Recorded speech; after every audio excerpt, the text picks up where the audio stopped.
Hello, happy Friday. Oh, what's up, guys? Thank you so much for 2 sub gifts, Dark Shaman. I appreciate that. Thank you very much. Hello, everyone. Lunius, Kuro, Sim, Ronin, Ace, Houdini, Jeeps, Arox, Bill K, Space. Oh, I'm reading all the names. Madside, thank you. I'm actually eating. I'm gonna run the intro. And then we're gonna watch a video while I'm eating, okay? I wanted to finish eating before I started the stream, but then I was thinking, whatever. We can watch the new Dratnos video while I'm eating. Are you ready for the epic intro?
I just like to stare awkwardly into the camera after the epic intro. I feel like there's nothing I can do to like follow up this epic intro. Like, nothing I'm comfortable with, right? Because it's like so much hype, and then I'm just like, hey. I thought the stream froze. No, I was just staring into the camera. I also washed my hair, guys. What do you think? I washed my hair and then let it air dry as well. Because I was like, no time to blow dry my hair. You shouldn't wash it.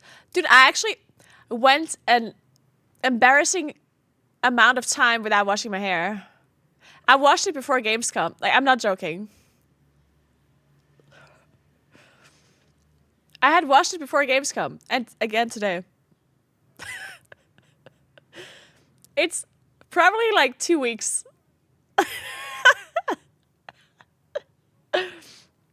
Are you wearing shoes while Saturday does? Hey, Adeline, what's up? Yes, I am. I am wearing shoes. Yeah, I just washed mine yesterday. Let's go. I like the washing your hair every 2 weeks gang. I like being a part of that one.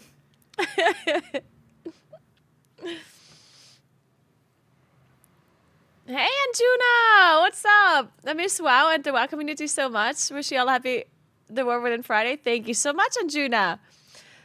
You not coming back? You busy? You should come back, Anjuna. This time, and Plus is not gonna suck for sure. For sure, for sure, for sure.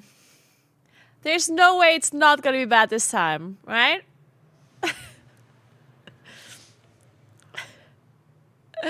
I noticed the glasses first. Those are a really good fit for you. My they're the same glass, yeah. I'm just like making sure that, like, I didn't change my glasses. I have the same glasses this whole time. But maybe you just don't know me. Maybe you've seen me for the first time or something. Because then, thank you. Thank you very much. But yeah, I didn't change my glasses, if that's what you're implying. Real life is too rough at the moment? Oh, okay. Well, I hope things calm down soon and your real life is going to give you enough free time so you can play WoW again if you feel like it. Thanks for coming by the stream, Anjuna. Good morning, Shazam. What's up? Happy Friday. Happy Friday. Please no swearing. Fuck, did I swear? Shit, I'm sorry. Hey, Anna King. Happy Friday. How you doing?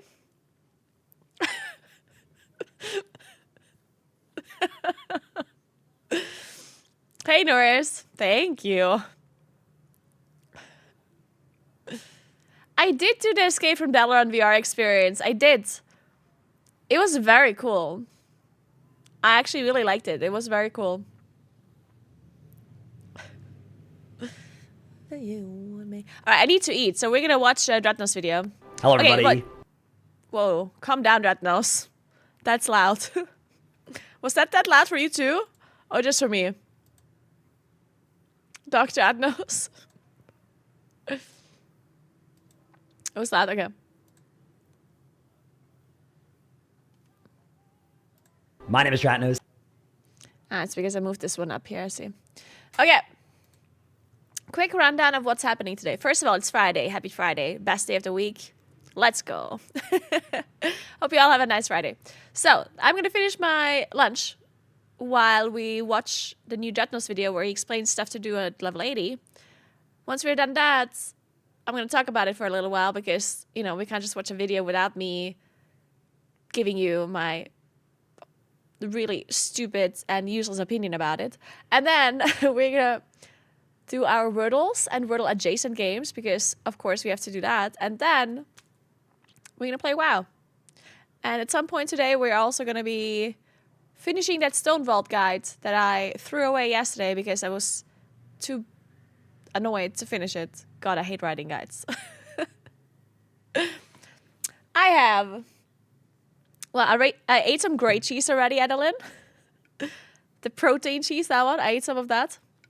And here I have Greek yogurt that I added some frozen mixed berries to that I warmed up in the microwave. And some granola. It's delicious. Can recommend. All right.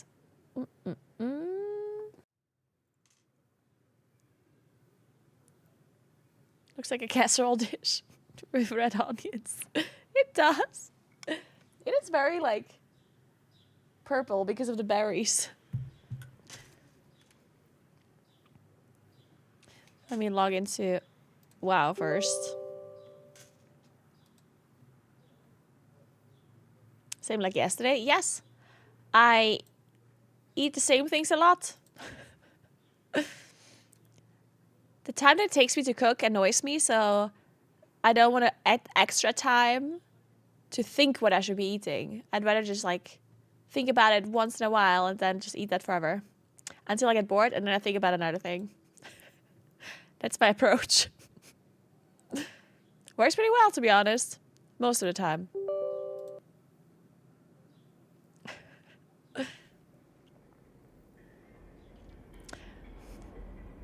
Nah, would you actually?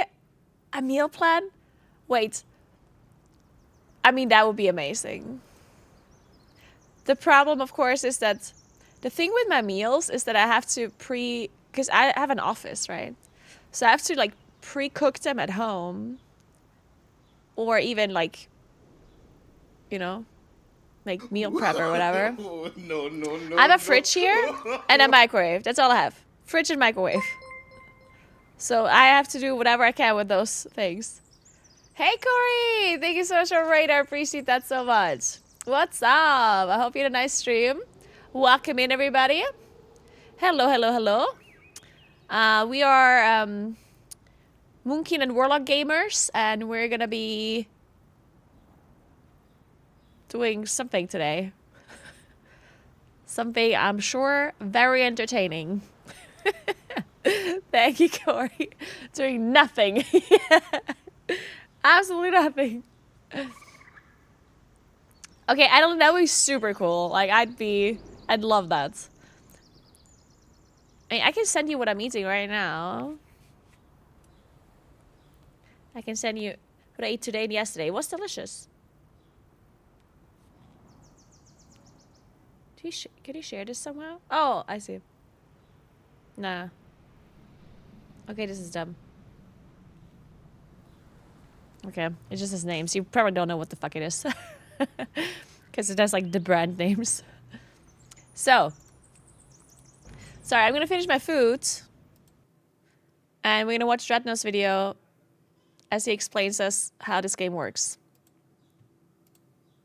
Today I just have a kind of quick video. I'm not sure what I'm going to title it. It's just going to be sort of an addendum to the video I already made about stuff you can be doing during these first few weeks. Can you play on your droid? Just... Thank you. Wow. I feel inclined to not play my droid now. Just because you're demanding for me to play that class. Fuck you. Maybe a log on Nagany now. Nagany. Stuff that I've discovered or has come out or has changed in the past couple of days that may or may not interest you, may or may not be relevant, but I figured I'd just collect all of these into a video every couple of days and keep a little running notepad document. So let's start off by talking about sparks. So recently they enabled the quest from the person here near the catalyst that you can, if you have your half spark, which you get from the weekly, that's up here, then you can get a full spark. You can get another half spark from this quest and use some Valor Stones, smush the two sparks together, and you get yourself your Spark of Omens. Now, this is not something I would recommend using yet because there's not really any content that is hard for the next week. And you might make a mistake, and these sparks are a limited, valuable, precious resource. So I would advise sit on your spark for now, unless you're really, really sure what you want your first and second embellished items to be, in which case you could potentially send your spark. The fact that there was another quest as well that gave us a bonus half spark has meant that we are now going to get our second spark on Heroic Week, and our third spark on Week 2 of Mythic.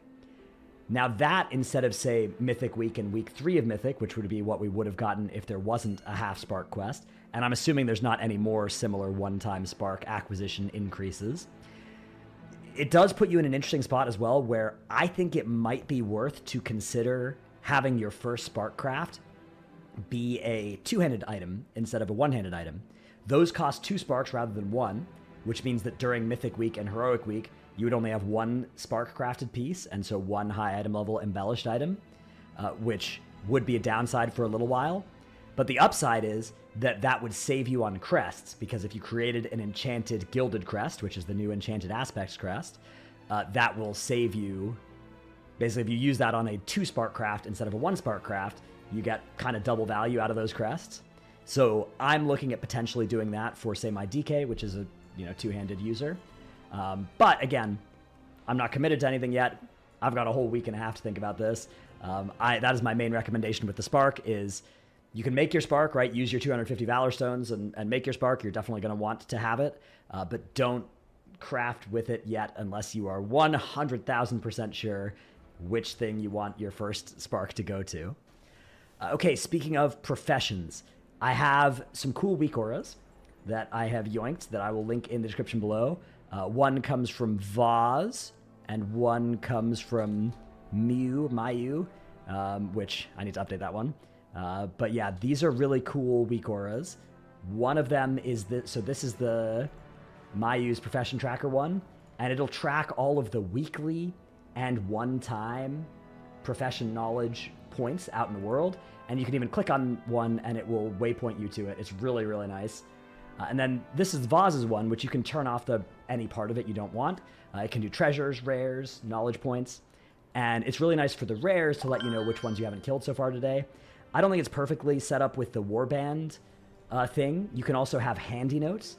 If you use handy notes and then the handy notes war within module, which there are 2 of them with the same amount of downloads, you want the one that doesn't say treasures and rares. You want the other one because it will show you whether you have claimed or not claimed the rep bonus associated with each rare. And if you want to farm rares, that's something you can use. to make sure you try and fly over and just see if the rares that you haven't claimed yet this week are up, and try and get the rep from them, because that rep is once per rare per week per warband, is our current understanding of how that works.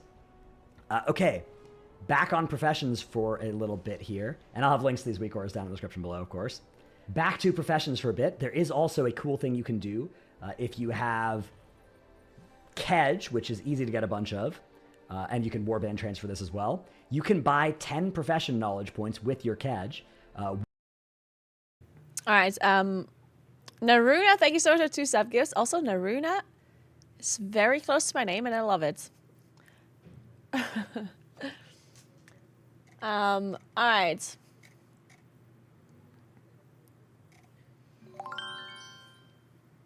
Eat very slow, please eat faster. The thing with the sparks, like crafting a 2-hand weapon to use less crest, is actually an interesting point. I haven't thought of that. Dreadnought's so smart. Thank you so much for gifting us up, Abrix. Thank you very, very much. We even got the same chair, really. That's awesome. You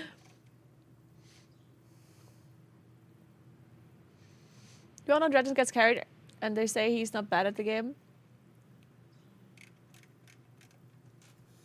I mean, we all know that every single content creator gets carried. Like, let's be honest here. So, let me get my coffee. Let's play the rest of this video. He's talking about professions. I don't really care about that, but let's go to the PvP gear section. So that can be really nice. Other thing is PvP. So there's been PvP especially female creators, of course. There's one to do 1500 all of those for epic sure. PGs. There's one to do the weekly brawl, which is switched to comp stomp. Very hate females. If you want a bunch of honor. And there's a war mode one as well. The first completion of the week of the epic BG one and the war mode one will come with rep. So those are maybe worth doing if you want to min-max rep. Also, farming honor in and of itself may be worthwhile. It's not even because it's true. Honor is warband transferable, but it is getting worse 20% by the premium, second. So you will lose 20% of your honor when you transfer it. So it's better to farm this on the character you're actually going to want to spend it on. And the thing that honor is good for, you can buy a bunch of explorer greens that go up to 626 in arenas and BGs. That can make you stronger if you want a PvP. But if you're a PvE player, the thing that it's good for is vicious jeweler's settings, which cost you 2 of these bloodstones that you can either buy with honor or buy from the auction house. And then if you want to make gold, you can even buy these and sell them on the auction house. Hey, Space Bucky, thank you so much for Prime. 9750 honor will welcome, let you buy welcome. this setting. Now this lets you socket a PvP item. And the reason to care about this is that starting on probably Heroic Week, we think that the Conquest vendor is going to start selling champion track gear that for Conquest. And it's not going to require any rating or anything. It's just going to be get Conquest. So that's at least how we think this is going to work. I see. If you Thanks want for to 2 get, staff gifts, say, Anonymous. Thank you so, so much. Belt, a helmet, a bracer with a socket. Interesting. So he's saying that we can just go get a Conquest PvP item and then socket it. Yeah, that makes sense. That's probably going to be really good until you replace it later. Yeah, that's a good tip. I like it. I like it. We might be doing that. Thank you, Dreadnoughts. Thank you. But now we have to play Wordles while we drink our coffee.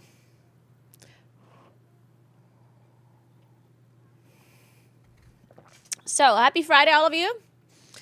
Let's see if we are doing well at the Wordles today. Thank you so much for starting a hype train. Appreciate that. And thanks for the 3 months, Pyroheats.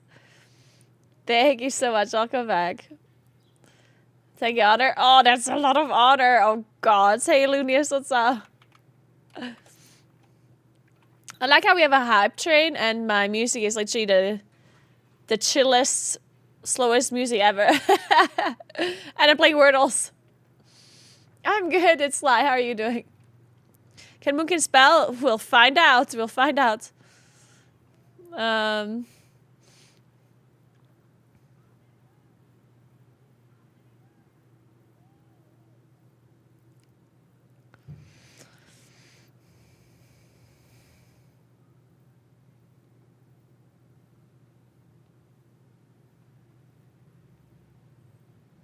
Could be black.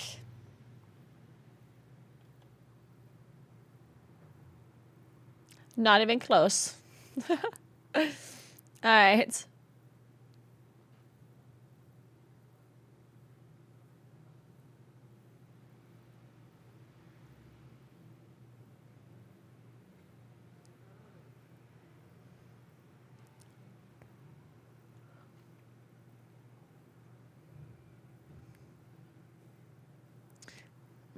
Who hates the beach? Actually, I do not like the sand that much now that I think about it. I'll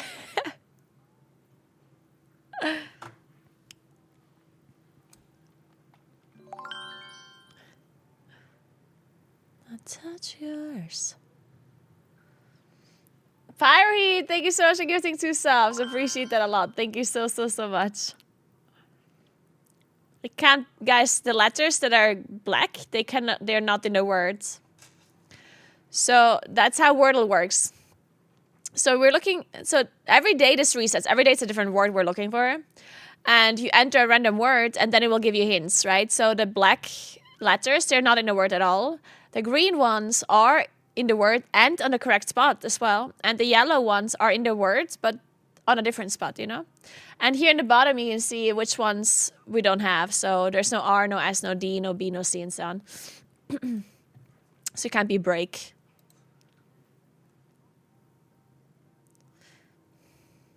Way. I'm thinking.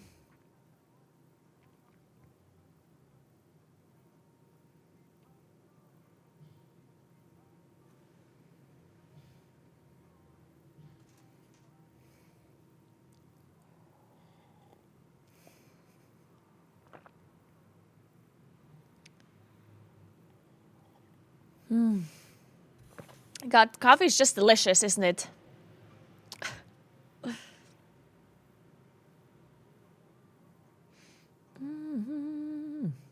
you here?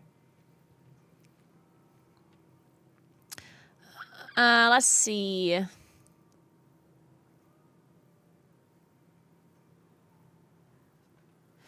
Peaky.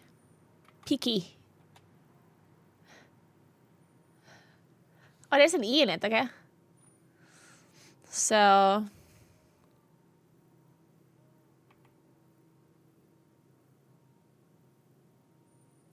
okay, it's probably the start, I would assume.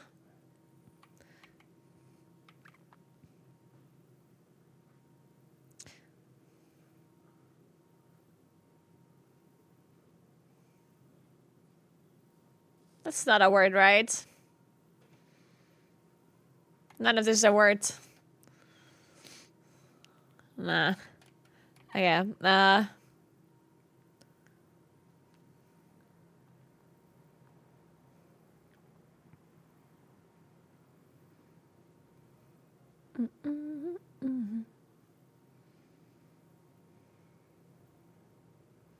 What letter do I put after the K?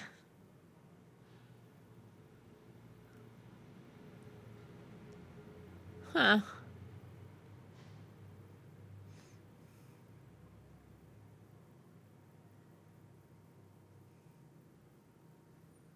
This is too difficult.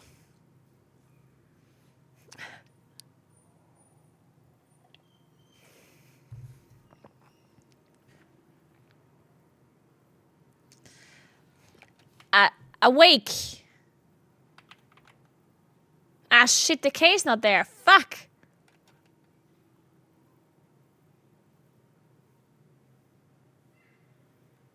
God damn it, that would have been a good word.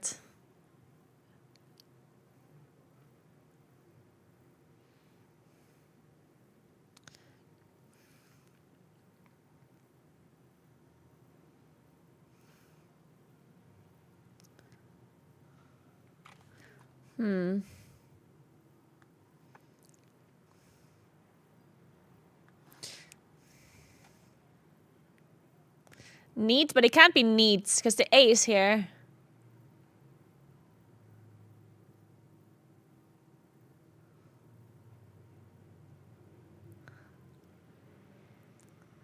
Yeah, K is first or second. This is an interesting word. Hey, Sir DSD, good morning. Thanks for 17 months. What's up? It can't be shame because there's a K in the word. And shame does not have a K in it. Keanu. I mean, this is difficult.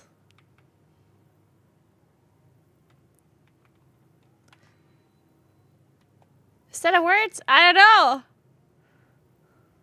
know. Snacks. Sir DSD, thank you so much for the sub gift. I can't believe it's just snacks. I don't know. Thank you very, very much. I appreciate that. It can't be shake because the K has to be the first or second letter. Hey T, thanks for 10 months. What's up? Wait, that could be it. What?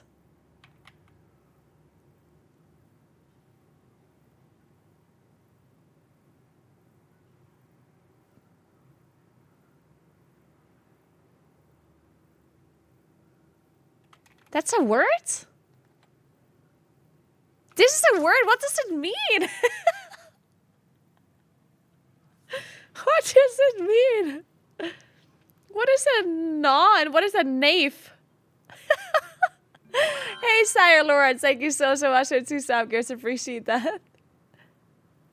That's so weird.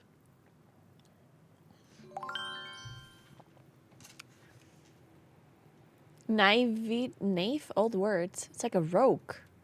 Oh. Interesting. Oh, dishonest man. Okay. Interesting. Well.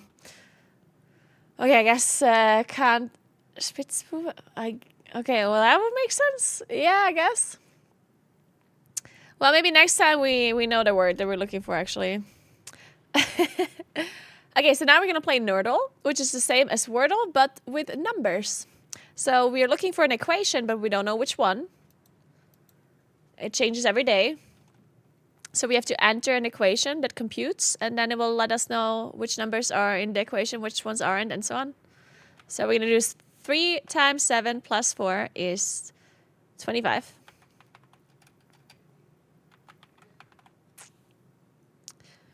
Okay, so the pink letters, numbers, whatever, mean that they are in the equation but on a different spot, and the black ones are not in there at all. So since the equal sign is not here, that means that the answer is a 3-digit number or a 1-digit number, and it's a multiplication. There could also be other signs as well, like it could be times plus something else. But let's just assume it's not. Let's assume it's a 2-digit number times a 1-digit number that equals a 3. And let's just do a random thing. 75 times 6. What is that? Okay, let me do some math. So 350, 30. Okay, well, that can't be it. I don't like the 5 here. Let's move the 5 here. Well, that actually is kind of shitty too. Let's do this.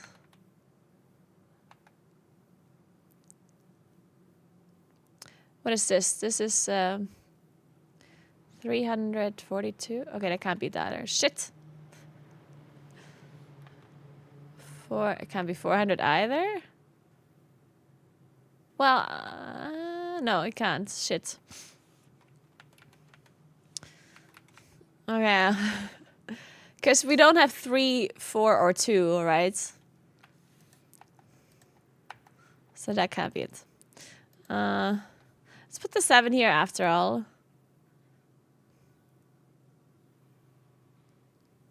So we know that there's a 7 and a 5.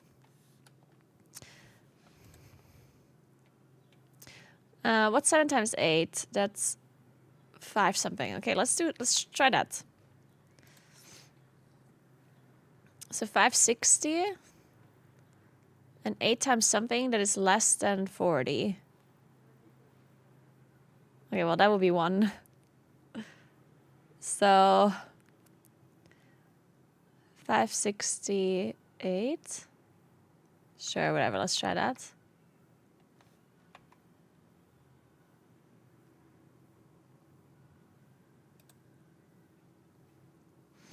Okay. So now we know that it's a one-digit number because the equal sign is not on this spot either. So it has to be a one-digit number. We know that the 8 is here, and we know that the multiplying sign is not here either, which means that it has to be here because it can't be in the first spot, and it can't be here, right? So it has to be here. So this could be a 3-digit... Well, no. So we're missing one sign. We're missing either minus or divided.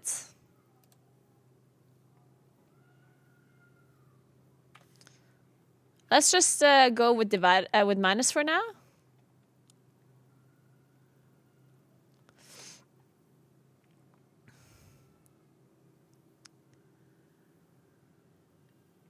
I mean, it can't be a 4-digit number. Obviously. All right, Adeline. Thank you so much. I appreciate that. You're the best. Have fun in the slat factory. I love that. Oh, you're the best.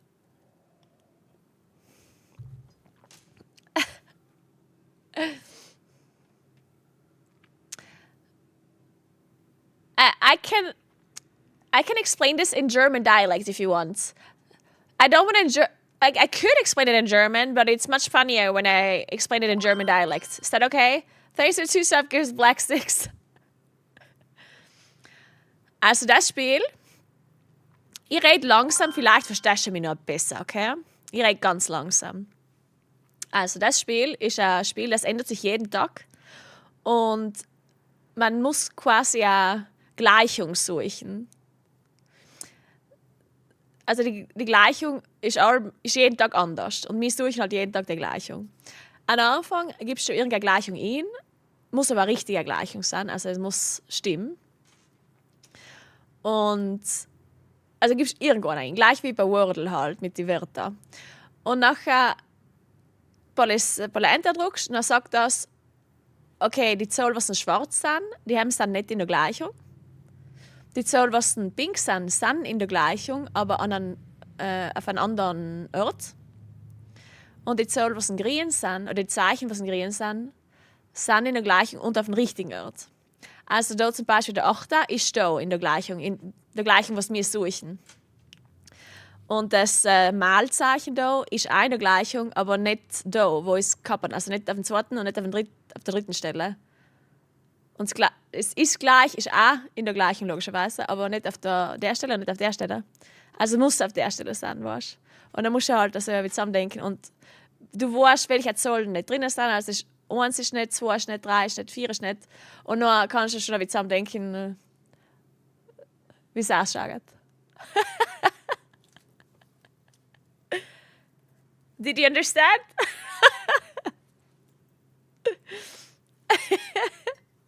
Are you speaking backwards? Perfect. I'm German and I'm having a hard time understanding. I even spoke very slowly. I spoke so slowly for you guys. At some point you said okay. Okay, so something minus 8 times something. Actually, wait, that number might be a bit too high to be a 1-digit number. Or actually, no. So we need a 7, a 5, and a 6. The 5 has to be here or here. The 7 has to be... Well, the 7 could be anywhere. And the 6 can also be anywhere. Okay. Let's just assume the 6 is here. So 8 times what? 56. Oh, it could be 0, right? So it could be 8 times 7. 0.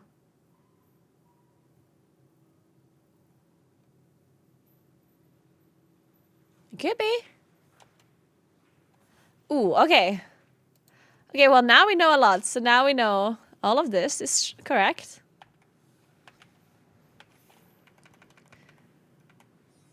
So it's not 0. It could be 65 minus 56 is 9. There we go. All right, so we did it. Good job, Twitch chat. You're very good at math. All right, next. So this daily game is called Connections Wordle, and you have to create 4 groups of 4, so that fits together. I already see that there's like social medias, Mastodon and X are social medias, right? Threads as well. They're all very text-based social medias.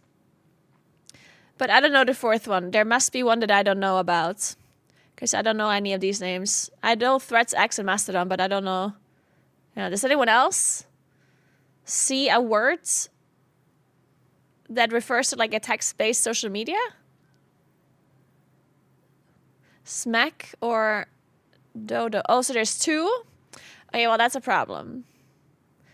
Yeah, sometimes there's like overlapping words that could fit on 2 different groups. So let's do this later then.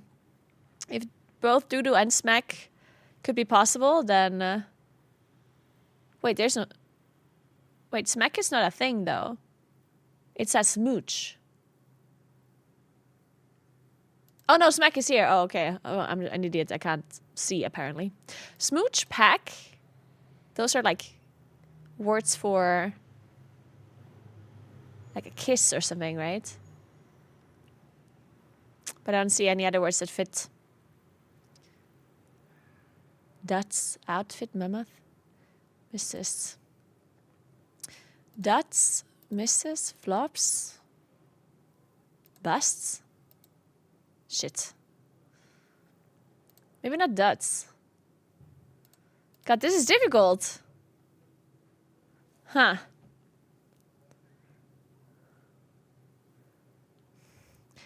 Extinct animals.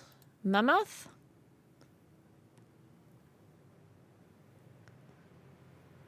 A dodo?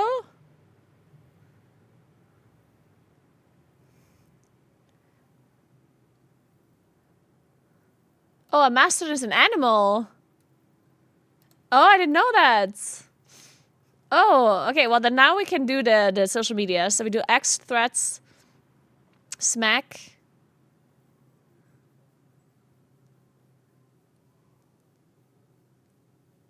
What are we missing?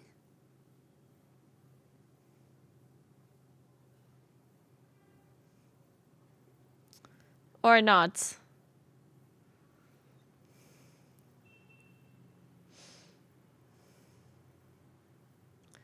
Oh, kissing words. X-Pack.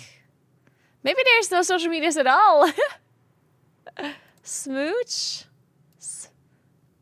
Yeah, kissing words. Yeah, there we go.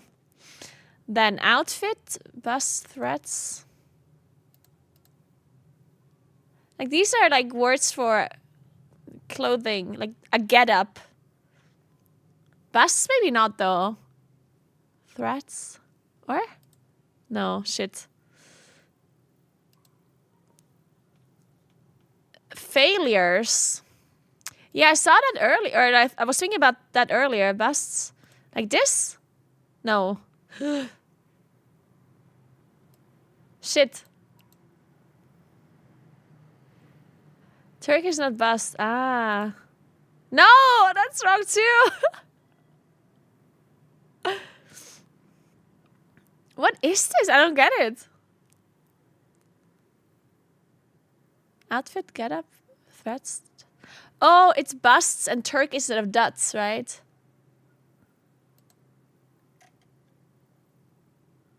So it's, wait. So it's X, smooch. Then it's this. There we go. Oof, that was difficult. Okay. All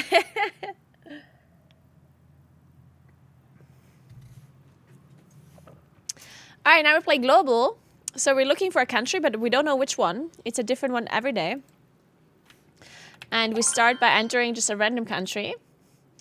Hey, Cornelius, thank you so much for 6 months. What's up?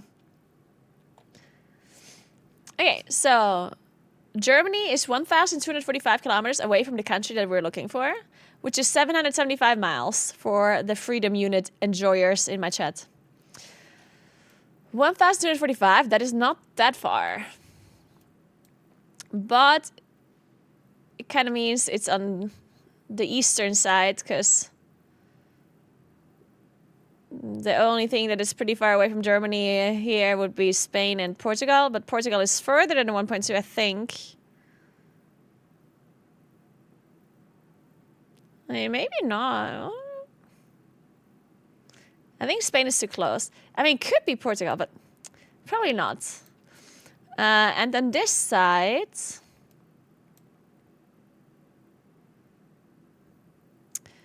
I think it will be around here. Maybe.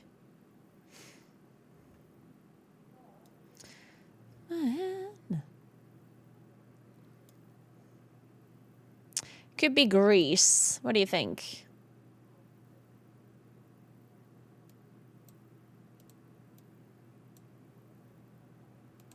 Let's try Greece. Oh. So the country is bordering Greece.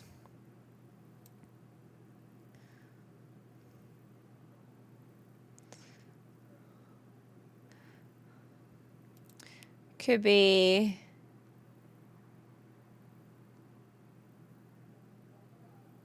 1.2 thousand.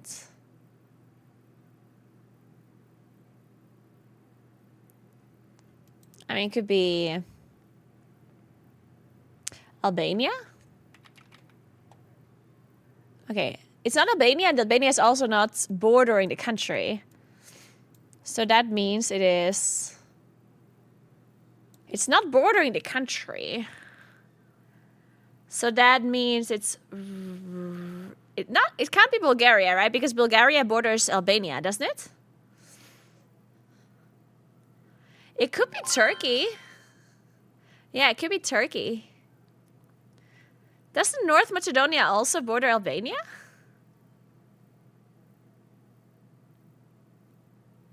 Oh, wait. Bulgaria does not border Albania? Thank you so much for 38 months, Jangorski. Thank you so much. Wait, so it might be Bulgaria. Nah, Turkey's not 3,000 kilometers from Germany. No. It's not Bulgaria either.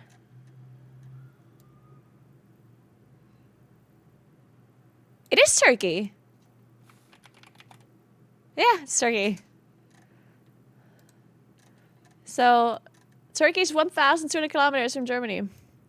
I mean, it's obviously border to border, right? Yeah, like it's always like the closest point between the countries. It's not like the furthest point, right? Because obviously Turkey is huge.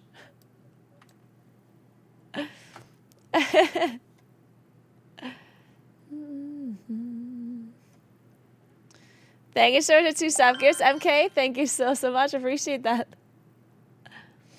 All right. Now we can do the same thing with capital cities, which is much harder, and I'm really bad at it, but let's give it a try. So this is the same, but we're looking for a capital city, okay? So I'm going to start with Berlin. Okay, so the city that we're looking for is 11,000 kilometers from from Berlin, which is very far.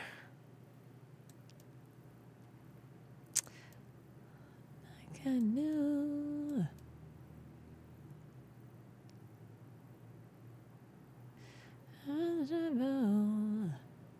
11,000?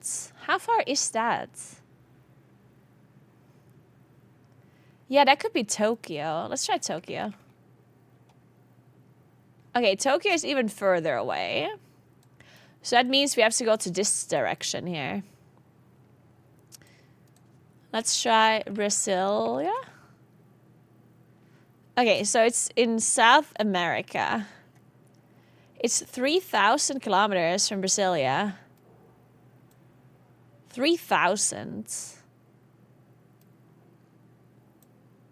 If only I knew the capital cities of South American countries. Georgetown. Okay, Georgetown is still 2,960 kilometers, which means it's for sure, it's here somewhere. Like this is, it's somewhere here. Lima, it's Lima for sure, it's Lima. Yes, it's Lima, guys, good job. Yeah, that made a lot of sense. Nice.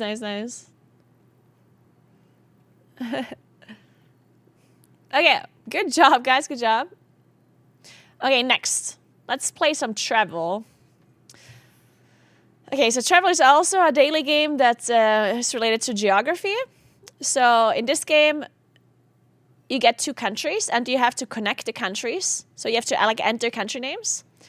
And you have to try to go from one country to the other by crossing the least amount of countries. So not the fastest way, but like the least amount of countries. So going through bigger countries makes sense, even if it's like a weird path, you know?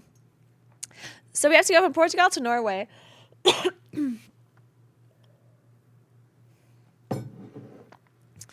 From Portugal to Norway. Okay, well then we have to go through Spain first of all. And then we have to go through France. And then we go Germany. Then we go Denmark. Sweden. That's it. Sweden and Denmark in this game are like connected.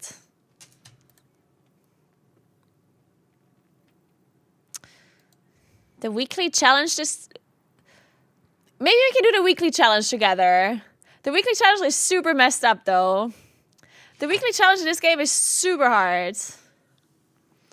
It's connected with a bridge. Yeah, but a bridge. So not, yeah, you know, whatever. It counts. I mean, I know there's a bridge, but... Like, that's not like a land... Like, that's not a... Right? Like, the earth is not connected. I mean... Yeah. Anyway, so the weekly challenge is, today I'd like to go from Bay of Campeche to the Red Sea by boat. Naming major oceans, seas, straits, and gulfs. I honestly don't know where the Bay of whatever is.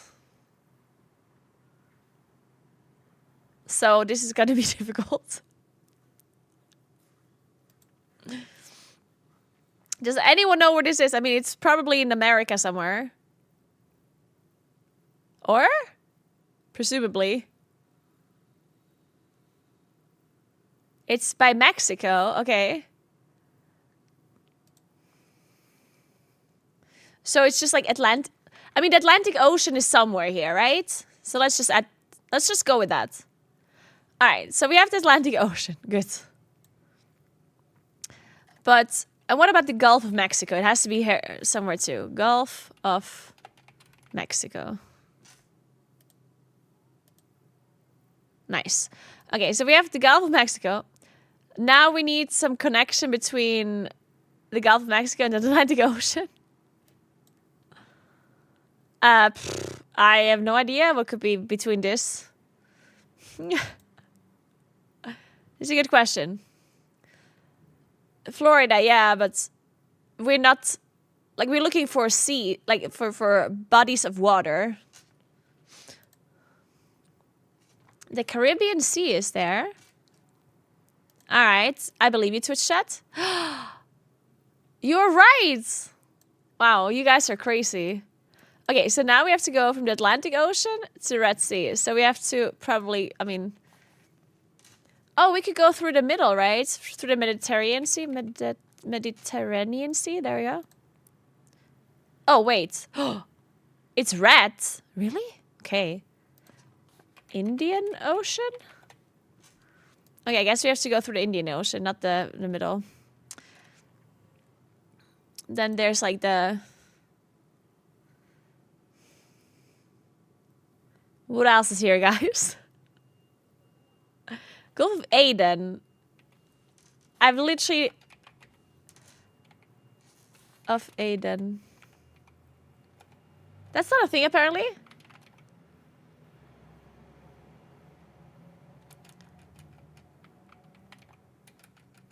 Yeah, apparently it's not a thing. Suez. Wait, that's up here. We need that. We need the other side.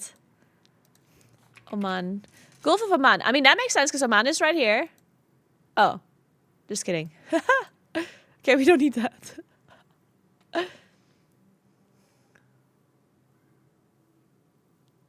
The Arabian Sea?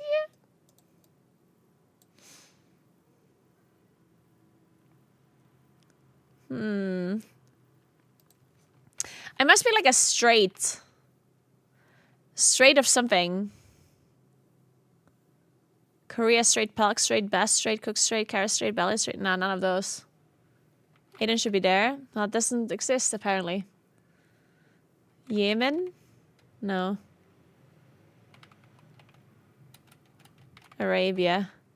Arabian Sea, but that's not it, right? Wait, it is! Oh. So it's just the Arabian Sea. There's something called the Mozambique Channel. Oh my god, I didn't know that. That makes sense because Mozambique is here and Madagascar is there, right? Gulf of Guinea! Wait, I didn't know that. That's cute. Mario Bay. Gulf of Honduras. Gulf of Tehuantepec. Oh my god. Sargasso Sea. I've never heard of that before in my life. Man, I don't know, like bodies of waters like lakes and oceans and seas and whatnot, like, and gulfs. Oh, it's the worst. I can't do it. It's too difficult. Okay, one more, then we leave. Man, that's too easy. Let's do another one.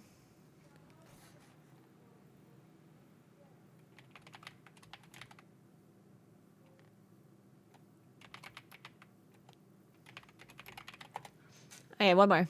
Sorry, that was too easy. Okay, we have to go from Malaysia to Turkmenistan. From Malaysia to Turkmenistan. Okay, well, that's not that hard either, right? We can just go Thailand. Laos. China.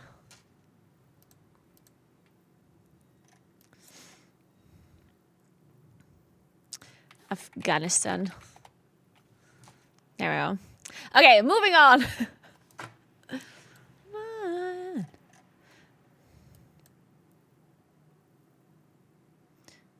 Kazakhstan would have worked as well, actually.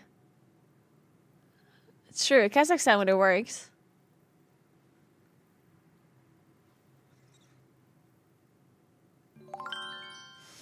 Hey, Game Record. Thank you so much for stuff. Appreciate that. Okay, next. Let's play some Loldo.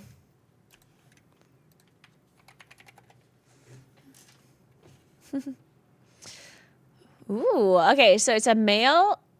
Oh. It's like a... It's a male mana range that can be an 80 carry, but also something else.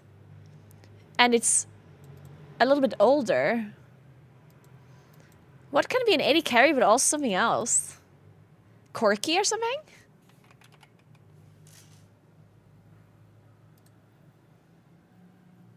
Oh, it is Corky! Nice! It's true, Twitch would have worked too. So...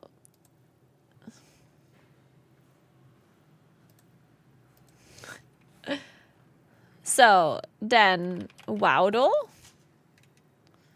Okay, it's not Jaina, and not at all Jaina. Okay, so we're looking for a male character that doesn't have a class. That's all we know. From Samdi.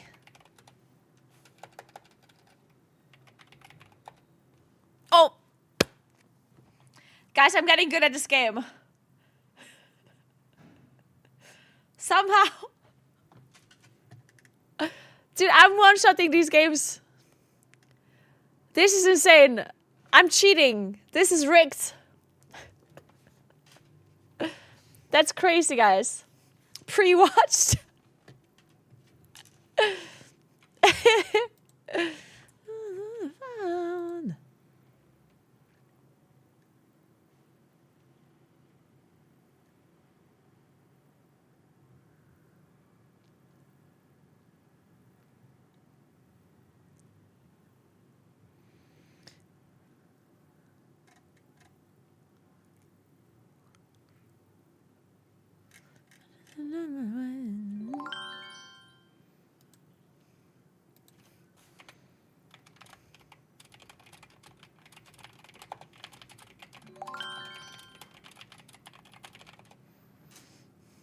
Thanks to 2 staff gifts anonymous. Appreciate that.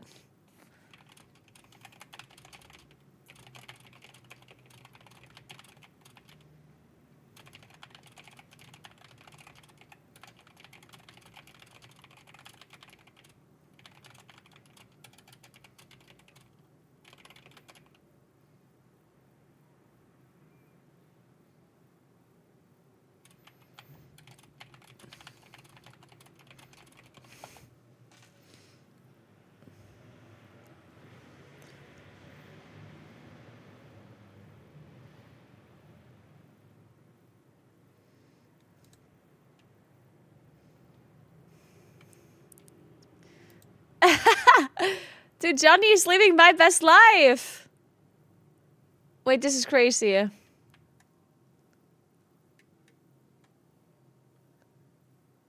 I'm so jealous right now. Look at what Johnny's doing. He's drinking a Hugo somewhere. And living my best life. I'm so jealous.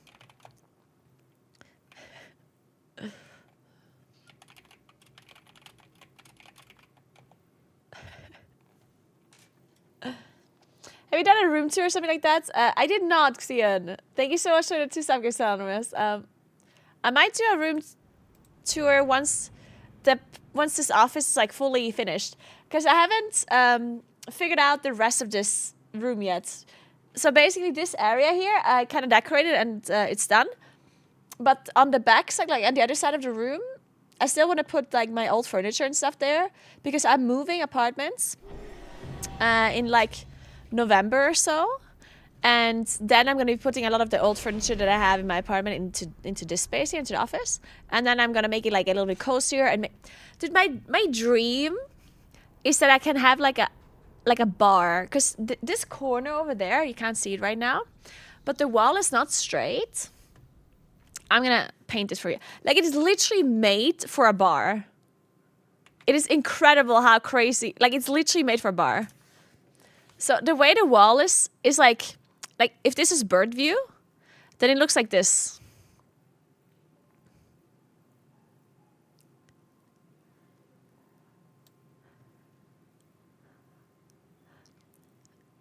And you know, like, do you see it? Do you see it? Like here, you could put wood, like pieces of wood in it as like a open kind of like cupboard, you know what I mean? So there's like glasses here, and you can like do like this, right? An open shelving, yeah. You can have open shelves here, and then you could like put something like this here, like a table, a bar. How fucking cool would that be? And then there's like stools. I mean, it would be so cool. I'm just like I saw this corner and I'm like, that's the bar. I'm like, this is it. This is the bar. No, not a pull-up bar, like an actual bar with like the coffee machine and like glasses and stuff, you know? Because I also have a fridge, and I could put the fridge somewhere in here too. Oh my god, it would be so nice.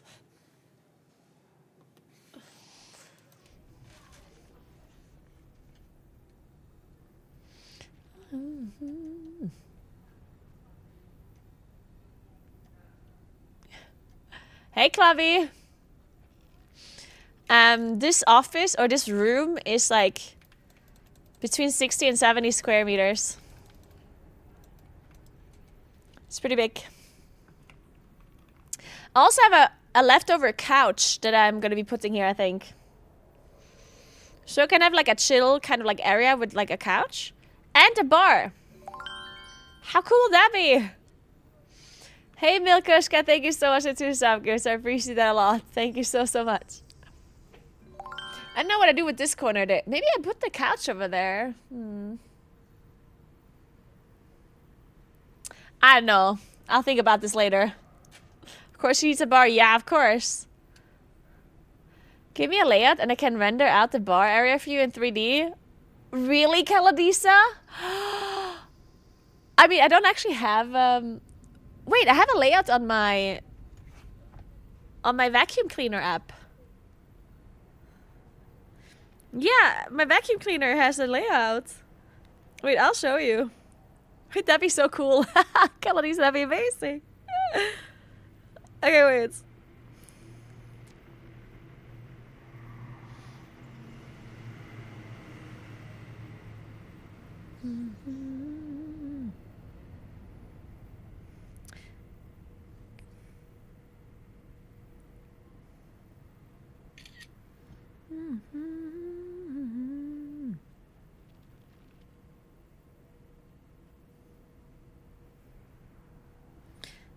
Let me send you this one.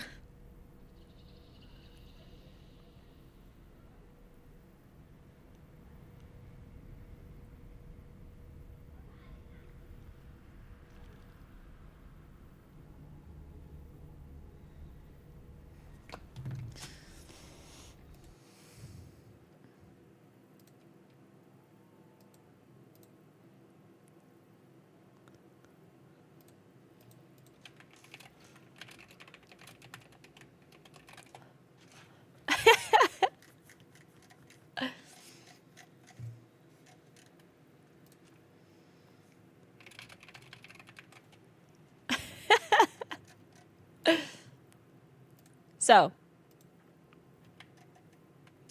Okay, this is what the room looks like. So this is where I am right now, right? This is where the PC is. And this is where this cupboard is behind me, the white one. This one here is the divider wall. And then this is like the free area in the back. So this is where the bar, where I think the bar should be. You know, like there's these two kind of corners where you can put stuff. And I can like put a bar here somewhere. Like I'm thinking. This is the entrance of the room. And then there's some free area here as well. Like on this area, I don't know what I'll do here. So maybe I could put a couch here, I'm thinking. But that is kind of far away from the bar. So I don't know. Because if the bar is here, then maybe the couch could just be literally like in the middle of the room here. I don't know. And then this is like a wall. So from here to here is a wall. Approximately. It's just that there's a cupboard here and like some stuff.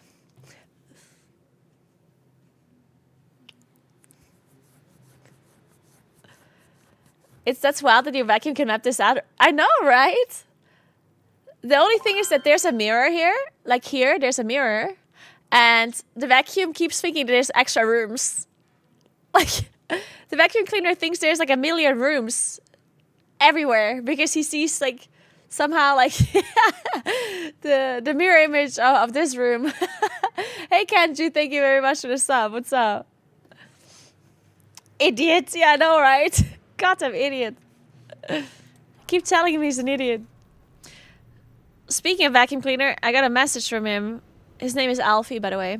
Alfred. Call him Alfie, though. What did he say?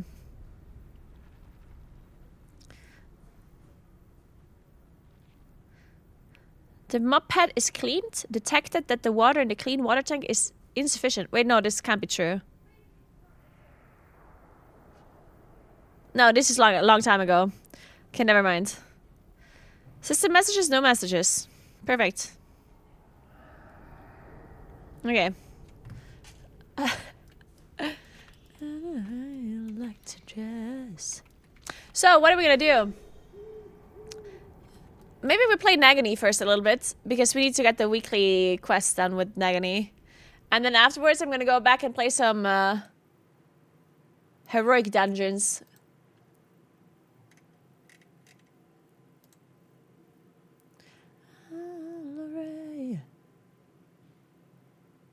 Is the sound okay, by the way? Like, I did change it around a little bit, I feel like.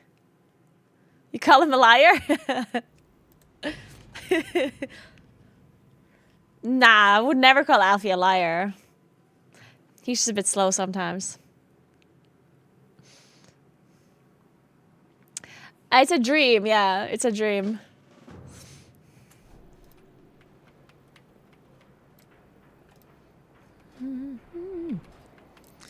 Oh, yeah. Okay, so let's do the weekly quest. I will see you through the shadow. Cinder Brew. Be strong, my friend. Now let's take the fragment quest. Hope to us all. Yes. I guess I don't have coffer keys on Nagini. I could do some more weekly quests on this character as well, if I feel like it. But is it really important? Probably not. Not really. Like, it's not actually important to get the coffer keys on a character that I might not main. Because if I main this character, I will have enough time to gear it anyway, right? In Plus. Hey, Darkseer, thank you so much for the Prime. I appreciate that. Welcome, welcome. So we need to do Cinder Brew. Okay, let's go for a walk, you and I. Let's go for a walk.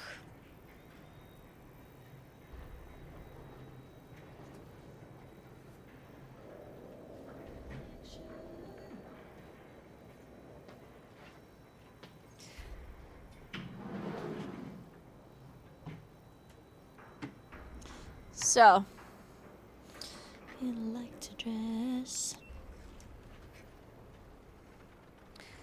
Making a fool out of me.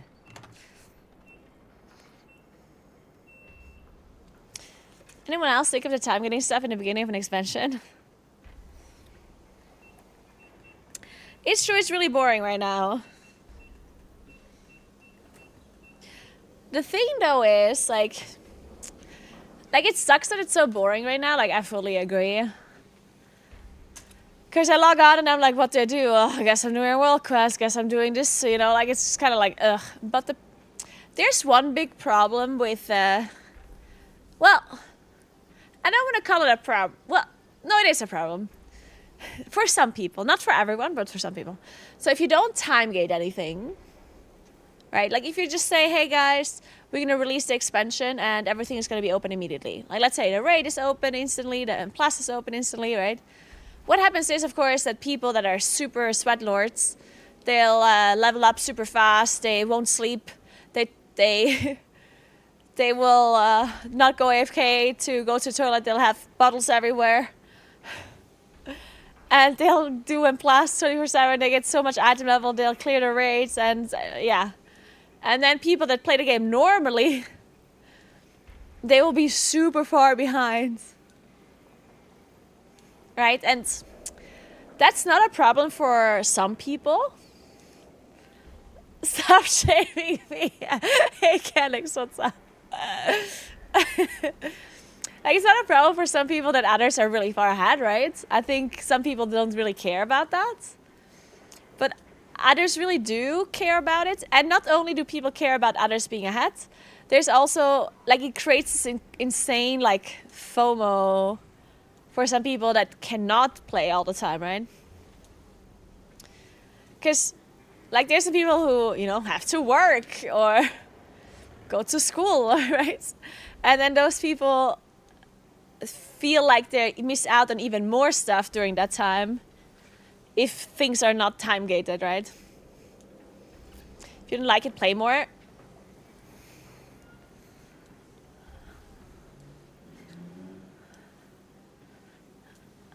I mean...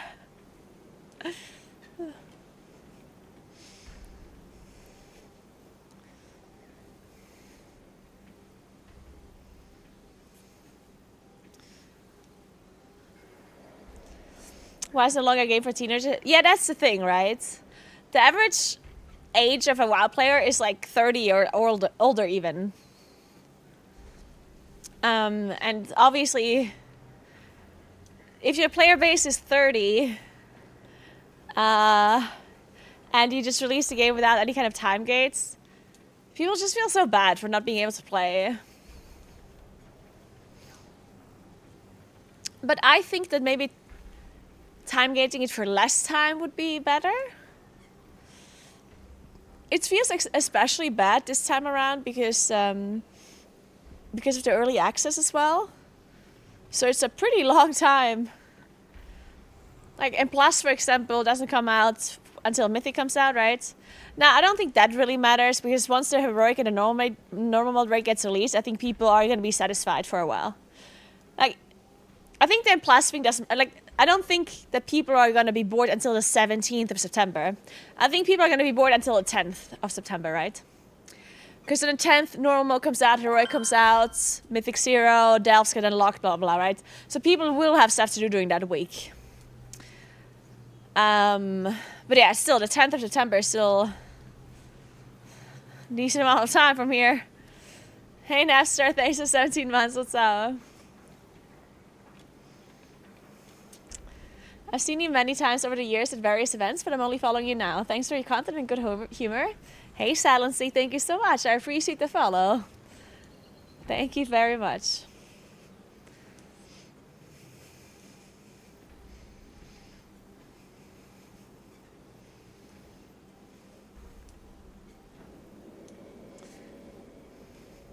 Yeah, I don't know. Yeah.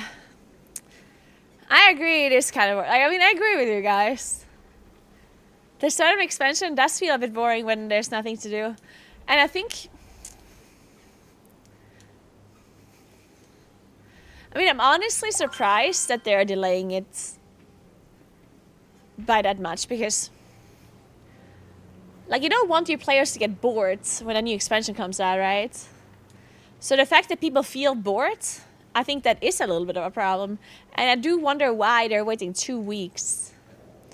Like, I guess the idea is that people should not feel stressed for their, like, to level. People shouldn't feel like, oh my god, I have to level, like, right now. But leveling is so fast. And maybe it was a bit faster than they expected it to be.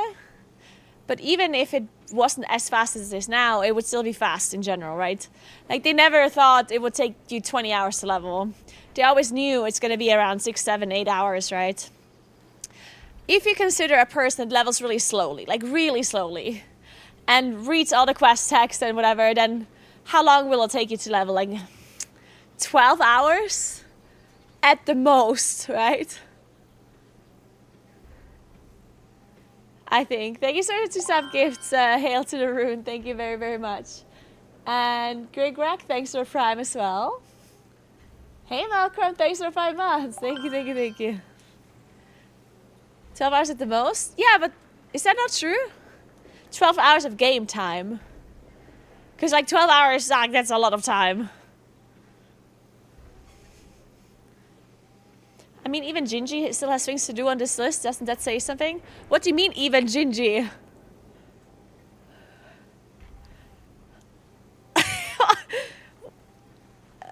Like, you understand that he plays a lot. Yeah, he plays a lot, but he also does a lot more than what is needed. Like, Gingy's not a normal player. You can't say that whatever Gingy does is something that other people still have to do. Gingy leveled like 20 characters. That's not normal. People are level 24 characters.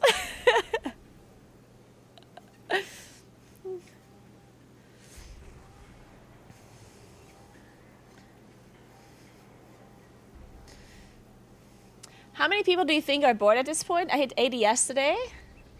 Well, I don't think there's that many people that are bored yet. Like, I do think that most of the people that are bored right now are for sure early access people, right? I think people that don't have early access aren't really bored yet, unless you're just leveling one character and you're like an M+ player narrator. So I think the amount of people that are bored right now are probably, like, it's a low percentage. But I do think that it's going to increase a lot. And like I think the last like 4 or 5 days of before the season starts, it's going to be like the percentage of players that are bored is probably going to be a lot higher.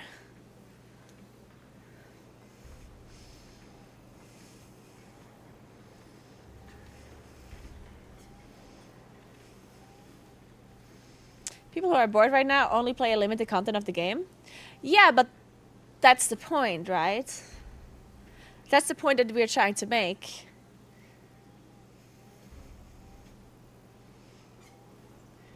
Because there's content that is currently not available, and some people only like that content that's not available, right? Like, there's a lot of players who play the game mainly for the raid and for Mythic Plus and for PvP. It's a major aspect of the game, right? And if that aspect is not available, then it's understandable that those people will be bored. Thanks for subgears, Pedro. Thank you very, very much. Of course, if there's people who really like side questing and farming pets and reputation and transmogs, then you're not going to be bored right now. Of course not. Because the content that you like doing is available to you. The people that are bored are the people that like the content that's currently not available, right?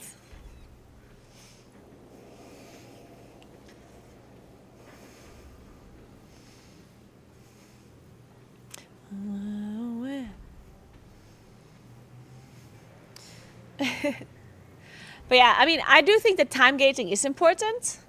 I would absolutely hate it if the raid was not time gated at all, yeah? Just to make this clear, I would absolutely hate that. But maybe time gating it like slightly less would be better. Yeah, I'm on a treadmill while playing. You should, if you have a standing desk, then I can definitely recommend it. You should give it a try. And the walking pets, they're like, it's not a treadmill, they're called walking pets. They're literally meant for walking. So they're not that expensive either. You can check it out if you want.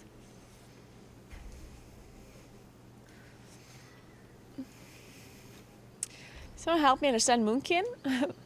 How does WoW calculate spell damage with temporary buffs expiring in general?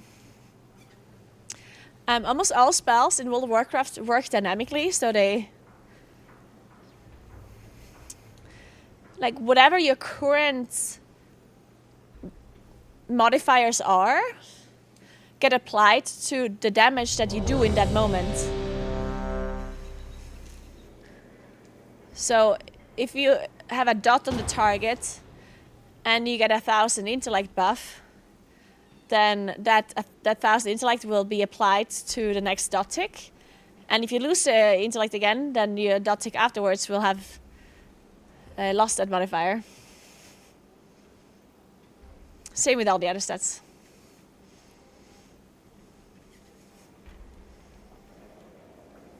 If that's what your question is. There's no... The opposite would be snapshotting. Snapshotting is something that we had before. For a long time, if you would apply a dot, then the stats that you had while you applied the dot would be like snapshotted. So it takes a picture of your stats, and then whatever you did during that moment, like whenever you applied the dot, that's the damage that the dot would do, no matter what happened with your stats afterwards. But that's not how it works anymore.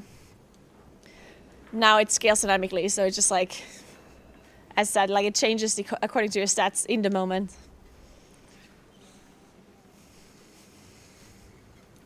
So I don't cast my last Starfire during lunar phase when it arrives after the lunar phase is over? Yeah, so on cast, it's cast finish.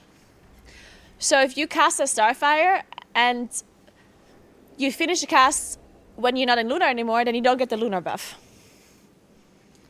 You need to make sure that the Starfire finishes within the lunar eclipse to get the bonus. I think the time gate we have now is appropriate given all the new hero talents and reworks, so it gives players enough time to know what they want to play by the time raid comes around. Yeah, I guess. I just have a hard time seeing. Well, I mean, everyone needs a different kind of time, right? Obviously, it's. And I think like there's obviously a lot of people who didn't play beta at all, who didn't do any research, like watch videos or anything, and they just start playing the game and they want to like check things out and like try different talents, try different classes. Like I get that, and for them the time would be appropriate, right? But then I'm also wondering, because who benefits from the time gate? The people who benefit from the time gate are the ones that don't want to stress themselves, that don't want to feel FOMO or don't want to feel behind if they wouldn't be ready when the raid comes out, right? And who does not benefit from the time gate? People that don't care about that, right? So I would say people that are more casual, they don't care about the time gate that much, because if I'm a super casual player and I don't care if other people are ahead of me, and I don't care if I can't do the raid when it comes out, and I feel like the people, the second portion that I talked about, like the more casual players that really don't care about not doing the raid immediately, those are also the people that would need so long to prepare for the raid, right? So I'm wondering if those players really need the time gate to be that long, right? Because do those people care about the raid coming out if they're not ready to decide what they play yet? If they're not ready, maybe they just wait 2 more weeks and then they do the raid once they know. And maybe they don't care that the other people can already raid, you know? I don't know.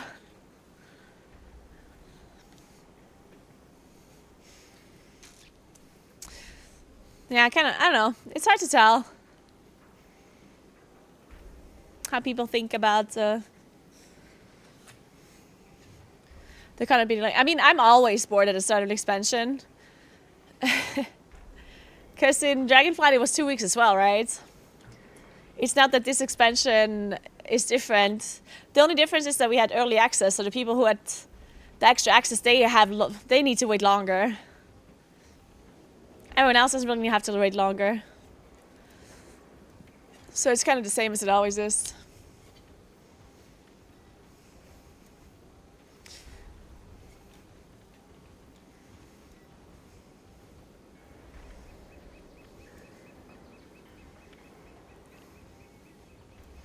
Yeah, it's the early access. Like people that have early access, they just feel this like boredom earlier, and then it feels like it's even longer. Was taking early access worth it then? I mean, I didn't pay for it. I got it for free, so I still would have bought it if Blizzard wouldn't have given me the Epic Edition, I still would have bought it because I'm a content creator, right? Like, this is my job. I can't just be like, actually, I'm not paying for that. like I need to stream the content, right? It would be very strange if I just sit in Valdrakken for 3 days while all the other people are playing the expansion as a streamer, right? Yeah, I mean, for everyone else, like for a normal player,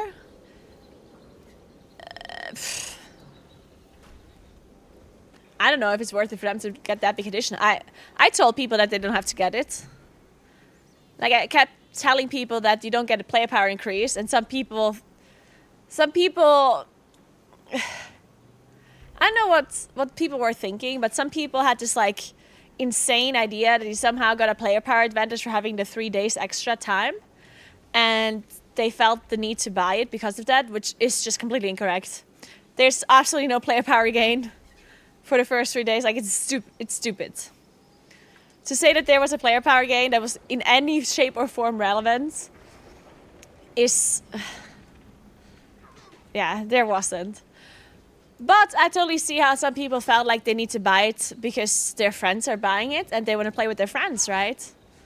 Because if your friends start leveling in early access and you're the only one who's not, I can totally see how that's super annoying for you, right?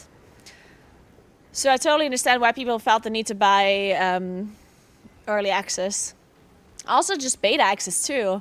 Maybe some people really wanted to test the rates and test the classes and they just wanted to have beta access, right?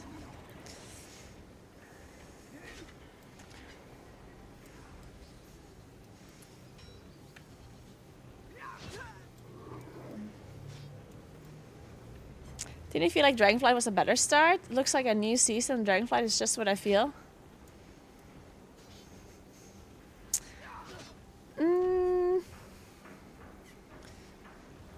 I don't know, like I feel like it's very difficult to compare. It's super, super hard to compare expansion releases between one another because people do not remember it properly. Like, I don't think...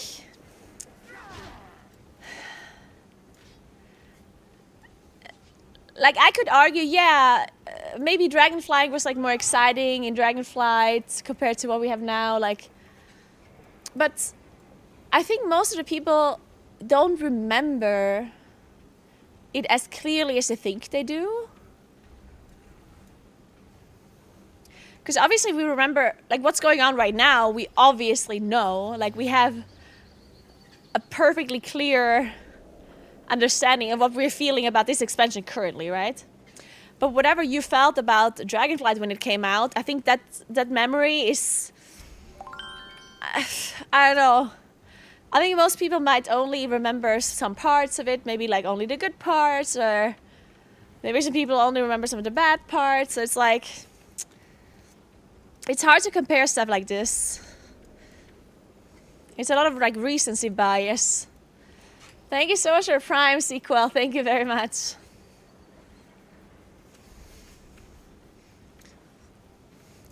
Yeah, and I guess a lot of people were excited about Dragonflight because Shadowlands had like a lot of issues, and then people were just kind of excited for something new.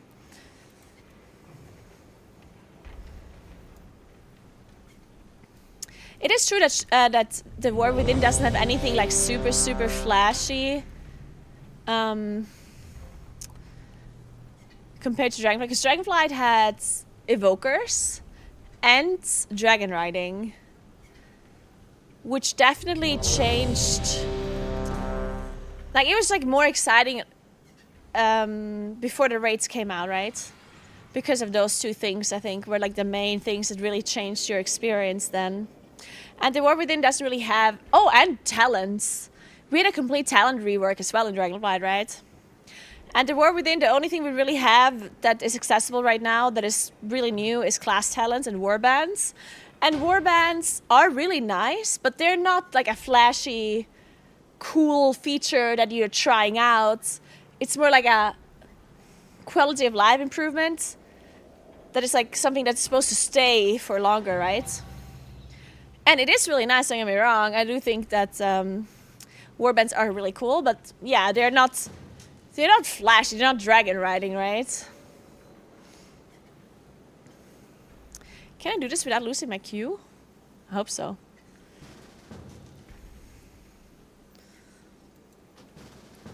Okay.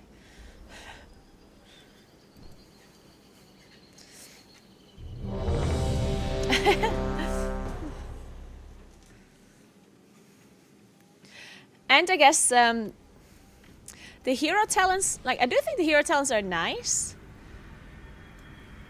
but some classes just don't have super flashy hero talents, you know? So I do think the talent trees... Or are you looking for something a little harder? I think the talent trees in Dragonflight were more exciting overall for most people compared to like the hero talents, right?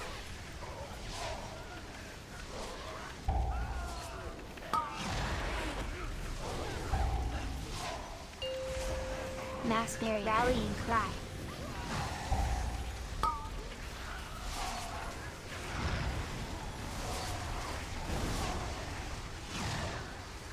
Hi, Ginger. Yeah, the reason it came back were the talent trees after 10 years. Okay, you see? Yeah, talent trees definitely made a lot of people change their minds on like class design and everything, and a lot of people were excited about them. It's to be a bar fight then. Good. So yeah, I do think generally Dragonflight had more features that are like flashier and Goes down smooth. like easier for people to try out at the start too. We do have delves now that are supposed to be this flashy feature, and like I could be completely wrong, Time for happy hour. because obviously delves is not content that is made for me as a player. Like I 100% understand that, but Another one.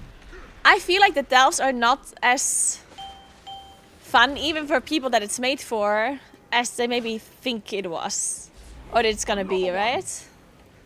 And I understand that delves are currently capped, so you can't even, like, you can't properly see the full extent of what delves really are, right? A lot of people, like, it's just capped, and people don't want to use their coffer keys, and yeah. But are delves really gonna be this like super cool thing that people Break it up.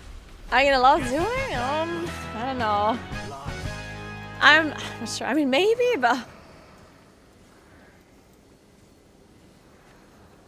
Are you here to help? My zeal to get back I don't to know. business led to faulty reasoning. Your pal here signed Intervene. some papers he didn't read. it's gonna be And Torgas now 2.0. Baron Bottom is BEO Well, of okay, this so joint. I know that my opinion is not necessarily relevant because Please, I'm not the my target audience for weary delves. back Outlander. But if I was the target audience for delves, I would actually prefer it if we had Torghast over delves. From the functionality of it. I hated Torghast, but only because they forced me to do it. And delves are not forced on me.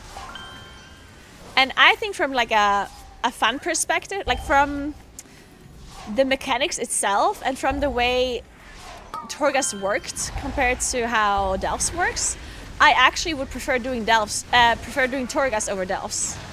But again, that's just me, right? Like I know that people might be different. But for me, the delves have too much like role-playing stuff going on, and too much. It feels too much like a quest or like a scenario. While Torghast felt more like it just felt like a more of a challenge, and your character got stronger. There was some progression going on. That was pretty meaningful by your character getting stronger and stuff. So it's not that I like Torghast, but the main reason why I didn't like it was because I was forced to do it. If I wouldn't have been forced to do it, and if I would have been just part of the vault the same way as delves are, then I maybe would have enjoyed it, you know? Business. Cinderbrew was my personal directive, my passion. She's ruining everything. Hey Casper, thank you so much for 2 sub gifts. Appreciate that. Thank you very much. And thanks for gifting us up, Anonymous. Thank you, thank you.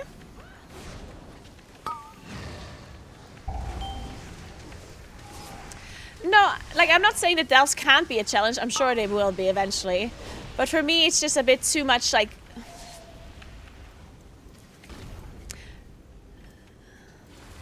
Like the delves, to me, are too... My Cinderbrew. Like they just feel too like... Rubians are wonderful, but Like again, this is me. This is my opinion. Yeah, I'm not trying to speak for everyone or like in general, but delves are very themed and very like role play. You know, it's like, oh, there's this like NPC you have to save, and then there's this candle that you pick up, and then you have to go through the water and like blah blah blah, and stuff like this. It's just like for me. I'd much rather have Torghast where it was like, Who you're dealing with. okay, so there's this difficult mob that you have to go through, and then there's this other difficult mob, and then this other difficult mob, without me having to pick up a candle and like light it up and then walk around and burn this thing, and you know, like to me that's just boring. Hey, Kana! Thank you so much for 104 months. What's up? I don't like Delphs. What did he just say about Delphs? Can't believe it, Kana. Yeah, I don't like questing, right? So I'm not a lore person. I don't like questing. I don't like any of that stuff. So Delphs is pretty much just that, right? So of course I don't like it that much. I will see if I like them a little bit more once I can do higher Delphs, because it's possible, right? It's possible that the challenge of the Delphs will eventually make me enjoy them. But so far I didn't really see it. Because I played it on beta as well, right? I didn't just play Delphs until tier 3. I played them on beta on higher tiers as well. But yeah. Maybe I'll change my mind. We'll see. Put them in cages. They should be free gathering. But for now, I don't think I will. We had to lock up your bees. Letting them be free range was too much labor. And their anger and frustration just makes their Can't you get? spicier. Right, Bank? Bank! Communication and sorry. Hello. How comfortable is the walking thing? I mean, I think it's as comfortable as walking can be, I guess. I do think, of course, it's more comfortable to sit down, right? But it's not by any means like uncomfortable. It's like saying how comfortable is standing versus lying down. Like obviously I'd rather lie down usually. It's more chill, right? But do I mind standing? No. It's the same with this walking. Like there's nothing. It's not. Like, it's not bad. I don't know how to answer your question. If you think you would use it, I think it's worth to buy it. Just keep in mind, obviously, that you need a standing desk, and then your standing desk needs to be high enough for you to be able to stand on the treadmill. If you're asking if I can use my PC normally while walking, why am I stunned for that long? Huh? What the fuck?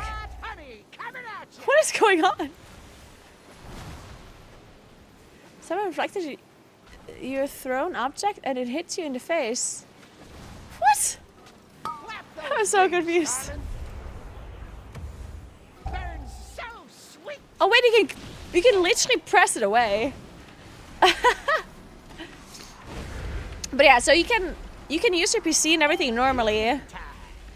I guess if that is your question. I mean, I'm playing the game right now, right? If you do something where you have to like focus a lot, then it's not the greatest thing, right? Like it certainly is distracting to some degree. You may have disrupted my business, But anything that you can do while walking, you'd be able to do still. But if you have to like fully focus, do some super difficult boss or like something that's like mechanically super hard, then you probably maybe want to stop walking. Hey Watashi, I'm good, how are you doing? Thank you Naruna, have a great day yourself. Thank you so much for sub gifts again.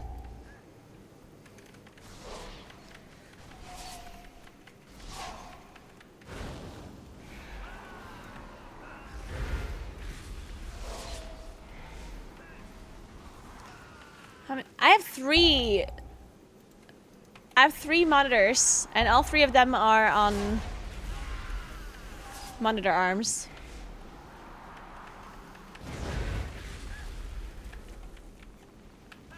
All right. You may have gotten my employee. Yeah, I probably wouldn't play League of Legends while walking. Aram, yes. But playing a ranked League of Legends game while walking? Probably not. Haha, Circuit.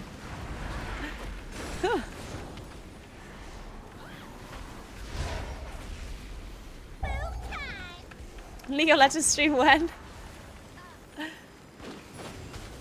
I love League.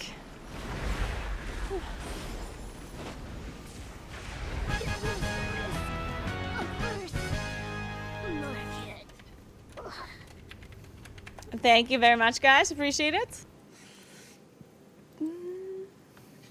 Wait. Oh, shit.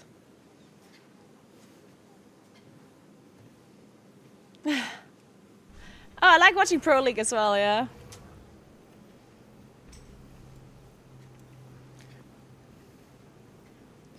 How different would your life be if you decided to stick with being a League streamer? That is a good question, Halogen. Yeah, I used to stream League of Legends in the past.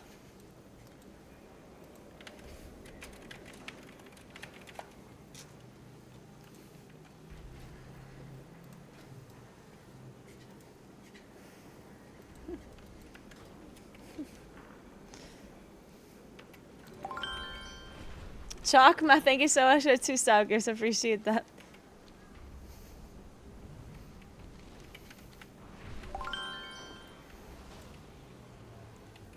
Thank you very much. Congrats on your pet. We owe our service to those in need. Can you feel it? Belladar hums with joy, with hope. You've done well, my friend. Hey, Cosmo. Thank you so much for sub. Thank you, thank you.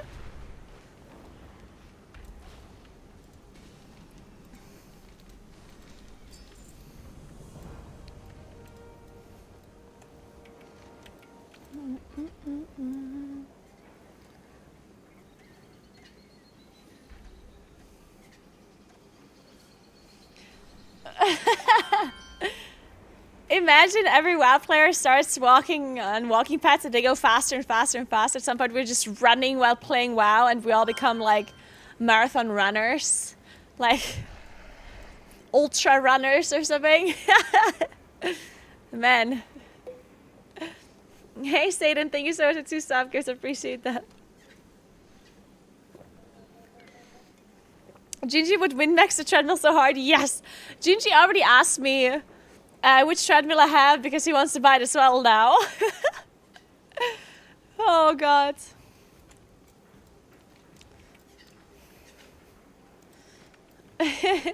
Does the auction house work now?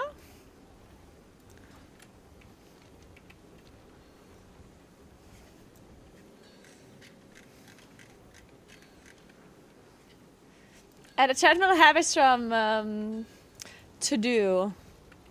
Is what the brand is called.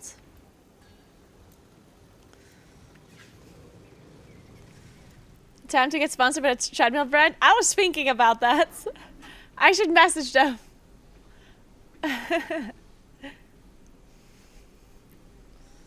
Every time you stand and shit, your treadmill speeds up. No, but I think the treadmill is like it was the perfect time to get it as well because like it's literally for times like these in World of Warcraft where you just do like mindless stuff, right? So later on when I'm gonna be raiding and playing in Plus, then I won't be using it as much because I actually have to focus a lot, right? Or focus a lot more than this. So right now it's the perfect time to use it. And for working, I guess it depends. Like, I guess it depends what kind of work you do. But I think working is going to be a lot easier to use this than playing. Because... again, it depends what kind of work you do. If you have to, like, use your mouse in, like, a precise way for something, then it's a little bit problematic. Because, of course, when you're walking, you're moving your upper body a little bit too. So even if your desk does not move, like your mouse movement is not going to be as precise as if you wouldn't be walking, right? So if you have to, for your work or for whatever you do on your PC, you need to use your mouse very accurately, then you're not going to have a bad time. But if you just need to type something, if you need to write emails or write things up or whatever, like writing is going to be fine. It's just... if you would need to draw with your mouse or something, or if you, I don't know what you would be doing. if you're an architect or something and you have to draw things, then you probably have a harder time. Hey, Tor Jake, thanks for the sub. I appreciate that. Yeah, if you have a lot of meetings and where you're just talking, then the walking is super, super fun. And I mean, you can also adjust the speed of the treadmill really easily, right? So if you think that the speed is too fast, or you can't focus that much anymore, you just lower it all the way that you're like barely notice it, right? Thanks, there's a sub, Daisy. Thank you very much. I'm actually, like, I put it somewhat fast. I'm doing 2.5 miles per hour, which, to be fair, like, I would say that's like faster than I would put it if I did anything that requires more attention of me. Thank you so much, sub gift anonymous. Thank you so, so much.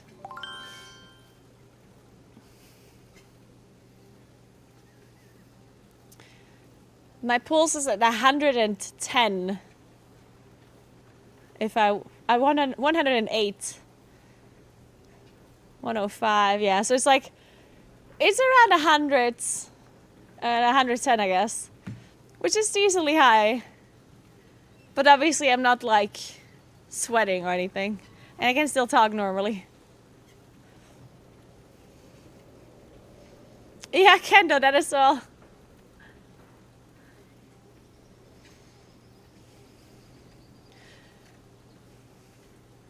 Okay, guys, what is it you're worrying about with the crests? I see that there's a conversation going on in chat about the crests. What is it you want to know?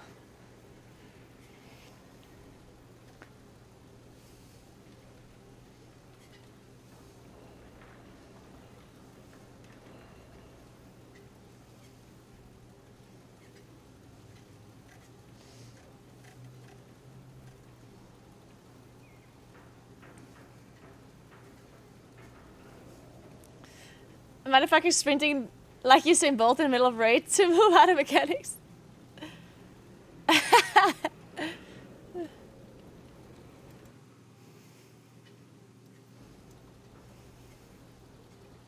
Hey Daisy. Hey Anders, I'm good. How are you? The crust, like, what, worried about it being normal or stuffed with cheese? Wait, what?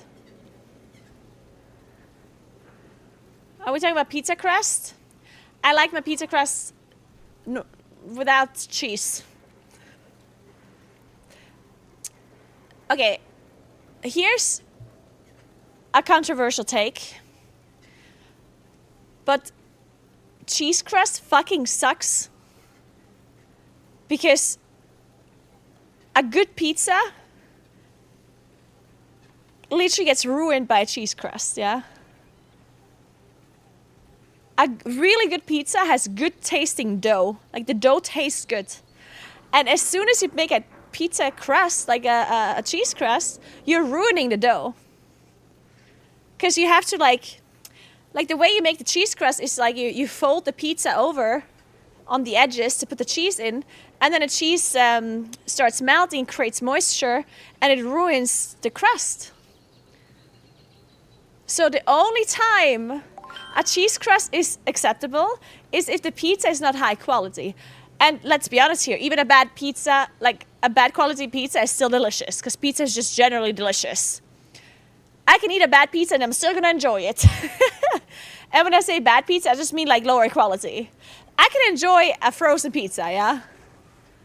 Ristorante pizza or whatever, sure, hit me up, you know? So if you eat like a lower quality pizza, like a frozen pizza or like a pizza at like some fast food place or whatever, then cheese crust, totally go for it. My favorite frozen pizza is from Bertoni. Shit, what's it called? Bertoni? Buitoni! Yeah, Buitoni has the best pizza ever. Like the frozen pizza, very good. Buitoni. It's Buitoni. And it's the special one, not the normal margarita one, but the one with, it's called like Pizza Napoli or something with buffalo mozzarella, I think. Something like that. Very good. But yeah, so if you have a lower quality pizza, then I think cheese crust, go for it, right? Can be good. But high quality pizza, no cheese crust, like, nah. Thank you to Stalkers Anonymous, thank you very much.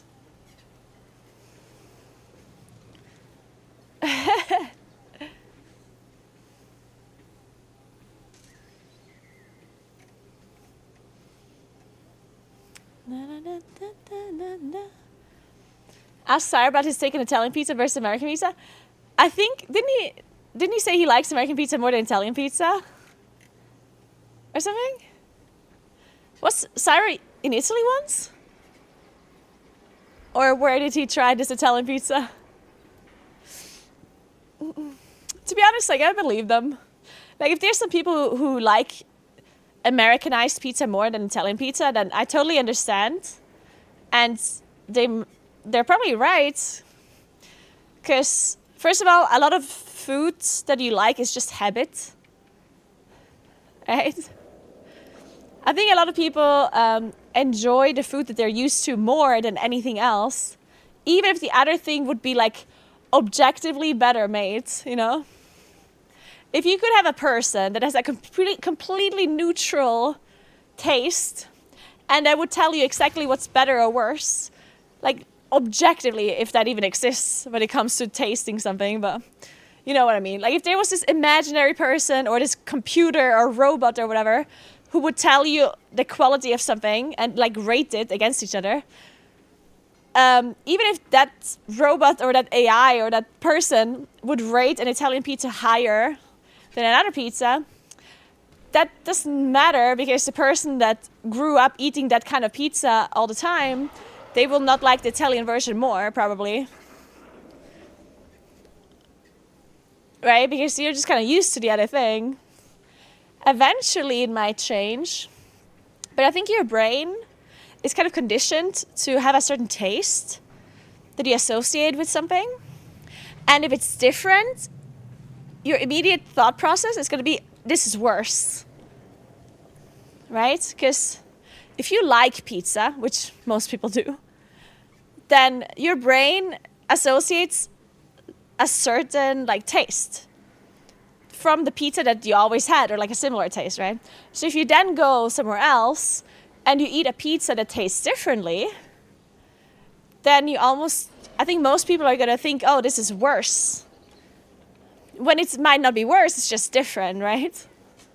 So it's almost always that people are going to say whatever they are used to is better. No matter if it's true or not. She's fruit shaming us, yeah.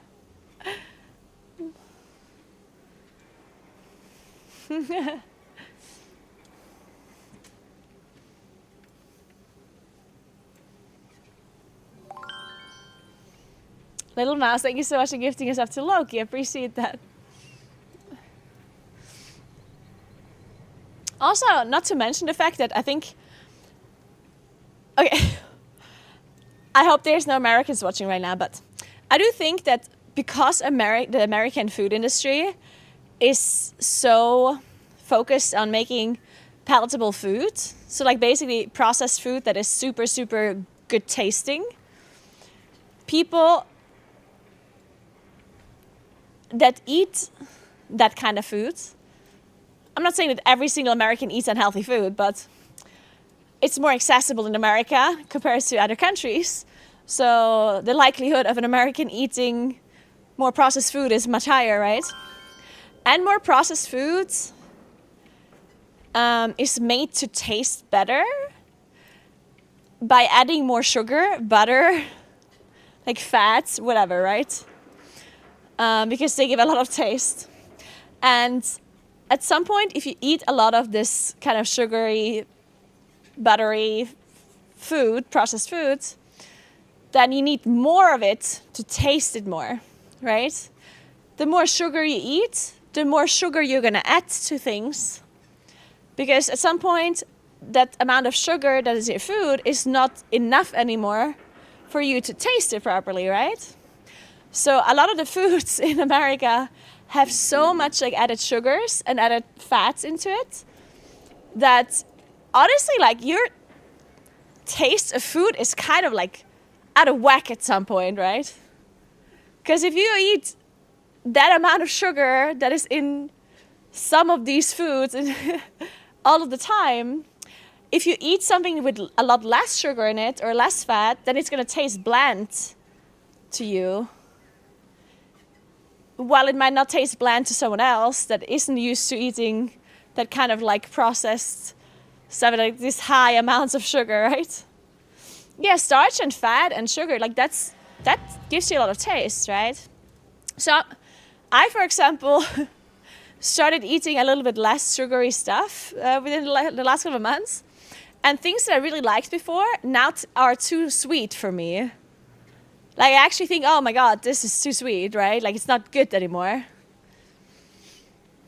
And I think there are quite a few people like that are maybe eating too many, like, high sugary foods. And then your taste is kind of like, it's like, ugh, I need sugar, otherwise it doesn't taste like anything, you know? Yeah, Americans also have a lot of like corn syrup and stuff. Sugar doesn't add flavor though. I mean, it does. It certainly does.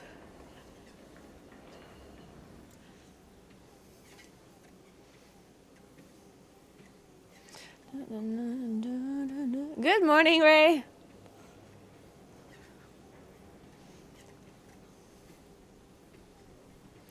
Leave our Subway sugar bread alone. Same with salt, yeah.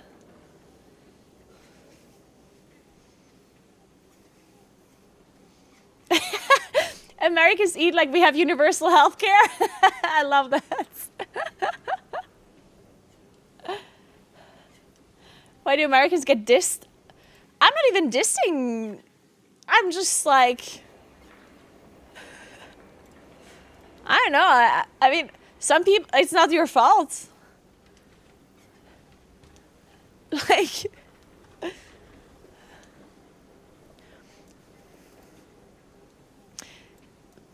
I would probably eat that kind of food as well if that's what I grew up with, right?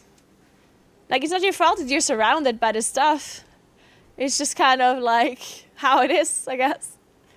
Because you can,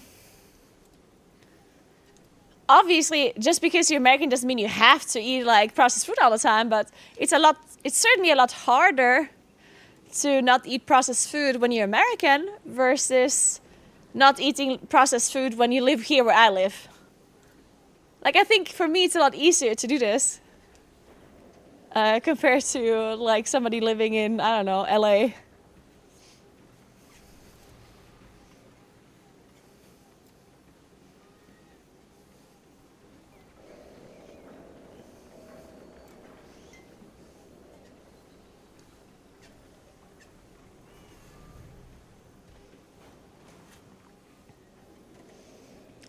Right, yeah, probably. I stopped with sugary sodas. Yeah, I personally am under the strong impression that drinking, like, I think the number one thing, if you want to cut back on your sugars, I know most people don't want to, but if you want to cut back on your sugars, I think starting with your drinks is like the best thing. Because drinking sugars or drinking calories in general or drinking carbohydrates and stuff, like, it's just the worst type of consuming sugars. Because I mean, if I eat a cake or I eat ice cream or whatever, first of all, I have a better visualization of what I'm consuming, right? Like, I can see the cake, you know, and I can see the volume in it, and I've had like a somewhat of an idea of how much like sugars and stuff. Like, I don't know for sure, right? If I eat a piece of cake, I don't know exactly how much sugar is in there, but I can take a wild guess that it's probably a lot, you know? And when you drink something sugary, it's, yeah, you also know that it's sugary, but it's so easy to drink things fast, right? And not only is that a little bit of the issue with drinks, I think, but it's also the fact that if you drink sugary drinks, I feel like your taste for non-sugar drinks worsens so like you just constantly feel like you have to drink sugar for it to taste good, you know? Because I used to drink, I never drank sodas because I don't like soda that much. Like I don't like carbonated drinks that much. But I used to drink a lot of juice, like syrup. Like I would have like raspberry syrup, mix it with water, or elderflower syrup and mix it with water. So it's just sugary drinks as well. Same thing, kind of, right? And whenever I didn't have the syrup, I would just like barely drink water and it would just like not taste good, you know? Also, I would also put a lot of sugar in my coffee as well. Coffee and milk, sugar and milk. I always used to put sugar and milk in my coffee. And when I stopped drinking sugary drinks, like I'm drinking water now, it took me a while. Like it's not that easy to stop drinking sugary drinks because, as I said, water just tastes bland. So during the period of me adjusting to drinking water, I bought a soda stream because I was thinking the soda stream is going to make my water slightly more exciting. And that helped a little. And then I also would put fruit in my water, like lemons and stuff, to give it like some sort of flavor at least. Or mint. There's a bunch of stuff you can put in your water. Tea. And at some point, I got used to it, and now I'm drinking water, and I'm totally fine with it. Like, I'm never craving any kind of... I'm actually almost never craving drinks that is something other than water, except coffee. Like, the only thing I'm craving sometimes is coffee. Other than that, I'm totally I'm perfectly fine with water, unless I'm super, super thirsty. Like, if I go for a hike or I'm like cycling a lot or whatever, then I'm craving like, I don't know, like, I get a soda or something, sometimes beer. Kimura, thank you so much for 10 sub gifts, appreciate that. And thank you so much again for the 100 sub gifts earlier, or a couple of days ago. Thank you so much, Kimura, you're the best, you're the absolute best. Thank you so much, and thanks for stopping by. Good morning, what's up, how you doing? Coffee's like the one drink I'm fine with having sugar in it. I used to drink coffee with sugar as well. And it actually took me a long time to remove the sugar from coffee. It actually was not that easy for me, like, because I felt like coffee isn't good without sugar. So I used to replace the sugar with sweetener for a while. And then I just started drinking it without the sugar. And now I like it the way it is, without sugar. Now I actually, if somebody would put sugar in my coffee, I actually wouldn't like it anymore. Like, it would taste bad to me now with sugar. The only time I accept sugar in my coffee is in Shakerado, because you have to put a little bit of sugar, otherwise it tastes like nothing.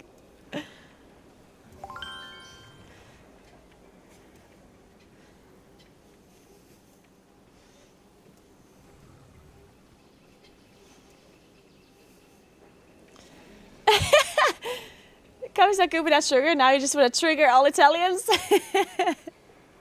Yeah, you better watch out.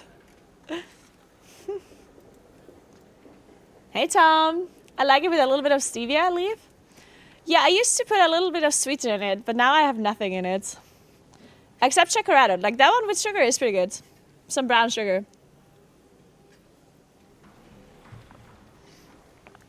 Speaking of coffee, I need more. I actually completely stopped using sweeteners as well.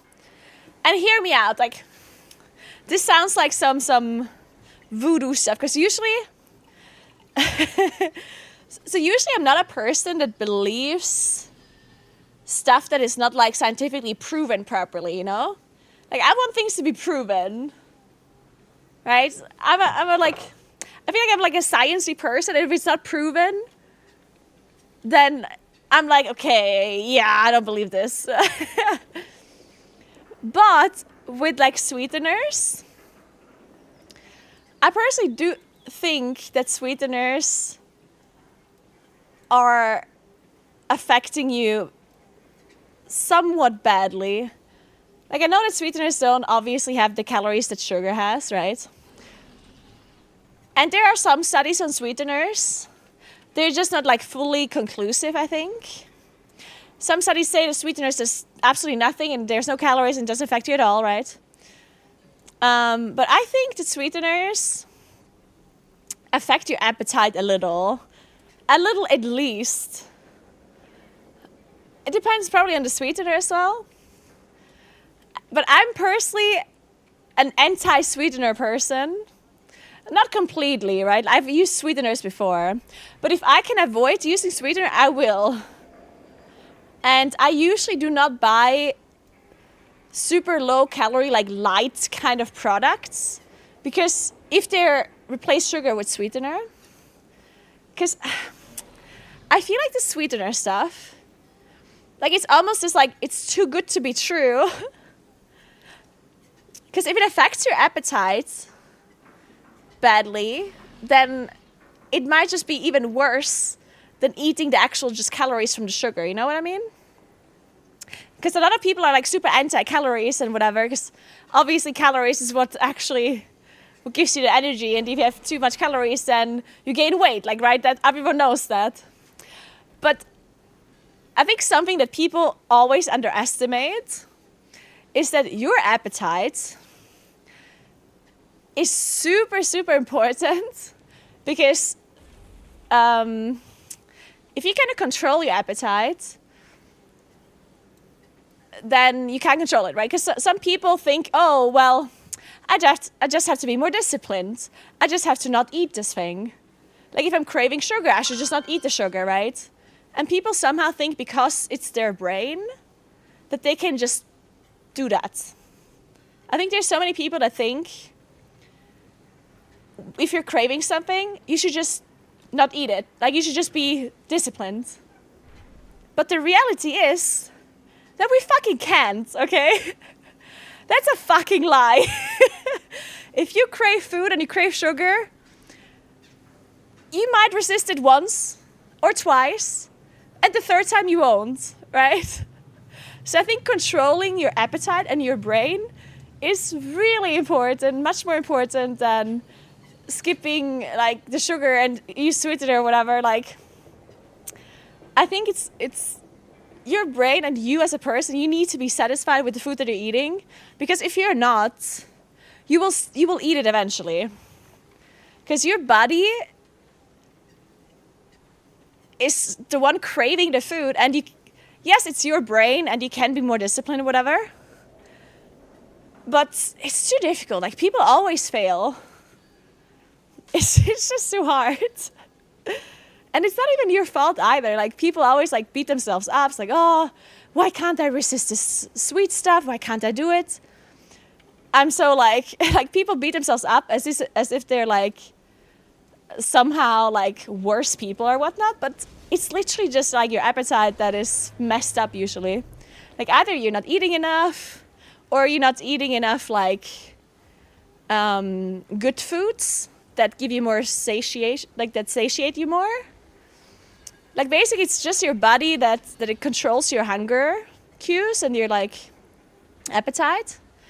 And if you're eating unhealthy foods and processed foods, then that will make you hungrier even though you eat more. And I think sweeteners also do that to an extent. Again, I don't think this is like proven anywhere, but I do think that it's true.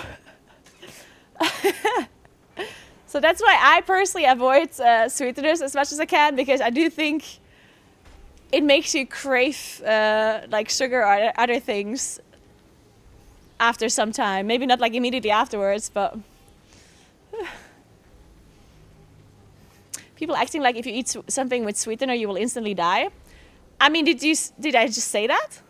Did you listen to anything I just said?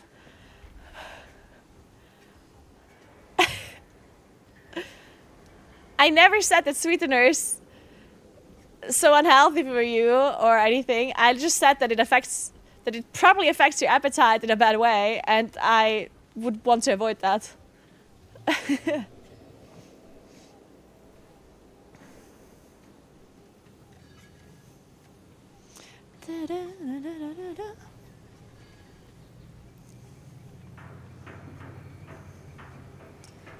I literally have stopped eating sugar and carbs so it can be done. Sugar and carbs? Okay, that's a keto diet, right? I'm not a fan of that either. I think carbs are good. Hey, Ifred, what's up? Thank you so much for the stuff. I appreciate that. Not a keto fan, personally. But I mean, I'm also like pretty active. Like I do things all the, like, you know. I'm an active person. I think as an active person, you kind of need carbs. You can't just not eat carbs. That's a bit messed up.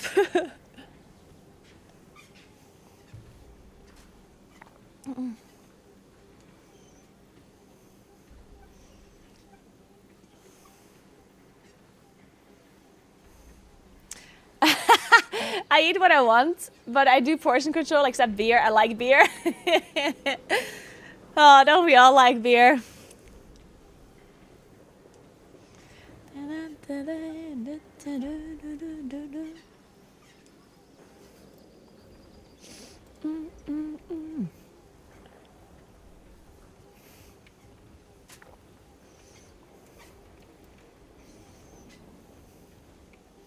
Beer at the end of a hike is best. I know.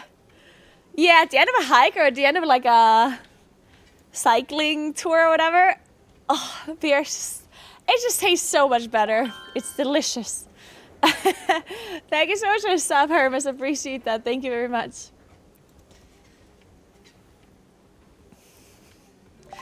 The ability to play computer games for a living and still class yourself as an active person is an admirable trait indeed. Well, I think the reason why I can be an active person is because I play computer games for a living. Because when you think about it, if I had another job, then I would have to spend the time at my job, then come back and still play computer games, of course. And then there would be no time left in the day for me to be active. So because I'm able to replace the work time with my computer playing time, I can be active outside. So I'm honestly just blessed. I'm a blessed person, and I appreciate you guys for watching. Hey Gisela, I'm sorry about that. Hey Anton, what's up? I'm good, how are you doing? Would you make more money with a real job? I mean, this is kind of a weird question because, first of all, why do you consider my job not a real job? I think if you do an activity that then gives you money in return, it would be considered a job. So that's number one. Number two, there's a lot of jobs. So which jobs are we comparing my job to? Like, do I make more money than the president of the United States? Probably not. Do I make more money than someone who gets minimum wage in a McDonald's? Probably yes. Thank you so much for your sub gift, Ifred. Appreciate that. Thank you very much.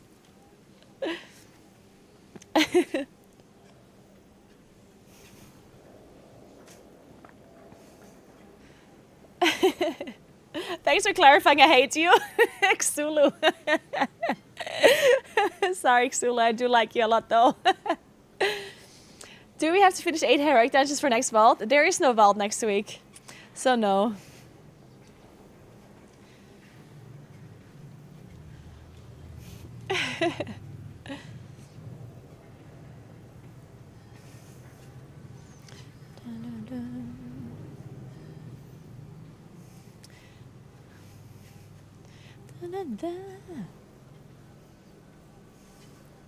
Once was at the Munich Beer Festival. You mean Oktoberfest?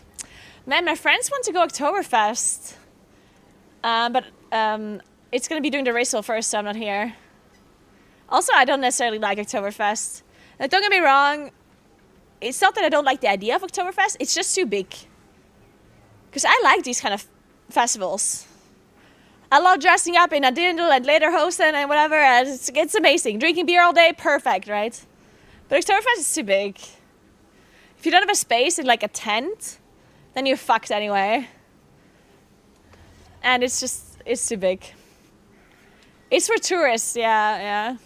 I'd much rather go on like smaller festivals that are the same thing, but smaller and more local. Hey Lexus, how's life? Pretty good, how's your life?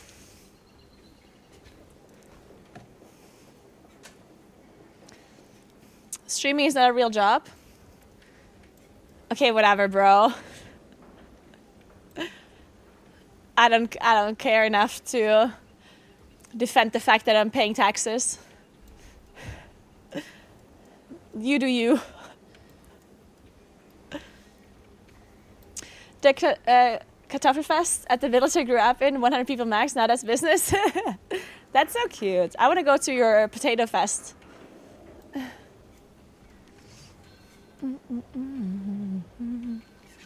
Okay, let's see if the auction house works.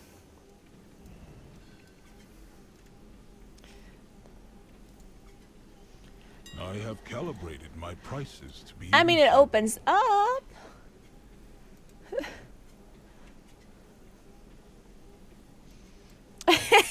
Gisela, thank you so much. I appreciate that.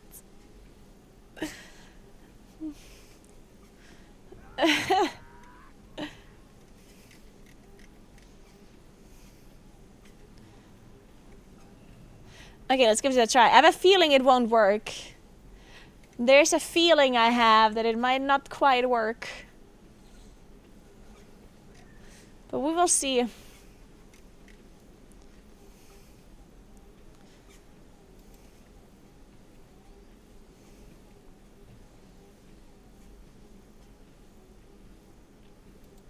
How expensive is one mass at Oktoberfest again? It's really expensive, right?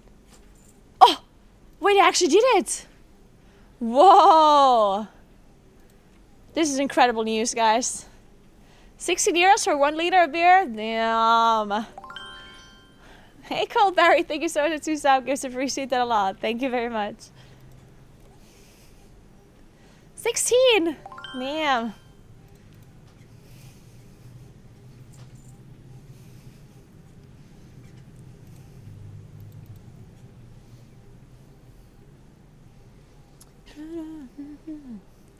Okay, let's see how long I've been walking for. 2.8 miles.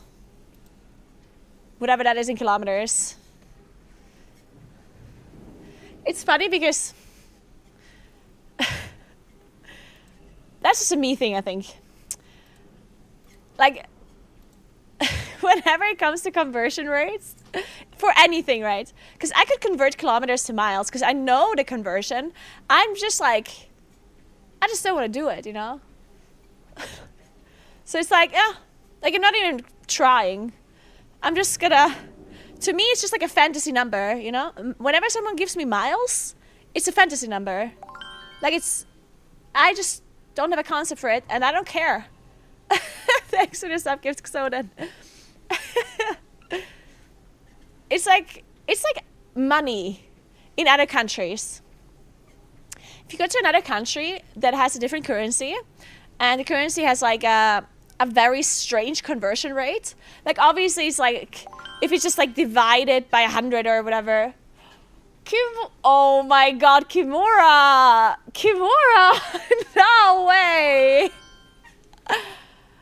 Kimura, you're insane! Jesus Christ! Oh my god, I can't walk anymore!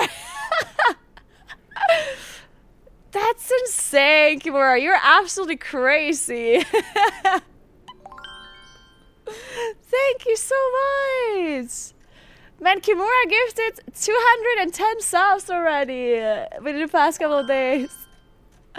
You're absolutely crazy. I hope you have the absolute best Friday ever. And I hope you have an amazing weekend, Kimura. That is just incredibly nice of you. Thank you so, so much. Thank you very, very much. You're the best. You're the best. Thank you. And Custodian, thank you so much for another sub gift as well. Broke Naguura. Oh my god, I'm gonna have to pay all of these taxes now with my fake job. Oh my god, you're the best. Thank you very much. Must have used one of these fantasy currencies you've been talking about.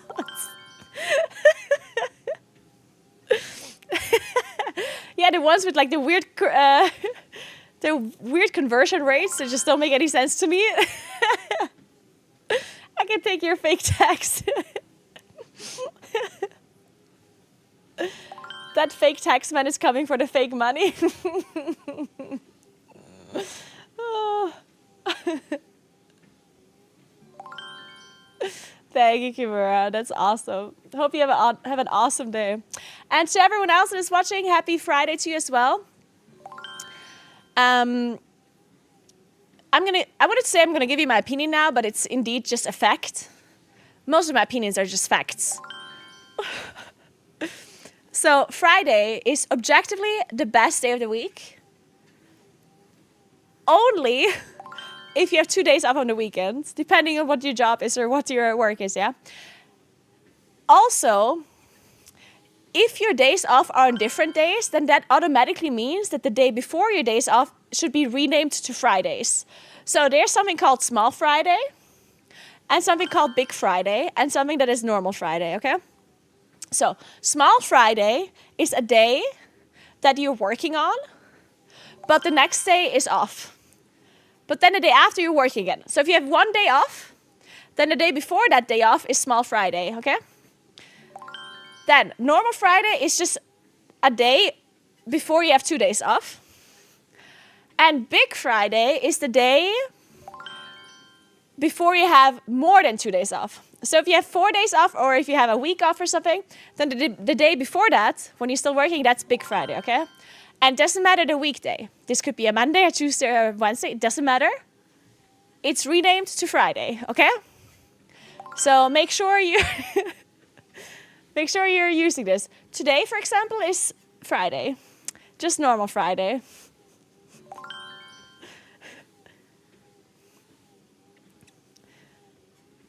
Sorry, can you take that from the beginning? You lost me. Good morning, Calandra. Happy Friday. Thank you. Happy Friday to you as well. Somehow we made it to the end of the week. It is kind of crazy to me as well because on Tuesday, I felt like it's Thursday or Friday already. Like somehow, it just didn't feel like the start of the week. I guess it's because I came back from Gamescom on Sunday, and then, you know when you come back from like traveling, and then the next day it's Monday? It feels like you kind of like missed out on a weekend somehow. But then the rest of the week just went past so quickly. Ooh, happy XXL Friday to me because I have 3 days weekend. Damn! Congrats on your big Friday, Dan. Good morning, Matty. Nice. Enjoy your day, Matty. Enjoy. Is this a new thing that streamers try to make sport while streaming? Everything to not go to the gym? It's not sport, it's walking. And you can both walk and go to the gym. You can actually do that. In fact, I went to the gym earlier today. Believe it or not. Do I now get arrested by the sports police, or is that not allowed? Did I like break some rule?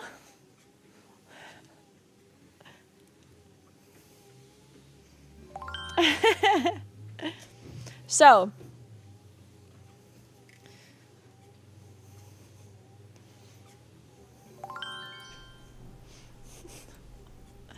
when is the next biking stream? I would love to do another biking stream, but currently there's drops in World of Warcraft and there's a new expansion that comes out. Or it came out. So I'm gonna have to play some World of Warcraft. I'm gonna try to do a biking stream as fast as I can though. Like, I love doing real life streams. And whenever I can, I will do real life streams. So if you enjoy those streams, then just sit tight. They will return as soon as I can. Well, as soon as I feel like it makes sense for me to do a real live stream again, right?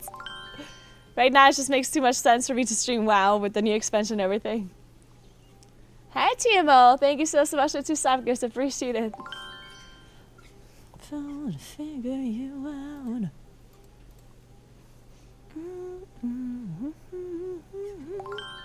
So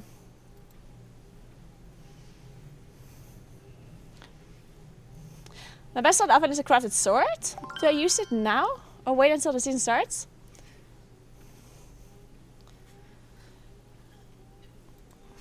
Alright, so I personally recommend to not use your spark, period, right now. Like, even if you know what your best slot is, the thing is, it is not set in stone that it will stay this way, you know? The problem is that these crafted items, like the embellishments and everything, Blizzard is still nerfing and buffing and changing them. It is very possible that Blizzard will change an embellishment. Even if it's not the one that you use, they could buff another one and that might be better, you know? So even if Blizzard is not nerfing embellishments, they could buff another embellishment that then in return would be better than the one you crafted, and then you crafted the wrong thing, right? Recrafted, you cannot recraft everything. There are certain embellishments that only go on weapons. There are certain embellishments that are attached to an item that only go on that item and nothing else. There's shrinkers that could be best slots, like. And the reason why, like, I'm not saying that you shouldn't be crafting it all. Like, if you want to craft, go ahead and do it. But the question is why? Why do you want to craft something now? What do you do with this crafted item? It makes your character better, right? Yeah. But why does your character need to be better right now? There's nothing you need your character to be super strong for, right? There's no content that is super challenging where you need the maximum item level or the maximum player power. So I understand that people want, like, people can't wait, right? Like, you see this crafted item, you see that it can be good, and you want this right now. Like, I get the feeling, right? But it just does not make sense to craft right now. It just doesn't. There's just no logical reason to craft it right now. So just don't do it. The only thing that could happen is nothing. Like, that you have no negative effect. I have an extended supply. And the worst thing is that can happen is that you have a negative effect and you crafted the wrong thing. And you can't fix it. And then you're fucked. I will be casting the race first. Yep. I'm excited for it. I'm super excited for the race. Are you excited too? It's so soon. Forever.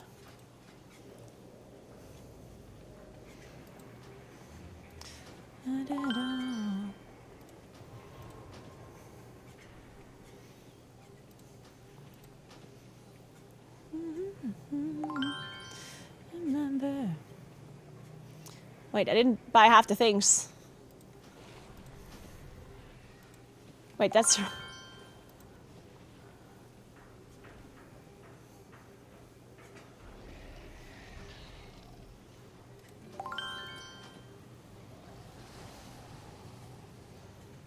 $554.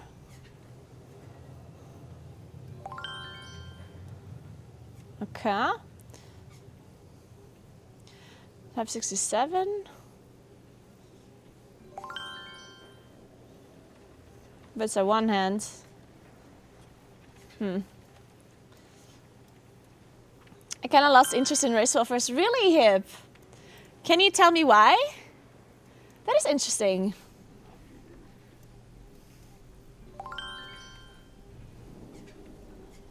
What do you think caused that to happen? My directive is if you want to tell.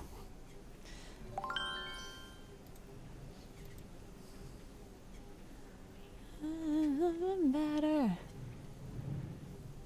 For me, split runs kills the race well first. I 100% understand that. Yeah, I totally get that. One thing that I can already recommend to you guys, by the way, is to not watch the race well first during Heroic Week. If you don't want to get burned out. Because this time we have a Heroic Week, right? Where the Mythic Raid does not get released. Don't, like, get your hopes up to think that it would be interesting to watch, because it won't. They will just be doing split raids. So, if you want to watch the race well first, watch it when, like, the second week. The first week is just gonna be boring. Like, yeah, some people like to hang out and watch the race well first, like on their second monitor or something, to like keep up with it. And then, of course, I'm not saying that you shouldn't be watching it, but of course you can watch it, but don't kill your hype for it, you know? Don't get all excited and then it's just Heroic Week.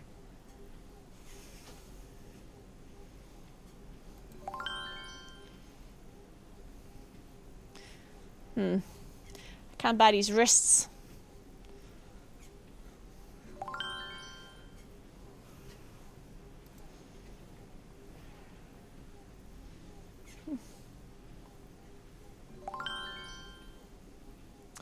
Can I ask your opinion on current bug exploits? I mean, so many people do exploit in Bran, and most just accepts these guys' actions and pick out the bug. I honestly don't even know what the bugs are. Like, I know there are a lot of bugs and exploits, but I honestly don't even know what they are and how they work, because they're so irrelevant to me. Like, there's just barely, like, you just gain nothing for it. Like, this whole renown thing is just so dumb. It's just so stupid. I personally do think that Blizzard should ban people more often for exploiting bugs, though. Return. Because, like, it's really stupid if there's, like, really obvious bugs and then Blizzard doesn't punish it enough. Because if they don't punish it enough, like, if you only get a rollback and that's it, well, then what's the cost of not doing the exploit? Because if I'm just gonna get a rollback at the worst, well, at that point I might as well try it, right? Hey Stella, thanks for 14 months and thanks for Sub Mindful Coach. I have an Thank you very, very extended much. supply of goods for Outlanders. So I definitely think that Blizzard should ban people a lot more for doing exploits like these, especially when they're really obvious. Exploit early, exploit often. Yeah, unfortunately that is the truth. Unfortunately that's exactly what you should be doing at the moment. Or that's at least what Blizzard is telling us to do, if they're not punishing it more.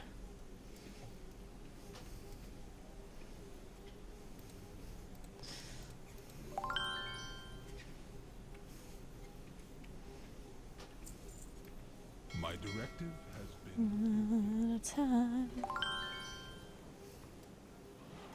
Brand leveling was an exploit. I mean, I honestly don't know.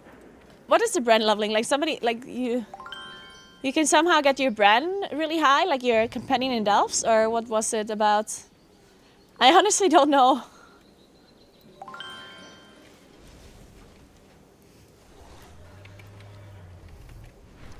Alright. Let's upgrade some of Nagini's gear. I don't think we have any flight stones actually, now that I think about it. Honored to meet you. 70, okay. What do I need for heroic? Can I queue that now? 551. What do I have? 546. Fuck. Okay, let's do some weekly quests. Oh, something with Bran getting triple experience? Oh, okay. I think I actually should be leveling Bran a little bit, honestly, for Delphs in Heroic and Normal Mode week. Because I do think that Delphs... Oh wait, it's now? No, is this bugged?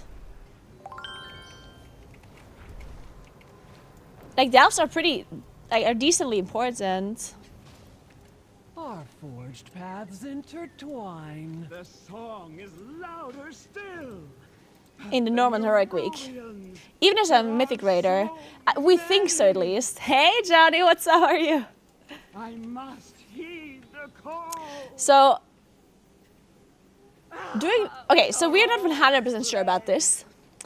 But if the vault works the same way as it works on beta, then it is possible that we get really, I don't want to say high item level, but like the highest item level that is actually available to us from the Delph Vault.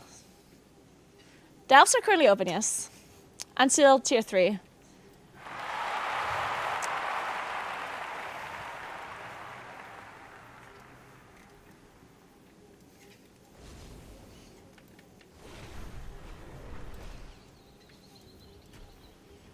Come see the new items I have made. Wait, is it over now?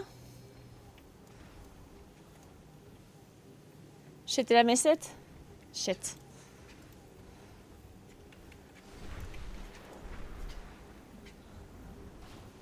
Or? I missed it, right? Hey, Witch Doctor. Have to pull weeds? Okay, but isn't this like a different quest? That's not the weekly quest, right? I think this is a different quest. I didn't do this at my druid. Same thing? I'm pretty sure I didn't do this.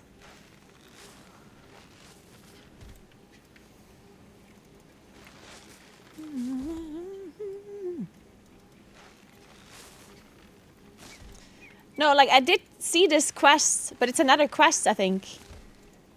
Like I had the same quest on my druid, but it's not part of the weekly quest, I don't think. Yeah, see, it's this quest here.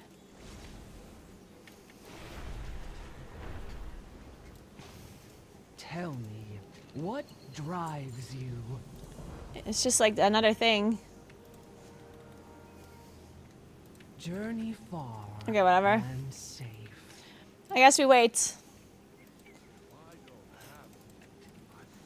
We do this night the next hour then. Okay.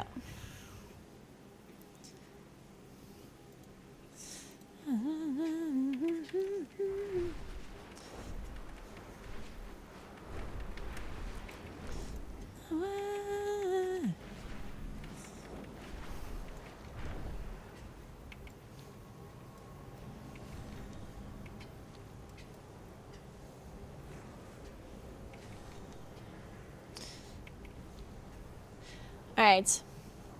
Let's farm some coffer keys in Agony. Or should I? Man, I don't even know if I should. Maybe this is a waste of time. Do you need coffer keys in Agony? I mean, I need flight stones. I need... What's the fastest way to get flight stones to upgrade your gear? Hey Lucas, mine, what's up?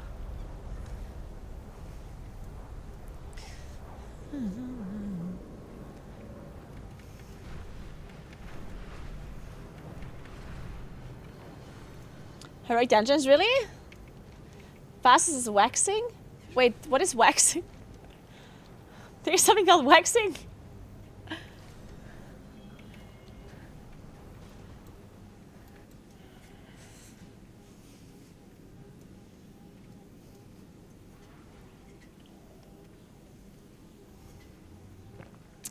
Waxing is faster? Yeah, but what is it? What does it mean? What the fuck is that?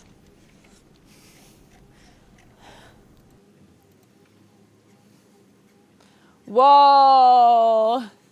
Dude, look at Johnny's brunch. What kind of fancy place is this, Johnny? Why are you trying to make all of us jealous? That looks delicious as fuck. It literally looks like a picture for like an Instagram account or something. What the fuck? That looks so delicious. Holy Jesus. I want to eat this right now, even though I'm not even hungry.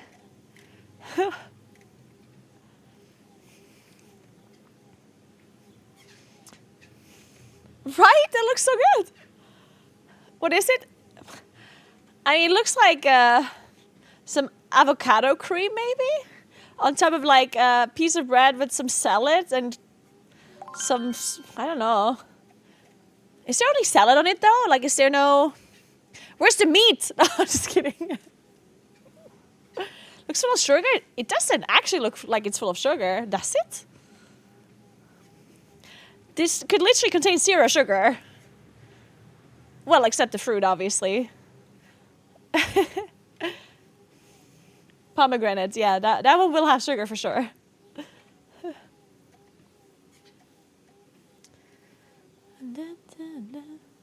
Hey Ace, thank you so much for Prime. What's up?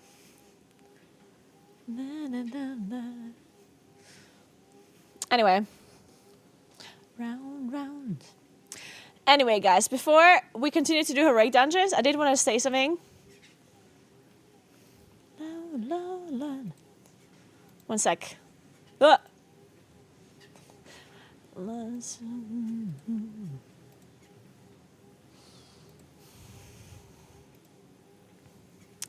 Guys, this is streamer. Hey, Nero the Gamer, thank you so much for 25 months. What's up? There's this South Tyrolean streamer. Her name is Pika. Can you give her a shout out, Kuros?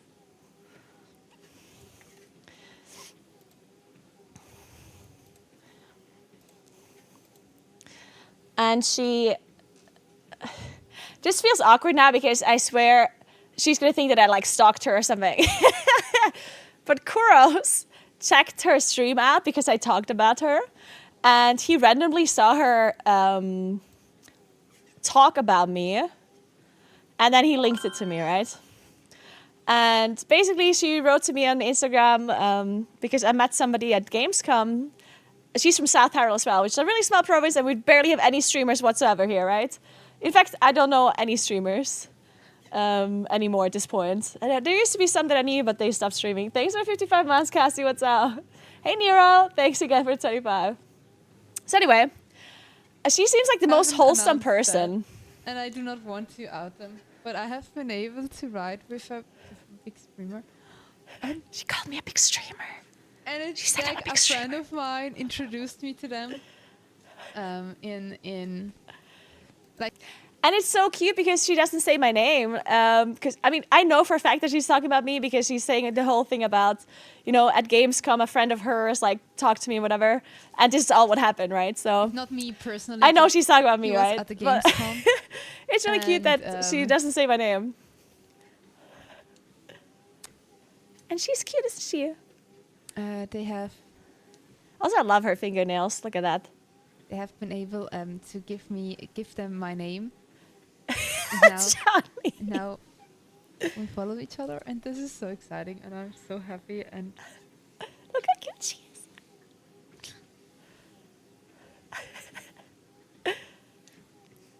Look at her. She's the cutest. No, it was just really cool. I was so emotional. I was getting so emotional at that point. Right? Ah, that is so cool, and I'm so freaking blessed that he did that. Can you follow me too? No. What's her Twitch? We gave her a shout out. It should be at the top of the chat. Her Twitch is Major Pika. So fucking unreal. Too late. What? Major Pika, yeah. MAJOPIICA. But I will never forget about you. Yeah. When I saw, I was like, because I didn't know who to talk to at that point because I didn't want to announce it too big, and I was writing that particular friend because we were talking about it, and yeah. She's very cute. And now give her some followers, guys. She only has 1.1k followers. Come on. We can give her some followers, right? I'll follow this lovely lady. We need to support some South Tyrolean streamers, guys. Especially cute ladies. And now we're...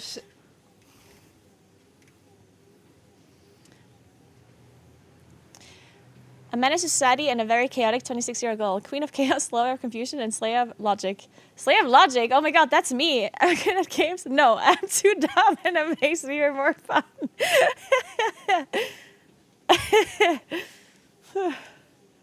She's just like me. She's also bad at video games.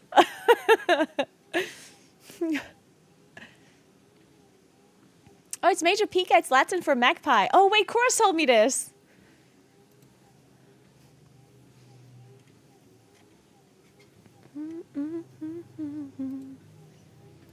Anyway. Give her a follow if you want. Or don't. I don't know. I'm not your mom.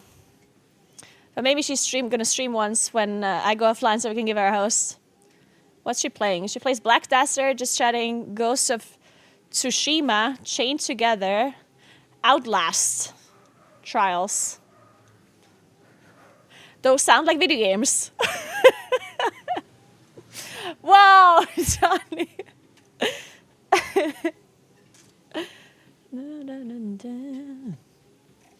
Give me that. Wait, she's at 1.2k followers now. Nice, guys. Good job. The number goes up. Good job. I like it. Very well done to all the people that gave her a follow. Appreciate that. Good job, team. Good job. She did a hiking? Really? Wait, she went hiking? Like she did an IRL stream? Ooh, we can do an IRL stream together. Wait, that's cute.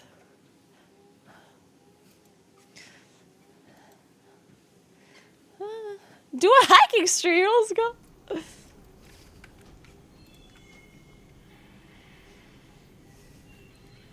You're a mother of WoW like Daenerys is mother of 2 dragons.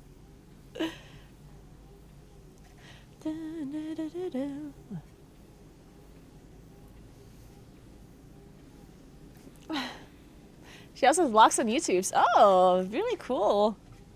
I haven't checked out her YouTube yet. I'm gonna check that out too.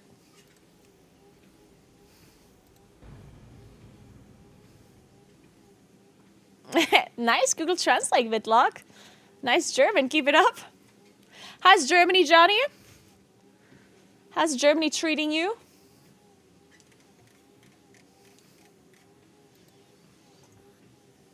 How does the support a pet work?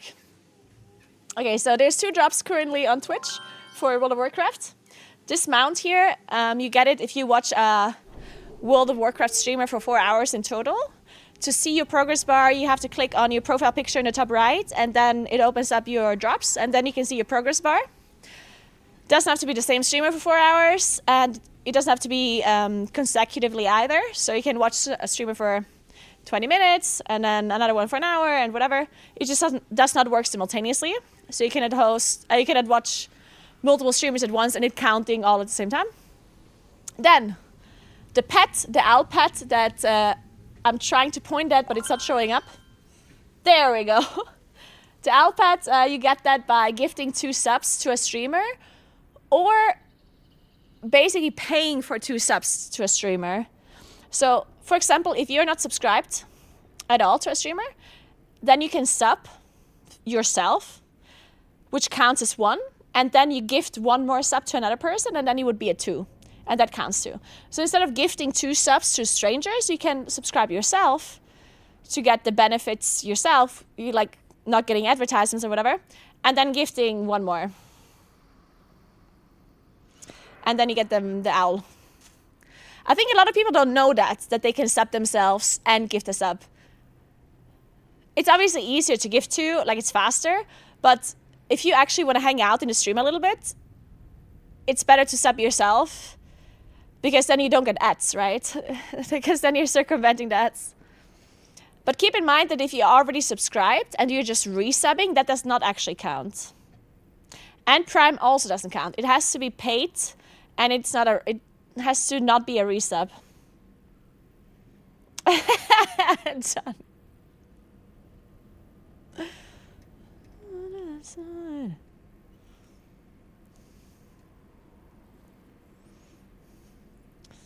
I don't remember. Hey, Kayanea, thank you so much for stuff. She was talking about your food. Who was talking about my food?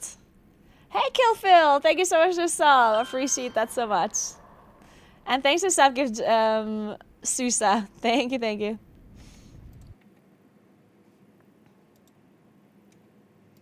What does the pet do? It does pet things. I don't know. It's an owl. Flaps its wings. Oh. Hey, Edward, thank you so much for the sub. And Sacred, thank you so much for the sub to you as well. Drika, thank you so much for the resub. Welcome back for the Prime. Thank you, thank you. We got a hype train going on. Let's fucking go, team. How many steps did you walk yesterday? Yesterday... I think yesterday I walked... How many kilometers, Kuros? 14.6 kilometers yesterday. However many steps that is. And today I walked...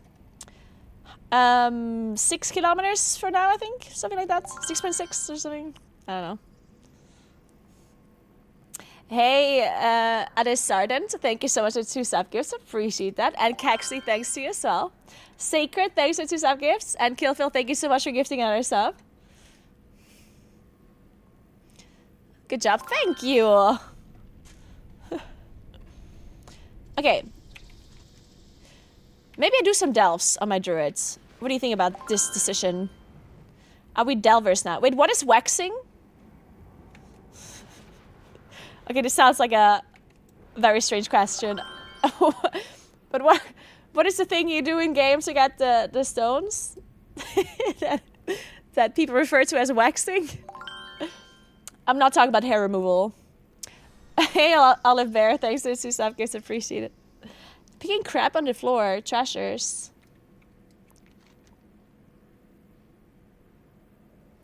Where?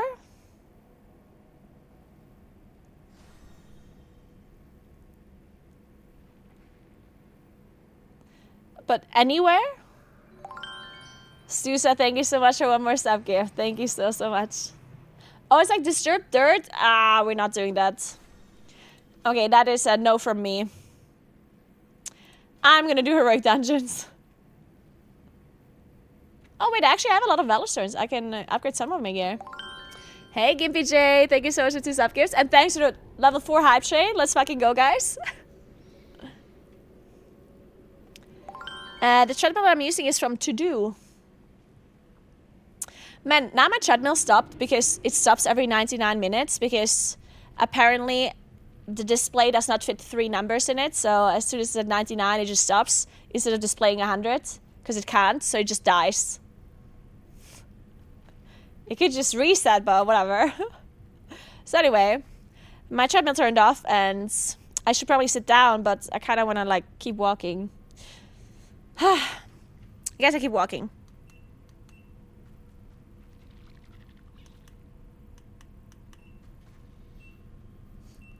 Hey, Feisty, thank you so much for 200 bits. Appreciate that. Thank you very much. But maybe I walk a little bit. Should I walk faster or slower? My camera died again. Aw, nay. My camera is overheating again. It's too hot in here. The last couple of days was actually kind of colder. It was really refreshing because it was cold during the night and then I could just actually sleep properly. But today, it's getting warm again. No, no, no, no.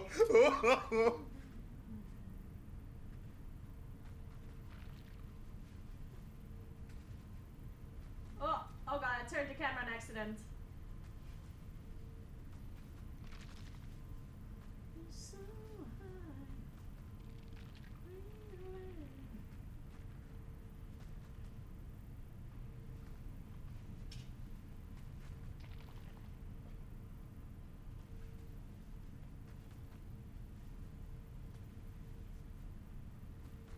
I'm gonna try something.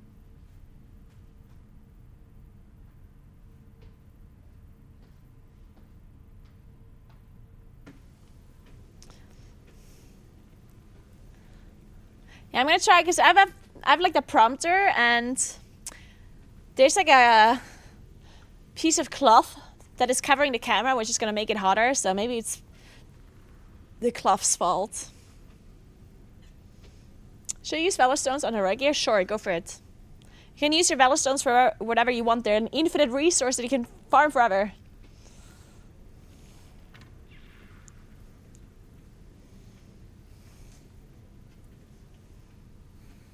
In fact, almost any currency you get right now, you can just use freely when it comes to gear upgrading. Except the sparks. Do not use the sparks. Don't do it.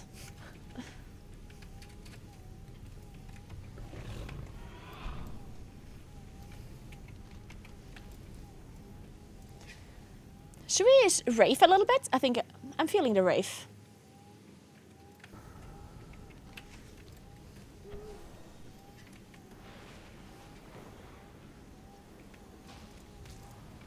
She will get really mad if you use your sparks. Oh yes, I will. You better not.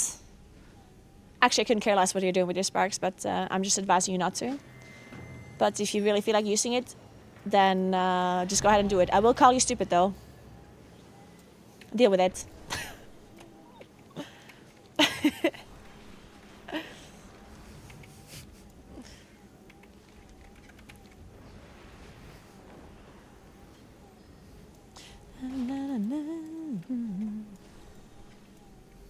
What brings you here?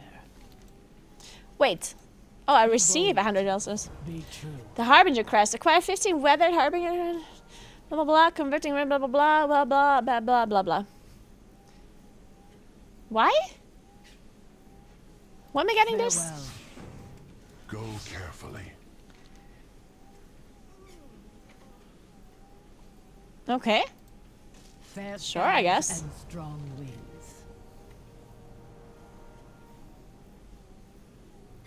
Wait, what? Tune for a patch of weather. Until next time. This world is vast and wondrous. I'm confused.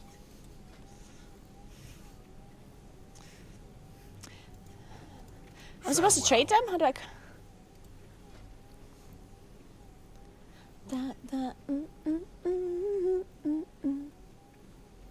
Carved having a patch of weather.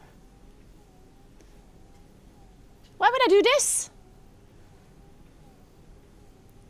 I'm not doing this, right? Oh, I'm not losing anything. Okay. It is a Okay, good. Fine, world then. of wonders. Fine. In unity finds strength. Hey, efficiency. Thank you so much for hype train, guys. No, I get a super cute emote. Okay, this one is really cute. Oh, it is cute.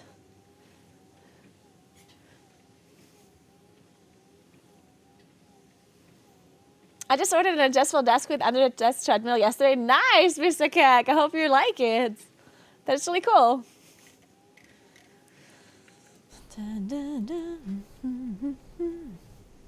Okay, let's upgrade some stuff.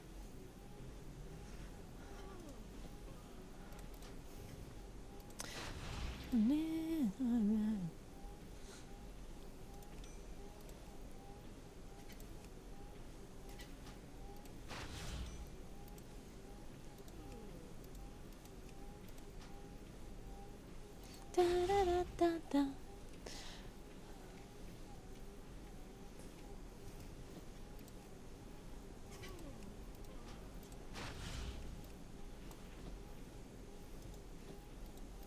Okay, I'm out of crest again. Or stones, or whatever they're called.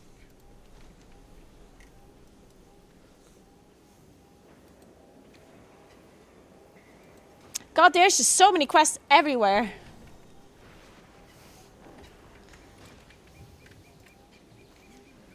Oh my god, what reputation do I want? Isn't there one covenant? Wait, I call it a covenant. Isn't there one faction that gives you an item earlier? Hey Theo, thank you so much for the 6 months. What's up? Like earlier than the other renowns? That's a bad word, it is. I'm so sorry. I hope I didn't startle you with that word.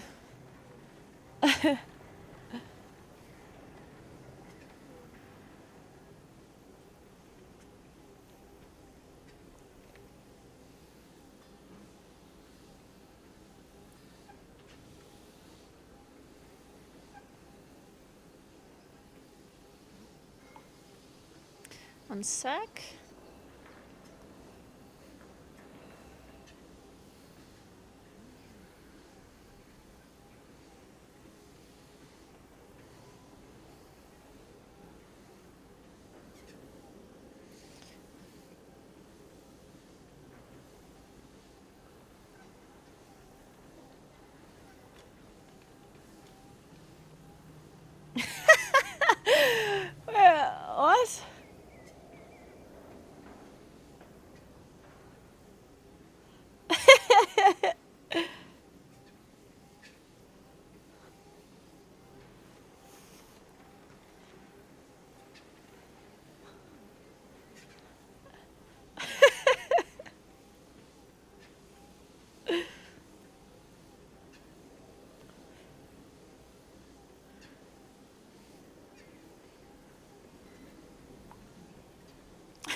1 second, I need to listen to something.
How fare you?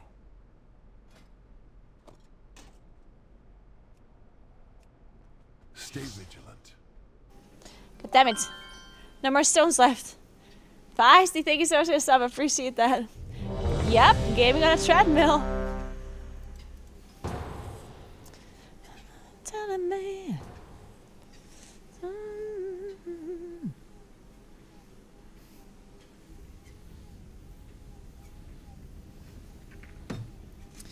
Promises. Wait, I just realized I have to keep writing my Stonewall guide. Oh, man. I want to. Hey, Banjo, thank you so much for sub gifts. I appreciate that.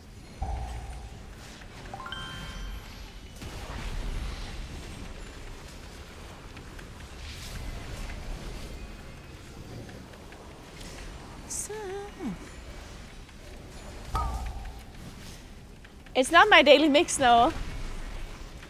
You mean on Spotify?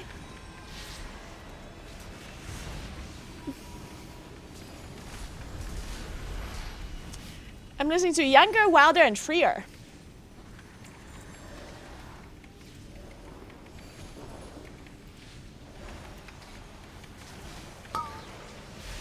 So if you want to be Younger, Wilder, and Freer, then listen to the same playlist. Hey Frosty, happy Big Friday. Unfortunately, it's not Big Friday for me, but happy Big Friday to you. For me, it's just regular Friday. In fact, I might even be streaming tomorrow. No promises.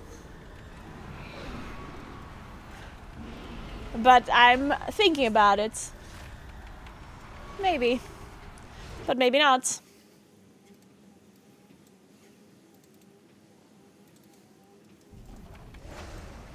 Does that make it Monday?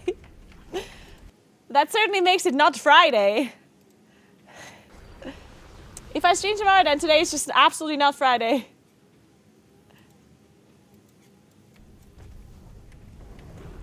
I'm so wasted on myself. Incompetent drones.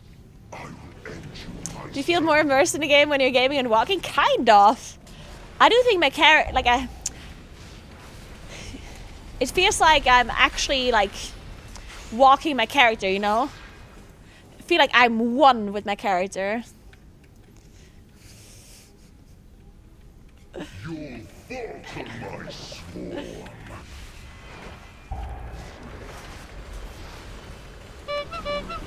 I got PI. Now I can confidently be last in damage.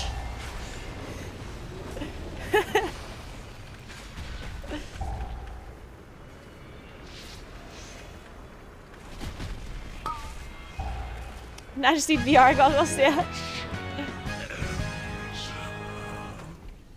I'm so wasted on the sound.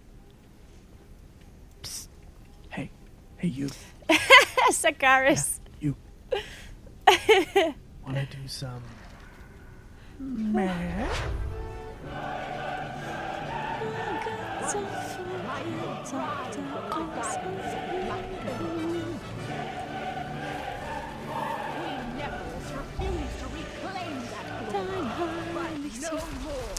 Beautiful song. Answer it, and the black blood will usher in a new age for I'm gonna cast the race roll first, yeah. How long do you think this race is gonna be? And who do you think is gonna win, and why is it gonna be the team that I'm casting for?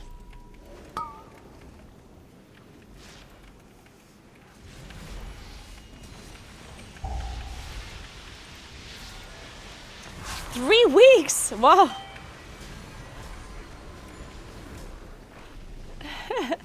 2 days? Wow, you guys think it's gonna be that short? There's a lot of people that say 3 days only. Wow.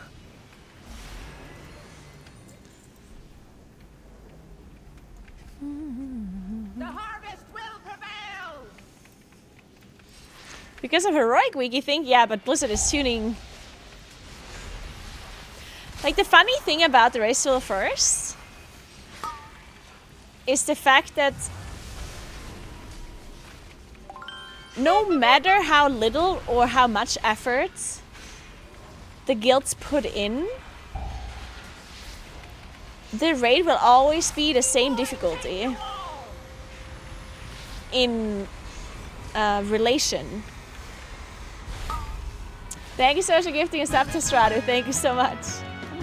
So what I'm trying to say is that Blizzard will always tune the raid bosses to be difficult for the Race to the First guilds, depending on how much item level they have, right? So the more degenerate they are, the more they're min-maxing their gear, the harder the raid is going to be tuned for them. Therefore, they're kind of like doing it to themselves, you know what I mean? Like, if they really, really min-max everything and get like somehow like a tiny little advantage from something by spending a lot of time, then Blizzard will make it a little bit harder because they tune it off of the numbers of damage that they do, right? So if they would do less, like if for some reason all of the World First guilds would decide to be less degenerate, then the raid would still be the same difficulty for them. You know? Like, it would be easier overall because they have less gear. But to them it would still be hard because they tune it accordingly to them, right? Thank you so much for Prime, Sayoko. Thank you very much. But then obviously they don't do that because they want to beat the other guild. So if the other guild does it, then the other guild's doing it as well. Unless they somehow like have a meeting and they decide to not do something together, which is never gonna happen.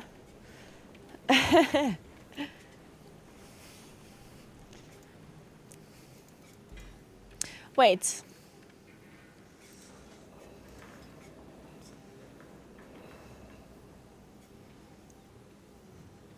Technically, I could keep these in my inventory, right? Because if I reach the cap and then the week later I don't, then I can just press this and I don't have to do something to farm the crest, right?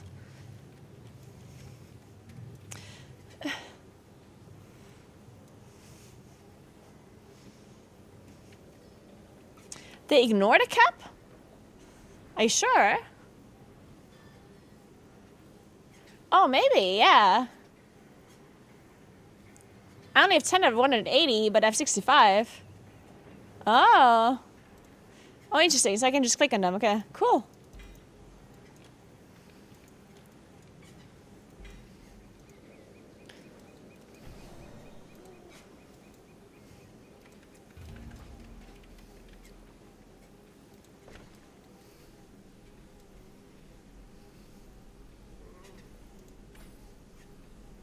Wait, you can put this in chat?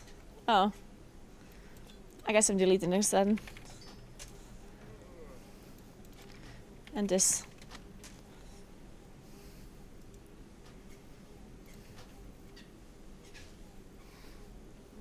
Wait, I have wax. Is this the so-called waxing? Guys, have you ever waxed a part of your body to get rid of hair? And how was your experience? Tell me about it.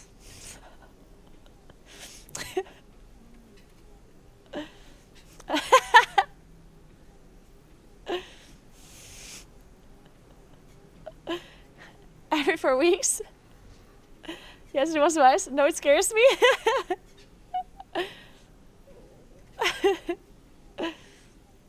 I waxed a lot and hurts a lot. I think... Okay, I'm not sure if this is true because I don't wax... Generally. I've done it a few times, but it's like a common occurrence. Like a regular thing that I do. I've heard that it hurts less if you do it regularly. But I'm not sure if this is true or not. Eyebrows, which comment the result, not the process. Interesting, waxing eyebrows. Like every 5 weeks, I believe it's true, really, huh? Gotta commit to the pain. Well, personally, think that waxing is less painful than... Well, I mean, it always depends, right? But what is this, like, this machine that just, like, rips out your hair?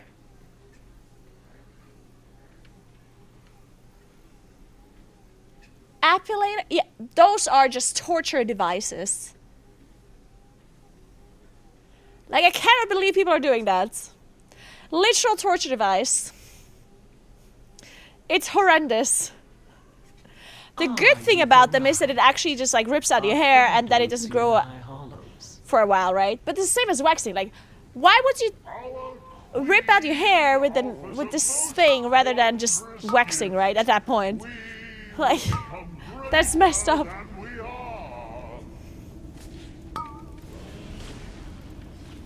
Yeah, this I kind of want to try this like laser thing, but it doesn't work so well with blonde hair, right? Like, I think the laser works better with like darker hair, right? Hey, Sebla, by the way.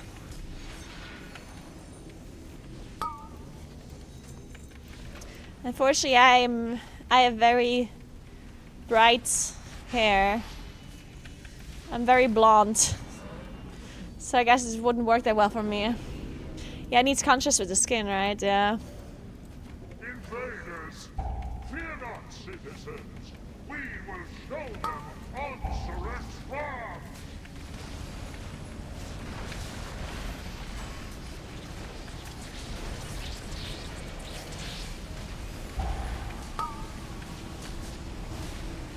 I mean, the good thing about having blonder hair is that you can get away with not getting rid of your hair and it won't be that visible. Like, I might be sharing too much information at this point, but I don't shave my legs like as often as other people do. Like, I mean, I do get rid of my hair and my legs. But I don't do it like every week or whatever, right? Because if my hair grows out a little bit, you really don't see it unless you like look carefully, you know? Because it's blonde hair. So I have the luxury of getting away with not shaving for a while. But yeah, the downside is that I can't laser it, I guess. Why are you following me around? You're lucky, yeah. Yeah, that is pretty nice.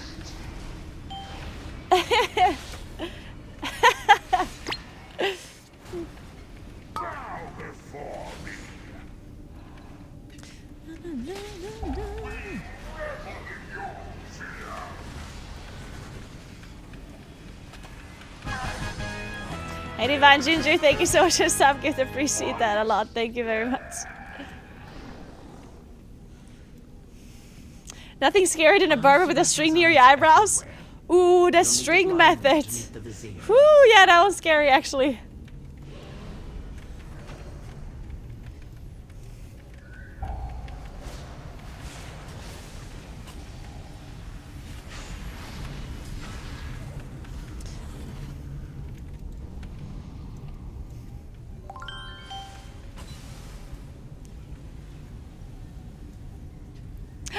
Thank you so much for gifting a tier 2 sub to Tom. Thank you so much, 2000. It's so nice of you. Thank you. Damn. Thank you so much.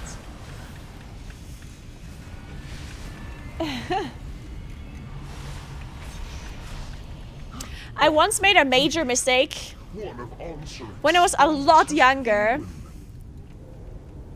I tried using these like You know these like creams that remove your hair? Whatever they're called. Like you just put it on your legs or whatever, and then you leave it on for like 6 to 10 minutes or whatever, and then your hair just kind of comes off. Hair removal cream, yeah. And it actually, like I tried it, and I'm not sure if I didn't leave it long enough or if, because it doesn't work like that well, right? Like it does remove a lot of hair depending on what kind of hair you have, but it doesn't remove all of it usually. So me being an idiot and being much younger, I had used that hair removal cream, and obviously it irritates your skin because it's like a toxic fucking thing that removes hair, right? So it irritates your skin. And I had put this on my skin. It didn't remove all of the hair. And then I used wax afterwards on that area that I just had this cream on. And I basically ripped off part of my skin with it. It was so bad. It was horrible. It was like a burn. You know when you fall and like your skin like goes over the floor and you like have like a burn? That's kind of what my skin was afterwards. I had scabs and everything. It was horrible. Live and learn. Well, I'll learn from that one, that's for sure. I also had a chemical burn once from leaving the removal cream on for too long. I would not recommend that.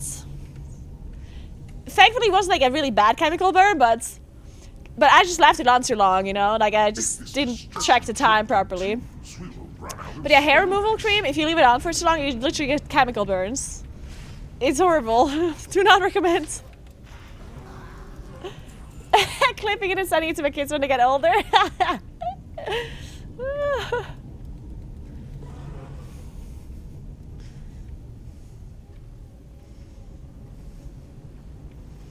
Dun, dun, dun, dun.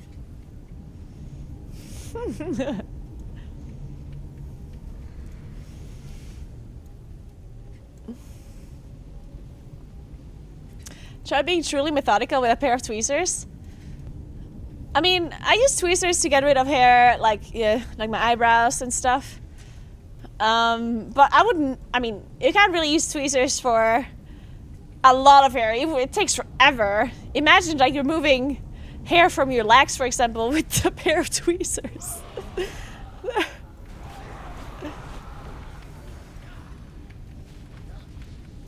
Like take a pair of scissors to the lawn. Yeah.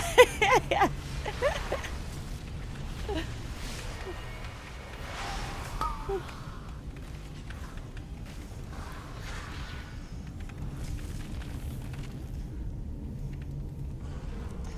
Female buddy.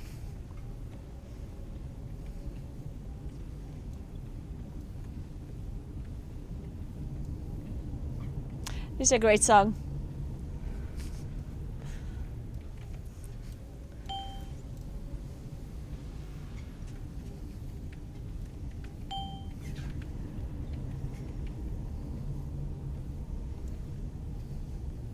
Female buddy. Wait, what are we doing? What is happening? We need to locate, execute a Nistrike. Why are we waiting at this door?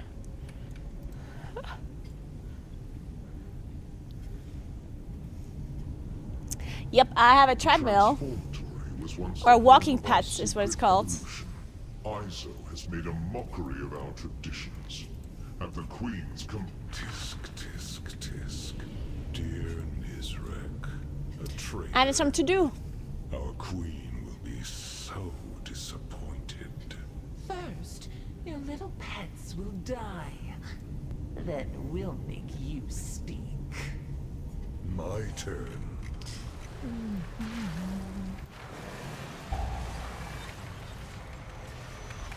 It's so long.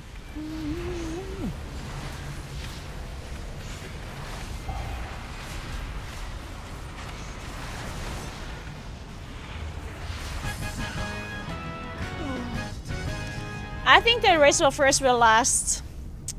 I'm gonna give it 6 days.